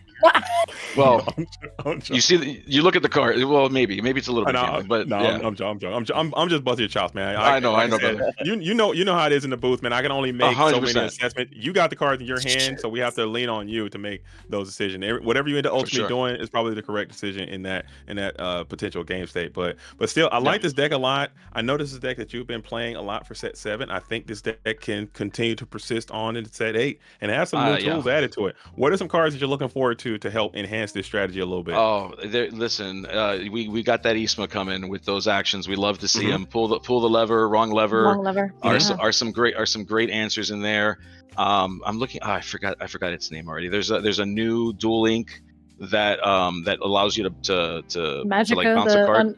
Is it Magica dispel the uninkable 5-drop? Yes, that's the one. Yeah, that one's interesting to me because you might not, you think about the Diablo build, but then there's also the Tempo build, which I am a huge fan of. So I enjoy all variants of Emerald Amethyst. So thinking about a Tempo build that can bounce rabbits and draw 2 for bouncing the rabbits, so those kind of things kind of interest me. I want to test those out. But immediate input in the deck immediately. Like I had to take them out because I was testing them, and now I'm going to put them back in now that me and Bro are done playing games over here. Right. But yeah, pull the lever, wrong lever back in. Yep. Those levers Awesome. are very good. It's definitely what the deck needed to kind of like shoot it Yeah. to, I mean, even more survivable than it just keeps getting better and better. But Yeah. shout out to your shirt, because that thing, like, absolute gas. Like, that is the whole vibe, and I love all of the vibes. Thank Like, you. Yes. That's Oogie good. Boogie, we love it. Yeah, love I it. like it. I do enjoy a little bit of Disney myself. You know, that Bro Hamilton is also kind of dripped out as well. So I see him dripped out. And I'm Yeah. gonna kick it over to Bro Hamilton as well. So I'm gonna talk to you about the Reign of Jafar. Okay, it has come out today. Dude, it has started. We're under the Reign of Jafar, but It's out- the it's Sunflower out. Illumineers brought Reign of Jafar in a little bit sooner than expected. Right. Did you guys plan that? What was the process of, like, all of you guys bringing Jafar-based strategies to this tournament today? What's up with that? What's the story? Give me the whole synergy. Okay, so Knive recently took first place in a set champs with Blurple Jafar in I think around the St. Louis metropolitan area. And then my wife Lycos, she's been on Jafar wheel on and off since set 3 when people put it in the D tier. She won 2 Stitch playmats and 3 Stitch promos with it. What a hero, bro. What a Wow. hero. So like, I mean, like, it's been kind of her deck since the beginning. And then I have a friend Alpha over in I think he's in Cali, but he took first place with the list that I'm playing. So Nice. I talked to the team and I was like, guys, you know, we're 0-3. If we lose the day having fun on Reign of Jafar, I think we should do it with all Jafar decks. So Nice. so just any reason to jam Jafars into decks, I'm game, you know? And then, like, when I was actually looking at the list, I was like, we're playing Peter Pan Shadowfinder, so I mean, like, that's kind of like a built-in croquet mallet, right? On a body. 100%. So I was like, why not? You know, I was just like, so I put it together, you know, I did some mulligans or whatever. I was like, this deck is kind of neat, you know? I don't know how I don't know how good I would say it is, but I mean, it has legs. It definitely has legs. You know, you're playing the whole shark package. You're playing, like, if there's ever a world where you can establish like a shark, and then you can rush in a Jafar, get back a Finders Keepers, or whatever. You know, I mean, like, it's kind of cool. For sure, it does have some merits. And can you both talk about that Sisu, man? It was doing some serious heavy lifting, and a lot of Ruby Amethyst players have kind of cut Sisus from the decks. Those Sisus were looking really, really strong. Can you just talk about those from your perspective? And Gabe, I want to hear what you think about those Sisus and how effective they were against your strategy, and what you could probably do to bolster against Sisu if they are going to be a part of set 8. So, anytime that I have a chance to play signed foiled Sisus, Yeah. Let's go. Triple S, baby. Triple S. This is a foil sailor signed Sisu, guys. Triple S. Any chance that I have to jam those into a deck, I'm taking it. Nice. And they came up huge. And that was like one of the things that DKP said too, is like one of the best ways to beat discard is just keep wiping the board. So it's like you're playing 4 Sisus and 4 B preps, or 3. And my list is playing 3 and 3, but. To be fair though, that one, the Triple S, like the Sailor Sign Sisu had way more Riz than the other Sisus in the deck. So I want to give a shout out specifically to the Sailor Sign Sisu. That one was crazy. The other Sisus were alright. That Sisu was next level. I think he had 2. I think it was 2. Yeah. Yeah, I got 2. Hold on. Yeah, he discarded 1 and then he played 1. And I was like, that explains it. There you go. See, I felt like I was getting them for left and the right, so that makes perfect sense. Yeah. Well, and that's what I definitely found interesting is like, yeah, like you identified that like, okay, it's a discard deck. I need to continuously can wipe the board. And Gabe, you identified, okay, he's going to keep wiping the board. I have to keep rebuilding the board. So it was like, definitely you guys both knew what to do in your respective positions. At this point, it was just like, okay, well, you just top decked another Sisu. Okay, that's fine. Do you get to keep the Sisu? Because I didn't get I noticed there was like a couple turns there where you were lacking the discard and you were kind of digging and trying to find to get a little bit more value out of that Prince John. So 100%, yeah, 100%, yeah. It was crazy. It was so crazy. It was a lot of fun to like just that dance. There was one moment where bro was like, "How many cards you got in your hand?" I'm like 6, and he goes, "All right, fine." Yeah, I guess we're doing this again. So we got a million cards. We got a million cards. It was I think that like it just comes down to like, do I run out of board wipes before he like, you know, before he runs out of cards in hand, do I run out of board wipes? Because like the moment that I'm out of board wipes and he has 6 cards in his hands, the game's over. Yeah, It's like, that's exactly what I was trying to do. It just couldn't do it fast enough. Unfortunately, couldn't figure that out. But boy, oh boy, were those fun? We had a great time. Me and bro, Dude, me and bro, best friends now. The match was still great. But was there ever, going back to you, Gabe? Was there ever any thought in your mind about potentially conceding that game number 2 a little bit early on to save some time for game number 3? Yes, for the last 3 turns. But the problem is, looking at the time, I knew that I was going to be behind on time as it was. And if I had, there was like 2 or 3 turns that happened where it was like, I present Lorthol. Okay, great. I take out 5 points off the table. And so like we did that a couple. So if there was no chance of me doing that, I would have absolutely. And I did it last the last round. I was quick to do it. But I just the problem with Emerald Amethyst is that it's got the answers usually to do something crazy, a Bruno sneaking around, something to get rid of what you need to get rid of, a crab to deal with a location. And I was able to thwart it a couple times, and I felt that giving it up too soon, I would regret it if it would have been a victory. And I thought that there was a shot, but the second that he board wiped and we were like at 18, I'm like, okay, well let's just turn this thing over. Let's just figure out game 3 and get to that. So yeah, I there was definitely a thought, like 3 turns, those last 3 turns, I'm like, there's still an out, and I got to play the outs. I have to, yeah. right. Okay. I mean, this just getting a draw. I think that is probably going to knock you guys out of that postseason contention. I think a win there would have sealed the deal. But still, I think it was an incredible match. I would have liked to seen this thing come to a finish, because even in that game number 3, it was a photo finish. It was very, very close.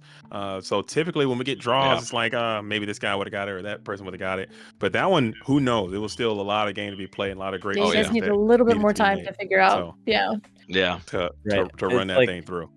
Like I had a solid board state, but I also had no cards in hand too. So it's like at that point, Brunos are Dragon Fires, and just anything. It was, but man, but you know what? Draw or not draw, it was a lot of fun. I had a good time. Me and bro were laughing it up. So it was a fun time. It was a good way to end our season. If I had to end the season this way, I ain't that mad about it. With awesome people to play with. You got seasoned like 45 times and you still got to draw, so you're good. Yeah. Oh my god. And we got Rain and Jafar coming in, so a lot of cool decks are gonna be coming up in the next few weeks, man. So I'm excited to see. I'm certain you're gonna be in SSG's booth, man. I'll be watching and seeing what you guys are gonna cook up down there here in the next couple of weeks and days, man. The new set is underway. But gentlemen, that's gonna wait. That? Sorry. Color, you have a question, Color. I was gonna say, isn't the SSG event tomorrow? It 100% is, yeah. It 100% is. Liam is in Florida, folks. Liam is here. Liam's down here already. Yeah, it's. I was going to say, no, we're about to see these cards pop off tomorrow. Yes. I mean, one of these days, you got to let me come in there, dude. I'm trying to get my shots up with SSG, but you guys keep whatever. I live in Florida. Get me and JDZ in there. We live in Florida. Don't. Okay, we'll talk more offline. We'll figure this out. Okay. We'll figure this out. That's what they say when they're not going to call you back. Okay, I've heard this song before. Anyway, they have I'll have my people call your people. That's what they say. Hey, we'll call you. Don't call us. Okay, I got it. Okay. They already got so much talent in that booth. I've heard this story before. But anywho, gentlemen, seriously, man, I love you guys come by ICL, Gabe. I love seeing you play, man, and doing your thing, taking off your headset, getting into the dojo, locking in and getting it active. So keep doing that. But gentlemen, we're gonna let you guys both go. We're about to wrap the show up. Thank you again for your participation and your wonderful season of the ICL. And I hope both you guys come back next season to really showcase your talents and what your teams can do. I'll be looking forward to seeing both of you. But we'll start with you, bro Hamilton. The floor is yours. Say your final piece, as this is probably your last reign in the ICL in season number 1. So I was like, that was ominous. Yeah, for real. It's like the last one. Buddy. I definitely want to give a shout out to my team and all the testing that we've been doing and everything else. It's without them, like I wouldn't be half the player that I am. Definitely, shout out to Alpha for the list. He DM'd it to me specifically and he's like, hey, try this deck out, tell me what you think. So I want to give him a shout out. And then shout out to my podcast co-host. He's been out of town for like 2 weeks, so we're slacking on episodes. But Sunflounder Chronicles episode, I think it's 17, should be out this coming Thursday now. So definitely shout out there. And then follow us on Twitter, Instagram, TikTok. You know the links. Let's go. That's Bro Hamilton.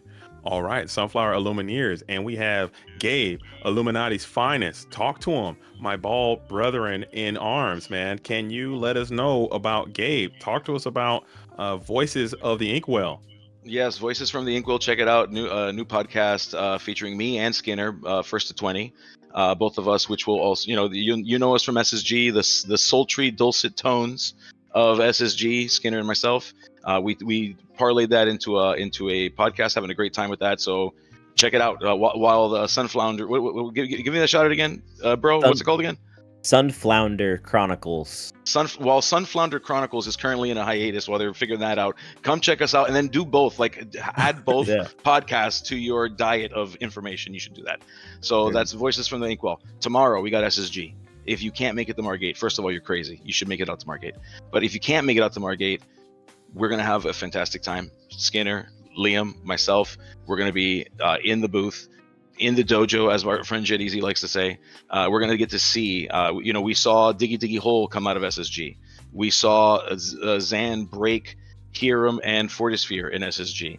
We're going to see this again. Tomorrow will be another opportunity. I hope it's one of my guys. I hope it's the Illuminati, which shout out to the Illuminati TCG on Twitch, on YouTube. Check out those videos. Check out Monty's video as well. Great video. So shout out to the Illuminati. And I do want to shout out to, first of all, to the Sunflower Illumineers. Great games. Knive, Lycos, bro. Just love you guys. You guys are fantastic. I had fun the entire time. It was so much fun. But aside from, yes, you guys, but also all of the ICL, every team in the ICL, every caster, every judge, and I'm gonna make Luke cry, but even Luke, buddy, we love you very much. Thanks for putting this together. We know the amount of work that it takes, and you're preparing for Worlds. I know. Don't cry. I know it's. Listen, I try to get you right here in the hearts.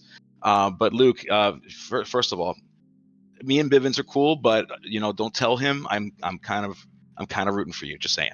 Anyway, just saying. All right, friends. But that's it from me. Dang, Gabe, absolutely well said, man. Great words. Clear. I echo all your sentiments, man. And again, thank you for all your hard work you do for the community as well. You as well, Bro Hamilton. You guys are features of this thing, and thank you for your efforts and coming into the ICL and being a part of it, man. It's first inaugural season. So, gentlemen, we will let you guys both go and have a good evening. And I hope you guys have a wonderful and fantastic reign of Jafar and a great weekend. I will be tuned in to the SSG event as well. Locked in and laser focus in the chat. You better be shouting me out, man, and give me a little peace sign. Eat an egg for your boy. All right, for your boy. we're hopping back into the booth, gentlemen. Until next time, I will say peace. All right.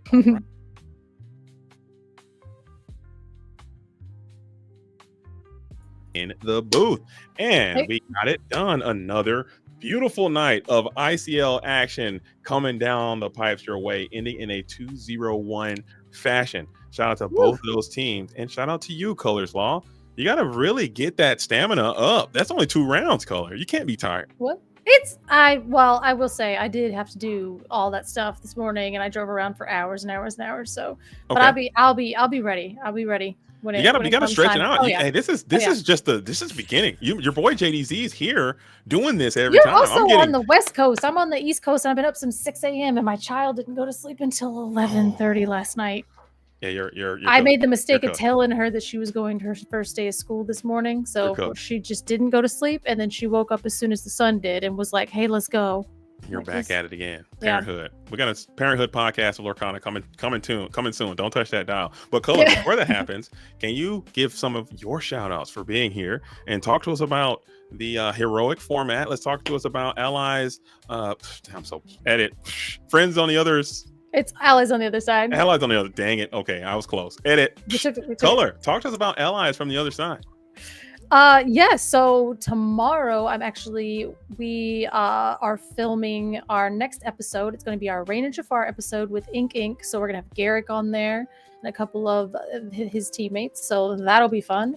And then after that, I was like, I hope people want to play this format. And I am booked all the way through June, and I still have a bunch of people I need to fit in. So we have some really cool teams coming in. We have I know we're gonna get fumbles in there pretty soon. Also gonna bully some other teams. TFM, I think, get Lizard Kitty and everything. So definitely have some really fun people coming on, coming up. So that's gonna be good. It was really fun. And whenever you guys do a champions night, let them know, because I did win one episode already. Put the champions back in there and let's lock us all in the dojo and see how it comes out. But Color, this was fun. I like this. Yeah. ICL on a Friday night. So thank you all for being here. I know there was a lot of things happening around the space in Disney Lorcana tonight and on into tomorrow.